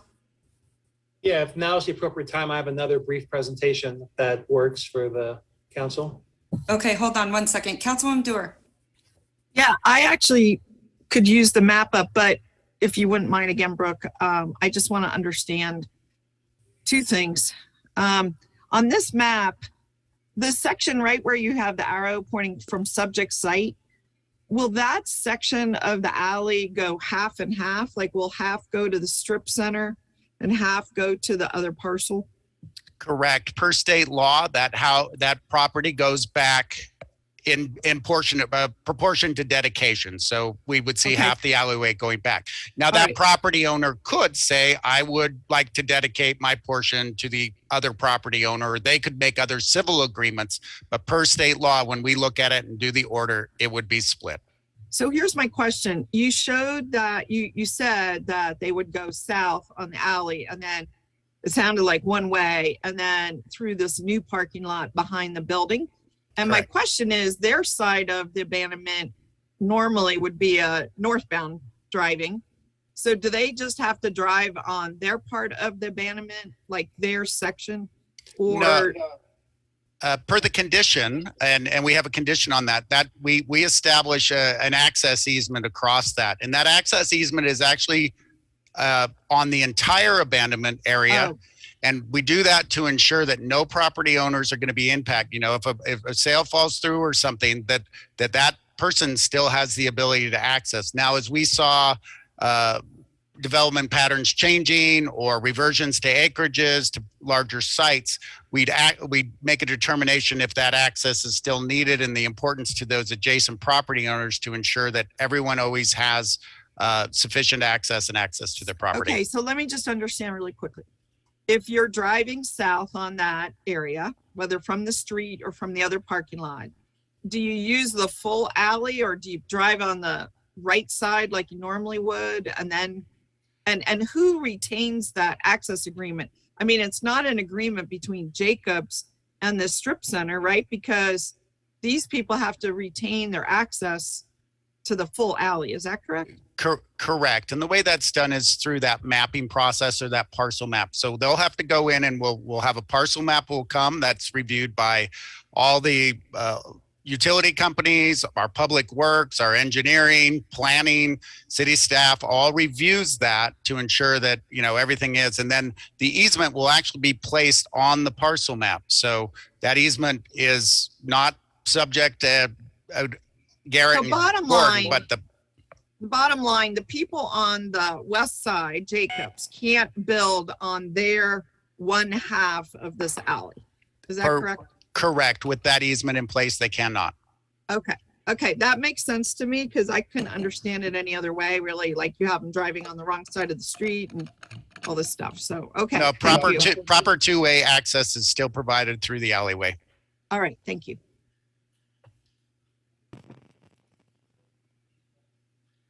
Okay, Madam Clerk, can we go back to the screen? Perfect. All right, go ahead, Vice Mayor Jordan. Thank you very much. And thank you to the council members for their questions, because all of your questions and your trying to get your head around how the circulation worked are ones that we talked at length at the NAB meeting, and community members and the NAB members had the same exact concerns, because it's hard to, from that flat parcel map, to kind of understand the circulation for people coming into that strip mall center, exiting, deliveries, how does all this stuff occur? And so you kind of have asked, and a lot of it has been answered. I'm sure Mr. Gordon can give some more detail in his presentation.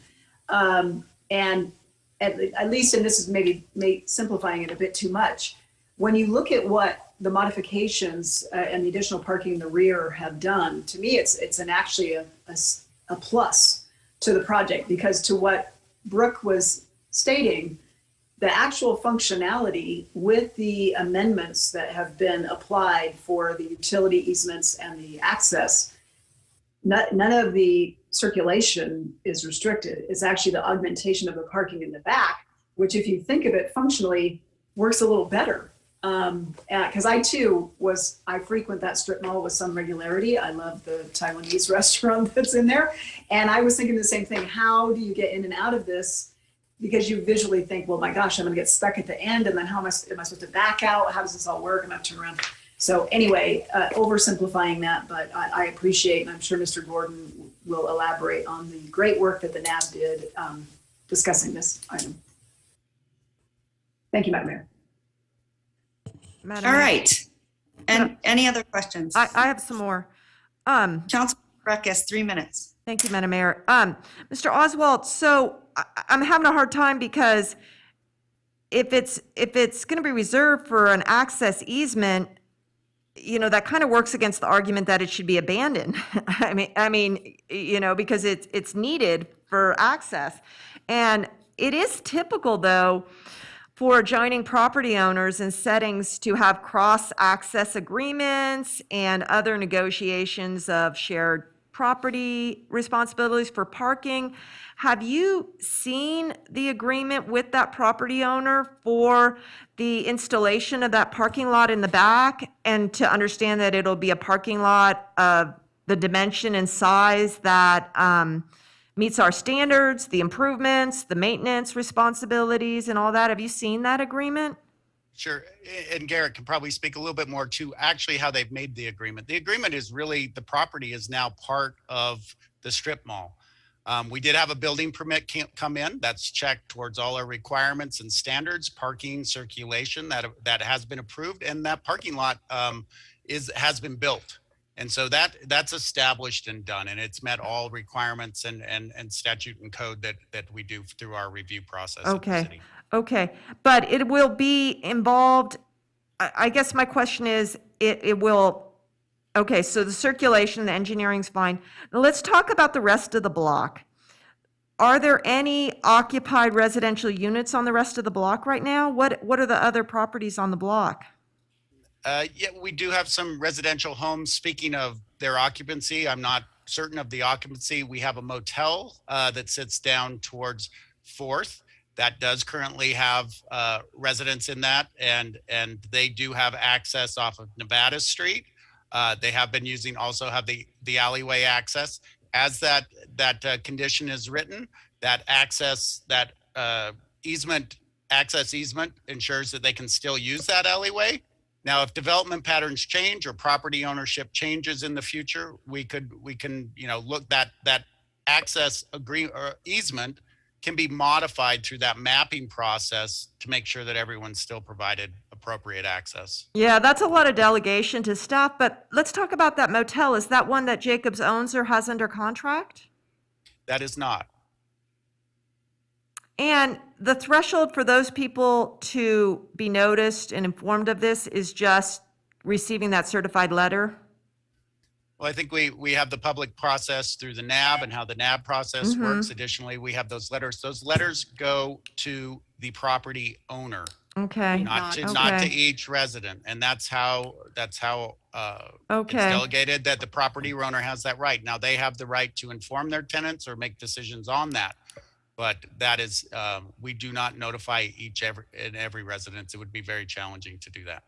Yeah, okay. I mean, that is the participatory nature of planning for, dramatic change in an area.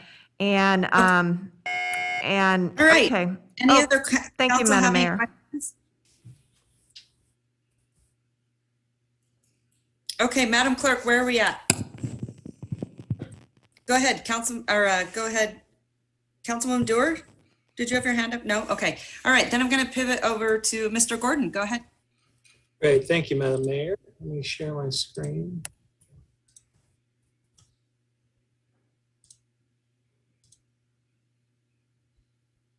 We good? Brooke, can you see me? Good. Looks good.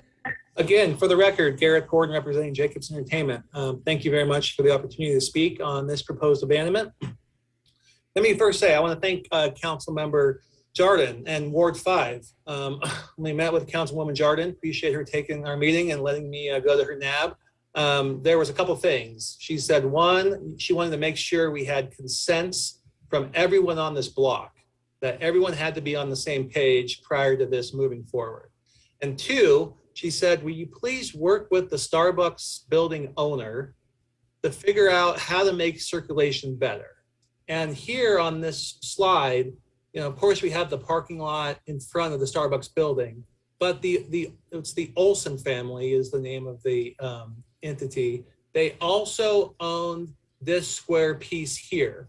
There was a grease trap, there was a dumpster, there was illegal parking happening here all the time. I know code enforcement was out there, Mr. Woodley, folks trying to park here and walk over the Starbucks. It was kind of a mess. So she tasks us with going and trying to find a win-win for the area. So I'll get into that a little later, but I just want to thank Councilwoman Jordan on the record.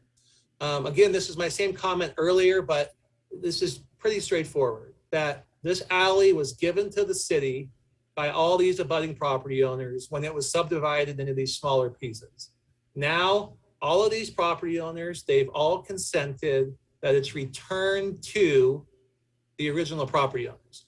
And to make one clarification, this alleyway, if approved, will revert to these properties.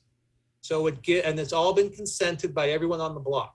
So these properties now all owned by Jacobs, because you're here in a minute, we did a very ingenious swap with the Starbucks building, will now be lumped into this area. So we'll have this area, an area that crosses the alley, which is important for the abandonment, in order to move forward with development plans. And again, you can't build anything that meets zoning code, in my opinion, on these little parcels when you have to do 30 units per acre. You need to combine these parcels to move forward with this council's vision on what downtown should look like. So again, here is the zoning map.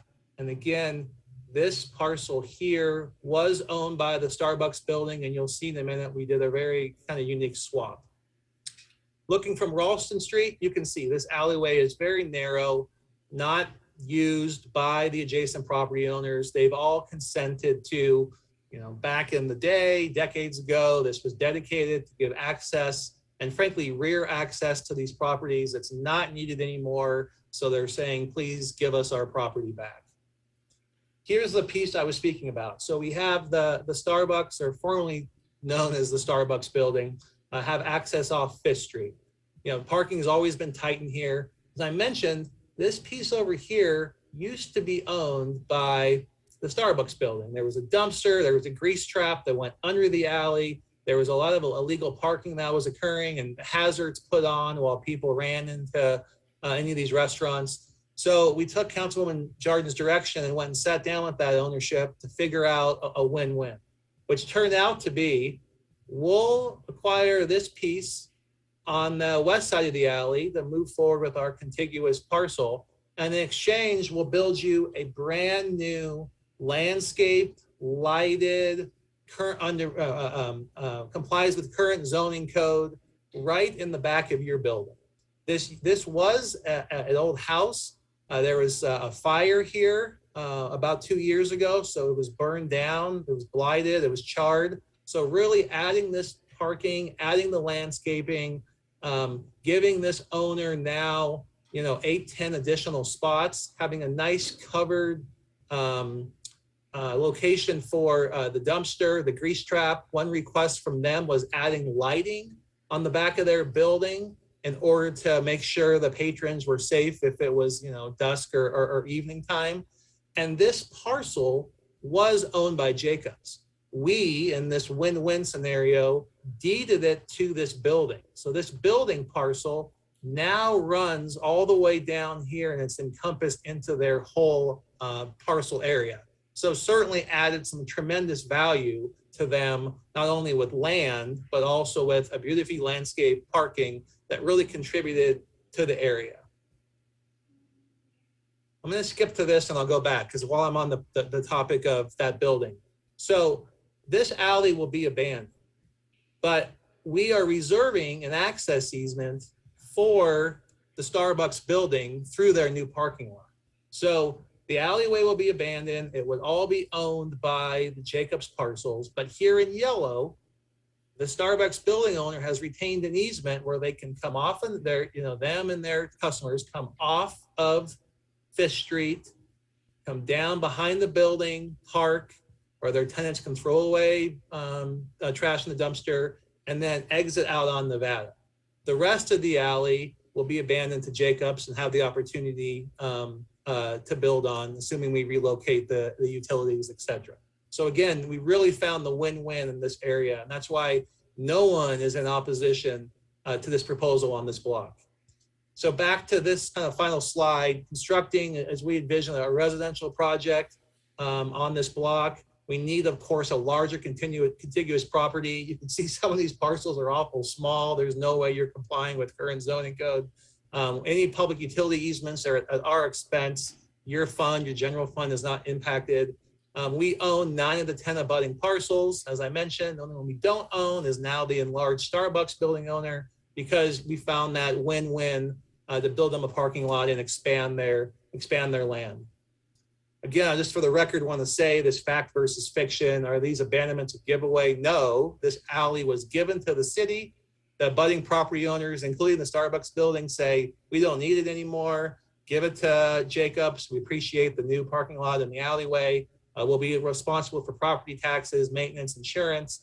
And of course, that your downtown action plan zoning code says we want minimum densities of 45 dwelling units, minimum densities of 30 units per acre. Your commercial standards also have floor area ratios that require larger, taller commercial buildings if this turns into a mixed use area. So small lots are not compatible with your current zoning code. We're trying to prioritize infill development consistent with your master plan, zoning code, downtown action plan. And in a mixed use residential project, we just need to, we have to comply with this minimum acre, which requires us to have more land and contiguous blocks. So that said, kind of a unique one. It was a great opportunity to work with some of our neighbors and find a win-win for everyone. So with that, I'm happy to answer any questions. Okay, thank you very much. Go ahead, Councilwoman Dorr. Yeah, a couple quick questions, Garrett. You showed a slide of the new parking lot, and kudos to you, first of all. That was very inventive planning, you know, betterment, I think, better use of that corner. I saw some large, it looks like elm trees in that next to the parking lot. Which parcel is that on? Is that part of the parking lot parcel? You showed a picture of the parking lot. Good question. Let me pull that picture up and look. And then while you're pulling that up, I noticed that the alley was blocked by cones in the picture you showed. And I don't know whose cones they were or why it was blocked, because I think you're trying to enhance use of it. And then the third question, when you pull up the slide, is you show, it looked like the yellow was not contiguous where you could actually go along. It looked like they were offset, and there was this section that was owned by Jacobs. So could you pull up your PowerPoint? Sure, let me pull that up. Okay, to your second question on the cones, this was just, I didn't take this right. Picture. It was off of Google Maps, so I don't know what the cones were doing on a particular day. Moving on. The trees, I believe those are on the Jacobs parcel to the south. I believe that the property line runs along here. But so right now, right here, I'm going to ask you to, whatever Jacobs might consider, please consider, these are over 100-year-old elm trees. You could tell from what we've been through already. Try to keep those in any future project that you do. So I'm just putting a marker right there on that. So moving on to the next, is that something you'll bring back to Mr. Jacobs, please? I appreciate your input, definitely on trees. So I'll definitely bring that back. Thank you. Okay. And then thirdly was bring up the yellow, the alley slide. Yeah. So it looks like, and I may, you know, where you make the turn, do people actually have access to make the turn there? Or no?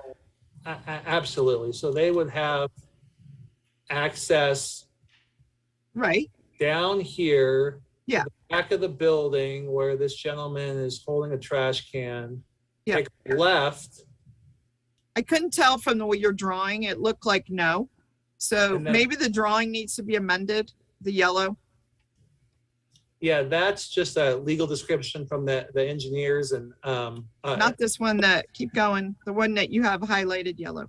Yeah, going. Councilmember Dorr, Brooke Oswald, Associate Planner for the record. It should be noted, we have an access easement through the condition currently over the entire proposed abandonment. And so that will be ensured in the future that they have access to their additional parking lot to the rear of that parcel. All right, just the way it's drawn, it's at a parcel line ending, and it looked like it needed to be drawn past there, more south. So But it brought up a question. But if you recall, yeah, Councilmember Dewar, we did expand that parcel. So yeah, they have access through here. Absolutely. Okay, and I will save, it looks like I'm out of time, but my remaining question was just what you were planning to build on this site. What's your big plan? And is this the rest of this demoed already, or are there still houses, or what's the story there? The plan is certainly a mixed-use, commercial, residential development. As I mentioned, all these, we can't really take a step with development until we consolidate the parcels for a footprint. So this alleyway would be, transferred to these parcels and move forward with development. And do you have like any timing on that one, or is it one you're gonna like maybe put out to bid for a developer or something? No particular timing on this, just, anytime you're moving through entitlement processes, you have lenders, you have builders, you have developers taking a look at it, and Jacobs as well, developing this particular piece, but having to get the alley abandoned and then go through the parcel mapping. No particular timeline now. And then are there houses or buildings still there? Are you planning to demo those, or have you already? The parcel. The rest of these remaining parcels, what's the status? That's all I'm asking. Demo has already occurred on this site, as well as on the site that we made way for the parking lot. Okay, thank you. Madam Mayor? All right, any other questions from council? I have some questions, Madam Mayor. Councilwoman Reckes. Yeah, Mr. Oswald, I see the certified mails that were sent out, and that Bajwa Properties, I think they own the Rancho Sierra Motel at is that owned by Jacobs? I would have to ask Garrett specifically, because oftentimes our county assessor records will lag when sales happen. And so the last I checked, it was still the Bagwad. Well, what's your file show? Because they will, when I hear, they want this property, sometimes owning some property is a pain in the butt. I'd rather have the city own the driveway to my, back garage than maintain it than me. So what does your file show? Does the Bajwa sign away their rights to allow Mr. Gordon to entertain this for them on their behalf? Yes, our records indicate that they have. And then how that land, if they wanted it, or if the, Jacobs Entertainment, that is a civil agreement between them, and we would, as that is, but as the first map that would go in, we split it and it gives it, and then they can either sell that land to the adjacent property owner or work with them in that manner to make.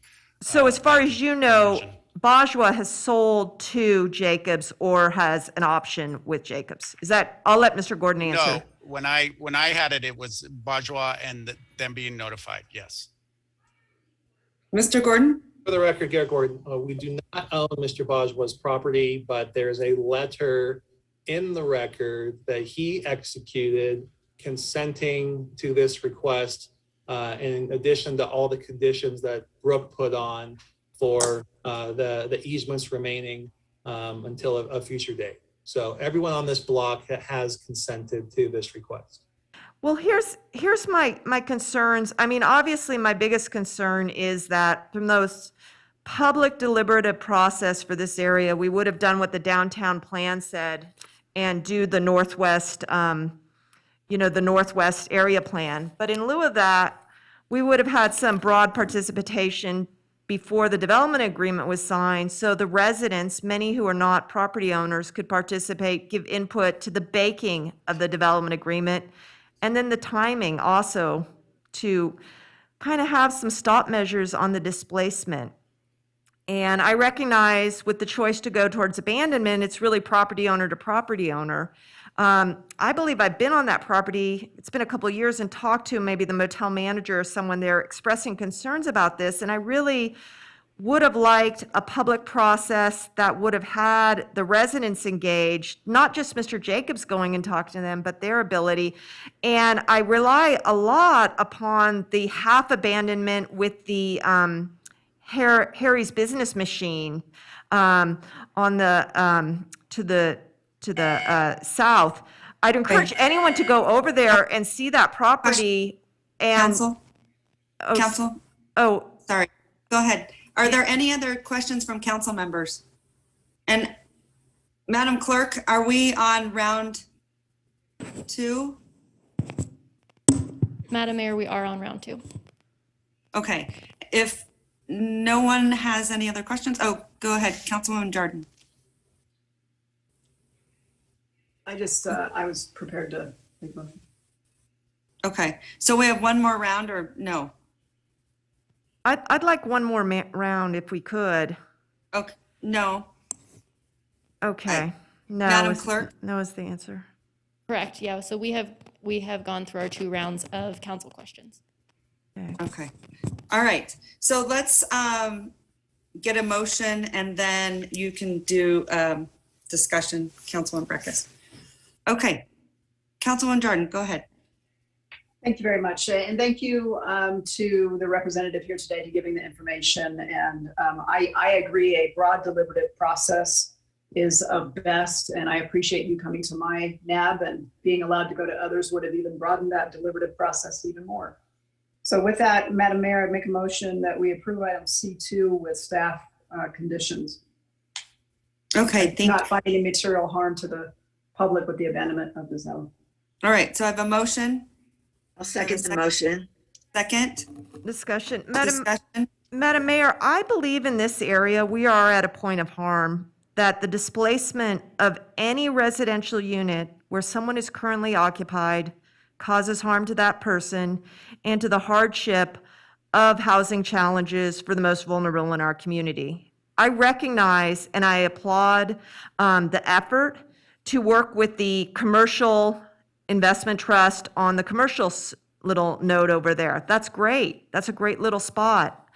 But I think even higher care and attendance needs to be made to the needs of the residents, many who, obviously are not property owners here, and the timing of their displacement to be closely aligned with performance measures for them to build if they're going to get these sort of approvals.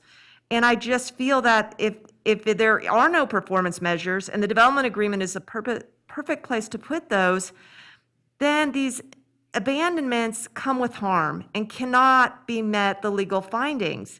And that is of tremendous concern to me. I also want to call out the more technical nature of these partial abandonments. And there are problems with them. And I don't think it's fine to say, well, the neighbor says, okay.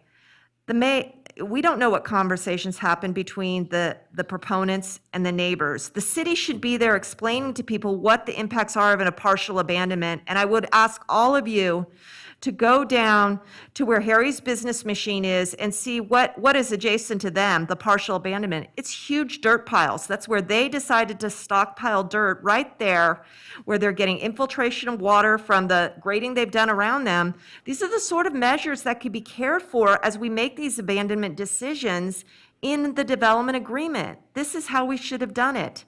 And it feels like we're having it all ways. They can come through for the wants, but in the big one, the development agreement, there's no give back. And I have no doubts that this development agreement will be asked to be restated and amended in very short order. I'd let everyone know that the Utah Land Use Institute just did a session last fall on development agreements, and it was strongly suggested by 3 attorneys over there in Salt Lake area that urban development agreements are flawed, problematic, don't do them. So it's going to be really interesting to see how we move forward with these development agreements once they choose to exercise it and move forward. But I think we have a moment to call it back and craft it a little bit better at this point in time. But with that, I see harm with any loss to any property without performance measures to ensure that Development is coming right on the tails of any demolition and any displacement. And secondly, I'll reemphasize my concern about partial abandonments when you have property owners adjacent who have not had the opportunity to have dialogues with staff about how this will play out and what their needs and interests are to their own property. Thank you, Madam Mayor. I won't be supporting. Okay, any questions, comments? One of the things I think too is that, this is really easy to sort of create these fire drills in a lot of sense. I've done a lot of work. I know Councilwoman Jordan's done a lot of work. All of us have done a lot of work on this project. And it's really easy, quite honestly, to be a Monday morning quarterback when you haven't really been at the table. And that isn't right. It's not fair. And then I also want to say, it's created a lot of divisiveness, even in the community, with some of the half-truths and quite honestly, some lies that have been out there.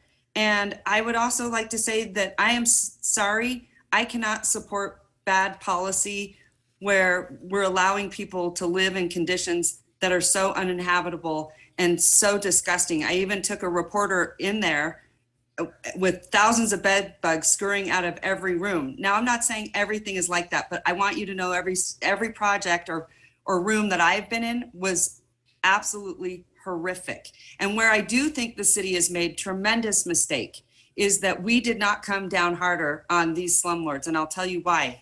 One of the reasons we didn't, and we should have, but we didn't, because many of these people that were living in there were threatened.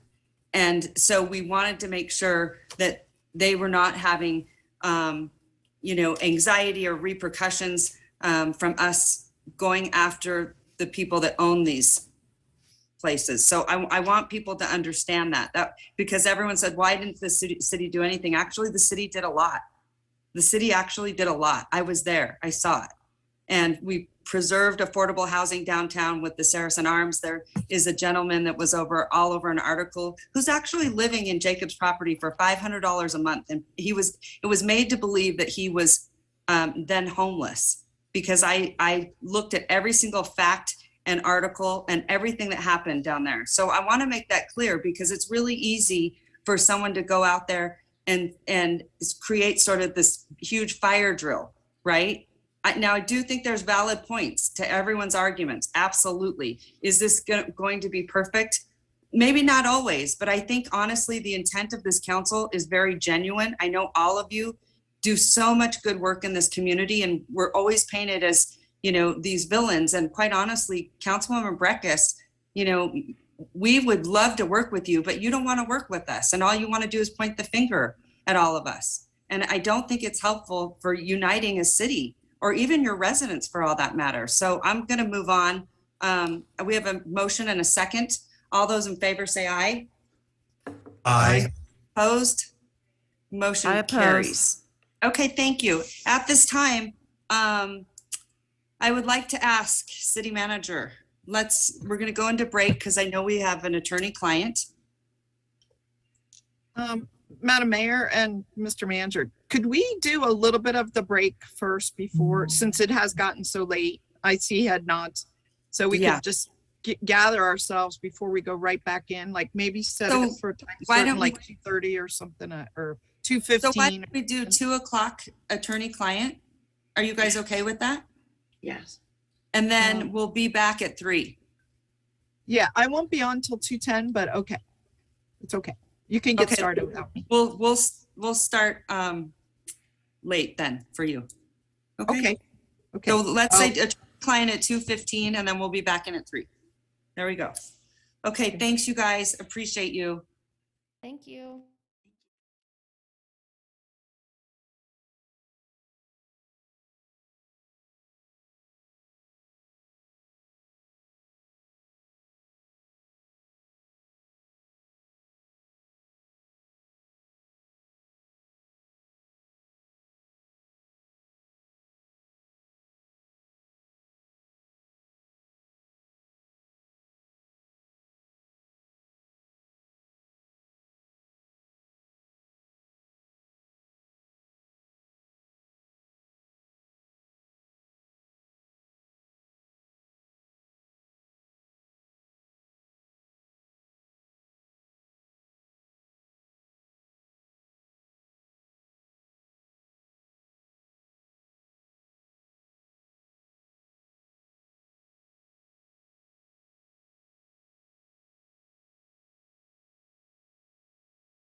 tacos.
Madam Mayor, just let us know when you're ready to reconvene and we'll go ahead and get going.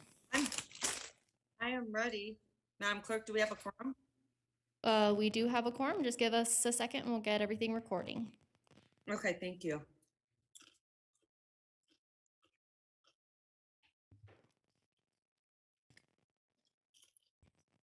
All right, Madam Mayor, we are reconvening the meeting at 3:28.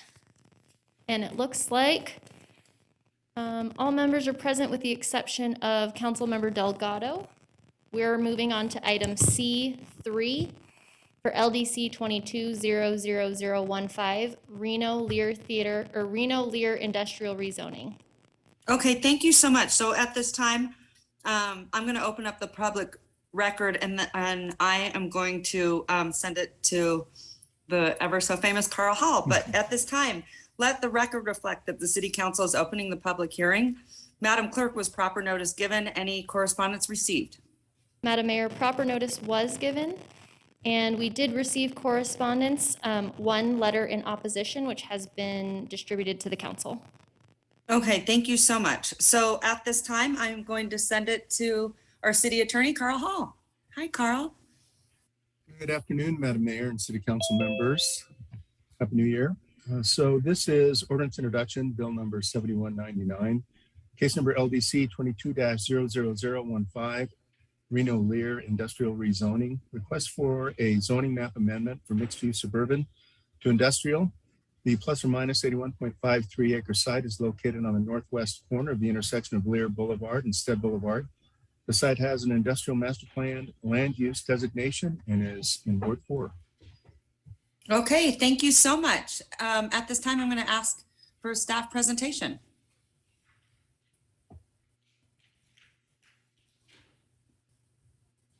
I think it's going to be Brooklyn. Hi, Brooklyn. Nice to see you.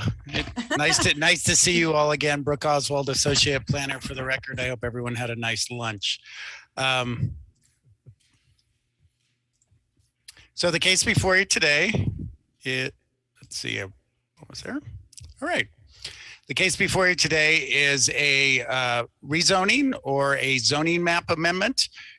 This zoning, it's going to be similar to several that you've seen in the past recently, which is bringing a non-conforming zoning into conformance with the master plan. We've seen that largely along North Virginia Boulevard at this point where we've been processing these.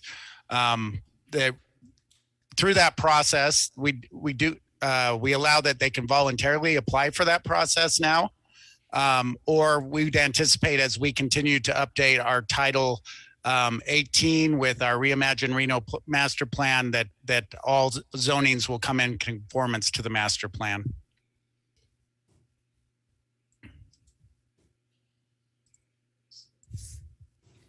So the project is about 81.53 acres. It consists of two parcels, parcel 090050101 and the little triangle up at the top 0900516. An existing industrial building is on the site. This is a really unique site in that just to the north of this parcel, you have the Reno Stead Airport in very close proximity.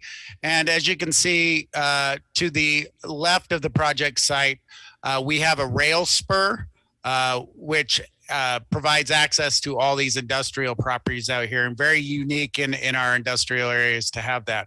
The request is to go from that mixed use suburban to that industrial. So that mixed use suburban zoning came into effect with our Title 18 update. And that was originally in that corridor or transit corridor zoning that translated over to the mixed use suburban. And what we're doing now is bringing that zoning into conformance with that industrial master plan that was applied through Reimagine Reno. Big issues that we look at when we process these is that compatibility with the surrounding zoning districts and the compatibility with the master plan. So looking on the left, we have our Reimagine Reno master plan. The parcels that we're seeing are the triangle parcel here and the larger square parcel here. The PQP at the top here, that's the Reno Stead Airport. On the right, we have the Reno Title 18 update. Actually, let me go back to the Reimagine Reno. So we have several policies in place that are, and those deal largely with the protection of that industrial land and making sure we're securing those, because those are those economic centers that we have, job employment centers, and some of those other options. So as we look to the map to the right, which is our zoning code, how we do things here and the standards and requirements, as you can see, there's a large section. The two properties we have are zoned that MS. We're also seeing MS down below to the north. We'd anticipate that would either be updated also to come in. Those are in non-conformance and they'd be updated in the future to be in conformance, or through as we get the Title 18 and Reimagine Reno to sync up, we'd see those moving over to a conforming zoning district. Brooke, before you leave this slide, though, can you just tell us what these colors are so we have a better understanding? Sure. And point where the project is again. Sure. The project is here, this square piece here, and this small little piece up here. What we have is some residential zoning. We have the pink, the suburban mixed use. This is all the master plan. So we have industrial master planned area all in this area. We're seeing mixed use neighborhood, or the mixed use neighborhood in this area. And then you can, as you can see, the development pattern are residential zoning, single family zoning and stuff as we look down in this area. The PQP is public, quasi-public, so of our master plan. So that incorporates the airport area. As we look on the other side, as we can see, the gray area on our zoning is all industrial. The hatched parcels below, that's that mixed suburban. That's what the previous slide will show that's what the current zoning is now. The purple is public facilities. And then once again, we're seeing some PUD, planned urban developments, and the red is a commercial area. And the oranges and yellows represent residential or multifamily development. But what you're saying is that they want to go from, you rezoned them under Reimagine Reno to the mixed suburban, but now they want to go back to industrial? No, so what we did is with that Reimagine Reno, this area, the master plan went in and put an industrial master plan use designation over this property. When we translated with the Title 18, with the update of the Title 18, this was like a North Virginia transit corridor, or was a transit corridor zoning. We got rid of that zoning, the previous zoning, and so that translated into that mixed use suburban. But that mixed use suburban is not a conforming zoning district under the industrial master plan that was applied through the Reimagine Reno. And so what they're requesting to do is go from that mixed use suburban to industrial zoning and that industrial zoning is conforming with the master plan. So if we look at the zoning, as you can see, the compatibility with that, we have a large section of industrial zoning just to the left of this parcel.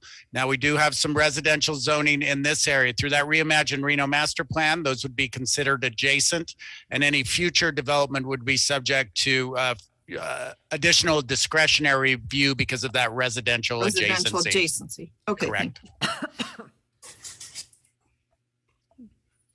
Just really quickly, the development patterns, as I stated before, our master plan really looking at making sure that we're prioritizing and preserving those industrial lands and those lands that really serve best for industrial.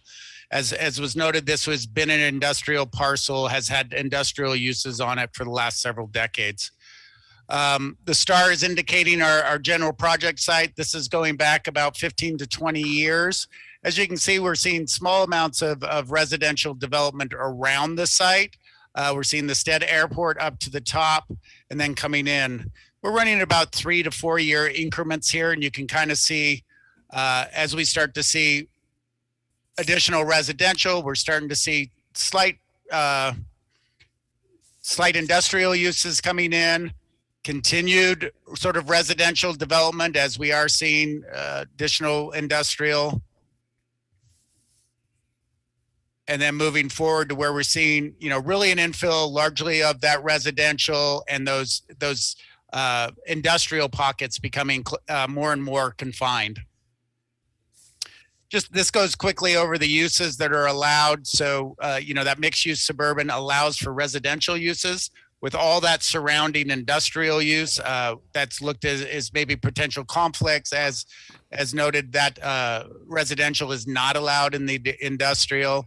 Some of the other things that we're looking at, that warehouse and distribution would take an administrative review where in the industrial zoning, it would be allowed and move forward.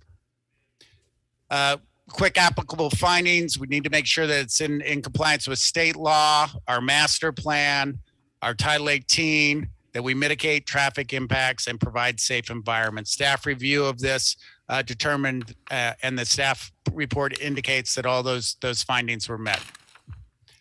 I'll leave you with this motion, and it will be available for questions. All right, great job, Brooklyn. Okay, questions, council members? Madam Mayor? Councilwoman Breckus, go ahead. Thank you. I just want to say that, globally, I have growing tremendous concern about the adjacency of warehouse distribution logistics facilities in proximity to residents. I think we have a growing public health conflict and repercussions coming from those who live near these facilities. And this is one in particular, in addition to adjacent to a park and truck traffic. And I think we barely realize the tip of what we've done in some of these areas. It brings me grave concern. I think we've heard this from Verdi. I think we've seen it out here. And I'd like to say that my first discussions when we said we were redoing a zoning code was to have a zoning district specific to industrial warehousing because they are so impactful and they need to be carefully plotted on the zoning maps in locations. And we've had zoning change after zoning change come to facilitate that use, and we're not looking at it as targetly as where it could be and the compatibility, and I'm very, very concerned. The SMU provides a bigger range of uses for the property, and so there's more options there for however the property develops. Should it redevelop? Brooklyn, in the compatibility table of the master plan, industrial commercial is also allowed, corresponding zoning to the industrial land use. Does industrial commercial allow distribution warehousing? Yeah, they're under that industrial master plan land use designation. Industrial, commercial, PUD, SPD would also be allowed. A planned unit development or a special planning district would also be allowed under that industrial land use. Yeah, but the question was, the industrial commercial, does that allow the distribution warehouse facilities? Yes, it would. Okay. It is lighter on uses, but still does allow for that. Okay. Well, when I get that, I'm going back to loss arguments, which I think are one of the greatest concerns of our community health, really, is these diesel fumes coming into neighborhoods and the truck traffic. But I'm still going to rely upon that argument to stand with a nonconformity, and I'll get technical here, of the SMU, because the switch over to I will facilitate that very impactful adjacency to residential. And so I have a very hard time. I want to see land use master plan zoning conformity. And it's been a series of decisions to get here, and some of them I supported reluctantly, but flagging this issue. But I can't, when the rubber hits the road, support bringing more industrial right across the street from residences at this time, unless and until I see other features, dynamics on these industrial sites. Thank you. Okay, and other council members, Councilwoman Weber. It's your ward. Yes, thank you so much, Madam Mayor. I'm sorry, I don't know how to raise my hand I don't see any place that I get to raise my hand, so I apologize. And to Councilmember Breckus's point, and maybe other council members would like to know that this is the site of the old R&R Donnelly, which was manufacturing, a printing place. And there is the neighbors, the people that live next to this place, next to this area, are already there. They're neighbors that already knew what R&R Donnelly was about. So my point is, and what I've heard from some of the community, is that the good part is that they already recognize what has been there. And R&R Donnelly was a great neighbor. This is a great project, I believe, and it is near the park, but I do believe that that is an asset to that whole community, because they're going to do upgrade and make things better. So I really think that this is a perfect opportunity, and to do what the Planning Commission and our staff have recommended. So thank you. Okay, I'm Councilman ready to Reese. make a motion whenever.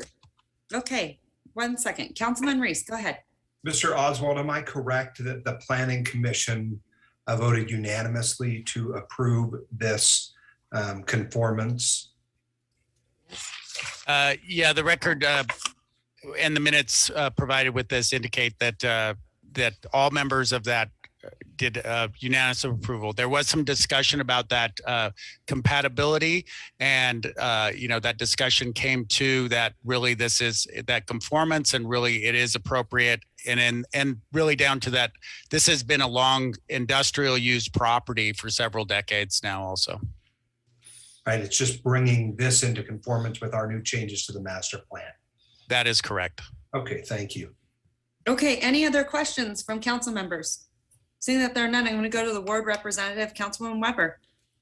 Thank you, Madam Mayor. I move to uphold the recommendation of the Planning Commission and refer Bill number 7199 for a second reading and adoption. Okay, fantastic. I have a motion from Councilwoman Weber. Can I get a second? Second. We have a second. All those in favor say aye. Aye. All those opposed? No. Motion carries. Okay. Moving right along, I believe, Madam Clerk, correct me if I'm wrong, but we're moving to item F1. Yes, ma'am. Okay, thank you. I am going to send it to the ever so famous Carl Hall. I think you're in there. There you are. Perfect. To read the ordinance, and then we will have staff presentation.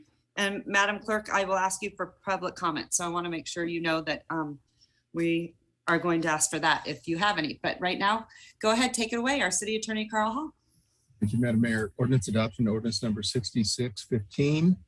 Case number LDC 22-00002, Plum Lane Business Park. Ordinance to amend Title 18, Chapter 18.02, of the Reno Municipal Code entitled Zoning, Rezoning a plus or minus 6.26 acre site consisting of 7 parcels from plus or minus 5.2 acres of public facility to general commercial, plus or minus 0.68 acres of public facility to public office, and 0.38 acres of single-family residential, 8 units per acre to PO, professional office. The plus or minus 6.26 acre site is generally located on the northeast corner of the Yory Avenue and Kazaza Drive intersection, and east of Yory Avenue between Kazaza Drive and East Plum Lake, Ward 3. Okay, fantastic. So it looks like we're going to go over to Kyle Chisholm. We're giving Brooklyn a break, it looks like. All right, Kyle, the floor is yours. Or before we do that, just before, because I don't want to forget, any public comment, Madam Clerk? Madam Mayor, we have no public comment. Okay, thank you so much. Okay, Kyle, it's all you. Hi, Madam Mayor, Council, Kyle Chisholm, Associate Planner for the record. And I hope everybody can hear me okay. I did not come prepared with a presentation as this is a second reading. That hasn't been the norm. We presented the introduction back in early December. I can pull up my previous presentation if you'd like, and I can go through it again if you want. No, it's okay. We just, if there's any council members that have any questions for Kyle, this is a good time to do it. I see that there are none, so thank you.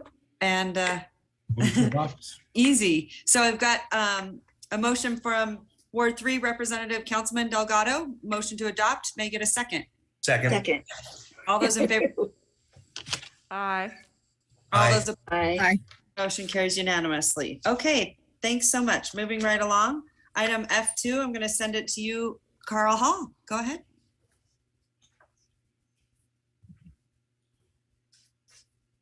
Oh, Carl, I think you're muted. Thanks. All right, so let's try this again. Ordinance adoption, ordinance number 6616, case number LDC 22-00013, Prism North Valley's Distribution Center. Ordinance to amend Title 18, Chapter 18.02 of the Reno Municipal Code entitled Zoning, Rezoning a plus or minus 7 acre site consisting of 2 parcels from mixed use suburban to industrial commercial. The subject site is located on the north side of North Virginia Street, plus or minus 545 feet west of its intersection with Double Black Road. The site has a master plan land use designation of industrial, Ward 4. Okay, thank you so much. Any public comment, Madam Clerk? We have none registered. Okay, thank you. I'm going to send it over to Ward 4 Representative Councilwoman Weber. Thank you, Madam Mayor. I'm ready to let's see here.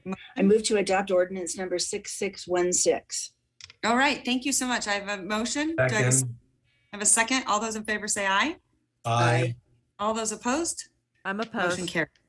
Okay, moving right along, item F3, I'm going to send it right back to you, Carl Hall. Madam Mayor, ordinance adoption, ordinance number 6617, case number LDC 21-00077, 3715 Warren Way rezoning. Ordinance to amend Title 18, Chapter 18.02 of the Reno Municipal Code entitled Zoning, Rezoning a plus or minus 0.65 acre site located west of Warren Way and plus or minus 306 feet north of its intersection with West Peckham Lane from single family 3 units per acre to multifamily 21 units per acre. The site has a master plan land use designation of suburban mixed use, Ward 2. Okay, thank you so much. Councilwoman Dewar. Yeah, thank you. First a comment, then a motion. I just want to thank the site owner and their consultants for, again, asking for a very reasonable rezoning density. They didn't max it out. They're matching densities that are across the street and nearby, but still increasing the density significantly to get some additional housing in place, which we really appreciate. So with that, I would like to make a motion to approve this ordinance adoption. Second. Okay, thank you so much. I have a motion and a second. All those in favor say aye. Aye. Those opposed? Motion carries. All right. Moving right along. Okay, item F4, Madam Clerk. And I am going to ask for Mr. Carl Hall to read this nice, long introduction. All right, settle back. All right. So this is ordinance adoption number 6618. Ordinance to amend Title V of the Reno Municipal Code entitled Privilege Licenses, Permits, and Franchises by amending Chapter 5.07 entitled Alcoholic Beverages with amended provisions for packaged alcohol beverage licenses and packaged wine and beer licenses, including new definitions, expanded considerations for license approval, incorporate and expand downtown safescape standards, including an expanded area of applicability to include properties within the downtown safescape area and 1,000 feet of its boundary defined by the downtown safescape and buffer area map, and within 1,000 feet of the East 4th Street corridor as defined by the East 4th Street corridor safescape buffer area map, and annual review process whereby council may impose additional standards for operations upon license renewal, minimum package sizes, requirements to dedicate at least 10% of retail floor space to perishable food on properties within the downtown safescape and buffer area. The East 4th Street corridor is defined and in other locations required by Title 18. An 18-month period to confirm with new requirements and expanded area currently defined under RMC Section 5.07.125 to be known as Downtown Safescape Area with a corresponding increase in the minimum number of packaged alcohol beverage licenses, provisions for businesses in good standing to be exempted, amendments clarifying inactive licenses, amendments clarifying individuals licensed only, amendments clarifying alcoholic beverage manufacturer's license, the removal of fraternal club as a specific license type, and reference related to provisions in Title 18, annexation and land development, together with other matters which pertain to or are necessarily connected therewith. Whew. That was a long one, but you did it. Long one, got it done. Yep. I don't even think you made one mistake. And Madam Mayor, Okay. if I might, we do have a correction to the agenda. The correct bill number on this ordinance is 7198. So I just Okay, want to read that into the 7198. record. 7190 died, and we removed it and replaced it with 7198. And additionally, I do have public comment in the audience. Perfect. I was just going to you. So go right ahead. Our public commenter today is Mased Shagor.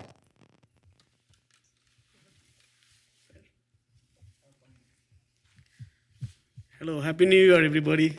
I'm again here, the last time maybe, the final.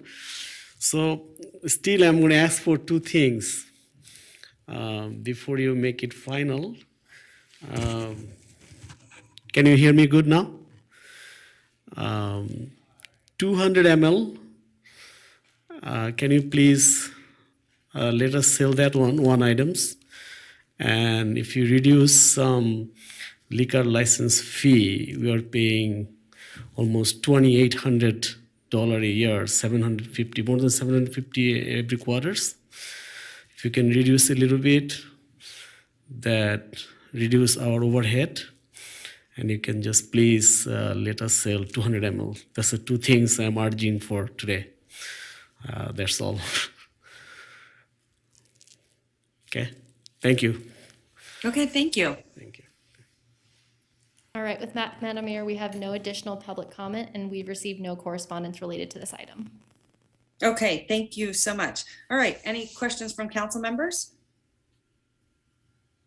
Nope. Okay. May I get a motion? So Go ahead, moved. Councilwoman Dewar. I have a motion, I have a moved. second. All those in favor say aye. Aye. Aye. All those opposed? I'm opposed. Motion carries. Okay. Okay, we're moving on to citizen appointments. We're on item G1, which is the appointment to the E911 Advisory Board. Move to appoint Commander Joe Robinson. Okay, I have a motion. Do I have a second? A second. All those in favor say aye. Aye. All those opposed? Motion carries unanimously. All right, congratulations, Joe Robinson. Okay, All right, item G12, appointment to the Ward 1 Neighborhood Advisory Board. Okay. all right, Council Breckus. Thank you, Madam Mayor. I think our clerk told me that Janice is not eligible. Janice lives in Ward 5, right? But I did have a question about Sarah Mylant. And I asked Nick this because she lives on, well, I don't want to state her street, but she's also, if you turn the page, she's also up for the Ward 2. And she lives over by Manzanita Park, I'll say. That's not Ward 1, correct? So to be appointed to the NABs, you're not required to be a member of the neighborhood. You're just Yeah. required to be a City of Reno resident. So it's up to them to apply for whichever boards they prefer. Yeah. But Ms. Sanger Phelan did submit a request to remove and withdraw Okay. her application from Ward 1. Okay. Ms. Stewart, were you thinking of appointing Ms. Mylant, who lives I over by? mean, she is definitely, I need to meet with her first, not today, but definitely she is up for consideration going forward for Ward 2. Okay, I think with her being a resident and Ward 1 having so much changeover, I'm not gonna appoint her, and hopefully she'll be able to serve on Ward 2. So, Nikhil Daftaree, Justin Ross, Geraldine Taylor, and Megan Starrick is who I'd like to appoint. Do you have that, Madam Clerk? You have those? I do, Okay. thank you. Second.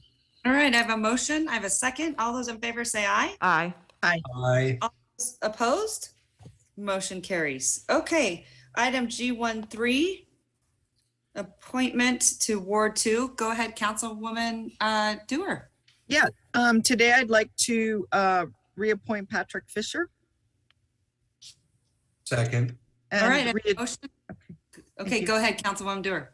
No, and I was just going to say re-agendize for the next first meeting of the next month. Okay, sounds good. So I have a motion and a second. All those in favor say aye. Aye. Okay. All those opposed? Motion carries unanimously. All right, item G14. This is appointments to Ward 4. So I'm going to send it over to Councilwoman Weber. Thank you, Madam Mayor. I'd like to appoint John White to the NAB, Okay. the Ward 4 NAB. Okay, I have a motion and a second. All those in favor say aye. Aye. Aye. All opposed? Motion carries unanimously. All right. Okay, item H1, any announcements? Boards and commissions, activities of local charitable organizations and upcoming local community events. Anyone? Oh, go ahead, Councilwoman Dewar. I opened the meeting with this, but I'll say it again. Please, everyone is invited to participate in a public workshop on the proposed tree ordinance. It's tomorrow. It's virtual on Zoom, 5:30. So we want those that have concerns. We want those that support how it's written or support trees in general. We need to hear from everyone. So I highly encourage people to attend. Your voices are welcome. Thank you. Madam Mayor? Okay. Go ahead, Councilwoman Breckus. The Ward 1 NAB meeting was going to be this past Monday, and the Ward 1 members decided not to hold it because the Neon Line meeting was that night, and then they had scheduled it for this Tuesday, last night, but there was a technical error with the noticing related to zoning, so it is tentatively scheduled, and I believe it will proceed to be the last day of the month on January 31st. And that will be the next Ward 1 meeting, and I would presume that they probably then will have a special February meeting because that's February 14th. So I want to let people know that. And then also, the Rec and Parks Commission meets next Tuesday. I'm not the liaison. I think that's coming forward on an agenda, but I will be in attendance as a member of the public. Thank you. Okay. All right. And no public hearings. Any Madam public? Mayor? Oh, go ahead. Go ahead. Sorry. Otto, go ahead. My apologies for jumping in. I know earlier today during public comment, we had a woman talk about if you don't have a vehicle and you want to be tested with the health district, you can go online and schedule for a homebound test if you don't have a vehicle. So you can go on their schedule. The phone number to call also, if you don't want to jump online, is 775-328-2427. 775-328-2427. For those that don't have a vehicle or can schedule a homebound test, the health district will go out there and test you if needed. Okay, that's great to know. And one just sort of public service announcement. As you know, these numbers with the Omicron are really, really rising. They put a huge stress and strain on our emergency medical community. So I would ask, we're seeing about 40% of calls coming in to REMSA, a lot of them are sort of at that level where they should be calling their doctor and looking for, I would say, urgent cares. And this is really the important time to keep people, out of the hospitals if it doesn't rise to that level. So just if you could ask your constituents to make sure that they are contacting their doctor before heading to the ER. I just heard someone went over there for an earache, things like that. Of course, if it's serious, we want people to go. That's not a question. But if it rises to the level of a minor healthcare incident, then can you please ask your constituents to kind of assess what they're feeling and how it's going, because 40% right now are calls that are coming in and sort of backlogging our ERs and our REMSAs right now. And so it's really important that we all take this so seriously now more than ever. And also let's be respectful of each other, even if you have different views. I just want to, put that out there because I know it gets divisive, but let's be respectful for everyone around us that, has concerns about this, and we all should. So thank you so much. Councilman Delgado. Sorry, just to add on to that, Madam Mayor, right now the testing sites are being pretty overwhelmed. For those, again, another little public service, for those that may have onset symptoms and you take the at-home test and it shows negative, please consider staying home for the next 48 to 72 hours before you test again. There is a delayed kind of false negative at times. I, for one, tested positive again for the second time between Christmas and New Year's. But when I first tested, it showed negative. I still stayed home and then tested again, and then it came out positive. So again, just be thoughtful about that. Just because at first it shows negative doesn't necessarily mean you don't have it. Be thoughtful, cover up, and if you can, stay home and protect your family around you. That's great. I'm so glad that you mentioned that, because I think a lot of people, especially at first, are testing negative because the viral load isn't as high. And then later on, a few days later, it, spikes up there. So, and we've seen that a lot. And also this morning, I had a sore throat. I think it's allergies, but even the slightest, just stay home, because you will be protecting others, and you don't need to be in a room if you have the option of going virtual out of respect for others. So thank you so much. I appreciate all you guys, sort of respecting everyone at City Hall right now. All right, anything else? Madam Mayor, go ahead. I just wanted to suggest or ask, I know we do a lot in, press releases and what have you, but I think just what we just said right now needs to be heard by the general public. I think it would be a great idea if just having this conversation, a conversation like that in the media somehow, to get that word out, because every one of us has experienced something, and it's what people are doing out there in the community. So I think using something like what just was talked about by the council members would be a great opportunity to get that word out.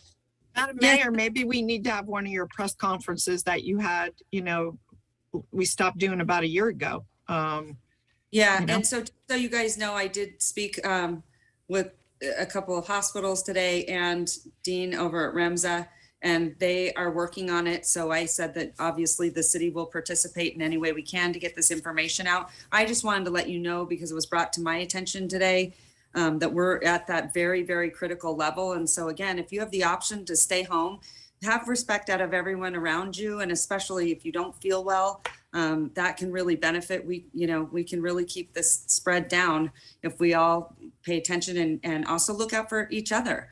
So I really appreciate you guys staying home today out of respect. Really, thank you so much. And Oscar, get well, and Devin, get well. It's, again, thank you. Really appreciate you guys. Okay, well, have a great evening, everyone. Thank you for your time. Hey, staff did a phenomenal job today. Yes. Yay, staff. Yeah. I'm really impressed. Oh, Madam we Mayor, have we still closing have public item comment? J1. Yep, we still have closing public comment. Sorry. Go ahead. All right, so we did receive general closing public comment. These items were either received after 4 p.m. yesterday or general in nature. We received 1 letter of support, 1 letter of opposition, and 3 letters of various concerns. Those have been distributed to council. We will move into voicemails at this time, and if we have any participants in the Zoom that would like to speak in closing public comment, please raise your hand at this time and we'll go ahead and move you over. Perfect.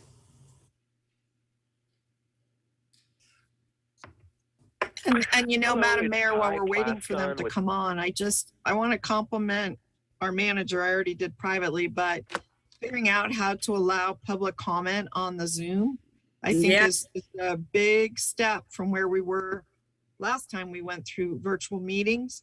And it really enhances the accessibility of us to the public. So I've got to commend him. Thank you, Mr. Thornley, and our clerk for making this happen. It's really good. I was gonna say, I appreciate you saying that, but that is the clerk's office and the innovation folks and the policy and strategy people coming together to make that happen. I had absolutely nothing to do with it. So thank you, but it's really all them. Okay, well, to all the people that made this happen, thank you, thank you, thank you. Great job. Yes. All right, Madam Clerk, sending it back to you. It's Kai Plaskon with the Truckee Meadows Bicycle Alliance. I wanted to let you know that we did an extensive survey of what people want to see in downtown Reno. We did it over the past month or so, and we have some really impressive results, and we'd like to share them with you, and also to be included in the placemaking study process. It's not clear to us where we are in the placemaking study currently, even though the Truckee Meadows Bicycle Alliance was cited as a key player in this study. We would appreciate it if Mayor Sheevy or another council member could call a special meeting on where we are in the placemaking study process and how everybody can be involved, and maybe get some clarity and continue to move forward with making downtown safer and more appealing for everybody. Thank you very much. Bye-bye. All right. All right, Madam Mayor, with that, we have no additional public comment. Doesn't look like we have any hands up in the participant room, so I'm looking for a motion. Oh, wait, one second. Can I ask you one question? Yes. In a couple of the, I just wanted to get the names of, someone just emailed, the names of Ward 1 appointment. What was that? Councilman Breckus? Yep, give me just a second to get my notes back out here. So Ward 1 appointments were Nikhil Dafferty, Justin Ross, Megan Starrick, and Geraldine Taylor. Okay, thank you. You're welcome. All right, so. Move to adjourn. All right. Second. I have a motion and a second. All those in favor say aye. Aye. Aye. Aye. Opposed? Motion carries unanimously. All right, you guys, have a great evening. Aye. Take care. See you Thank soon. you.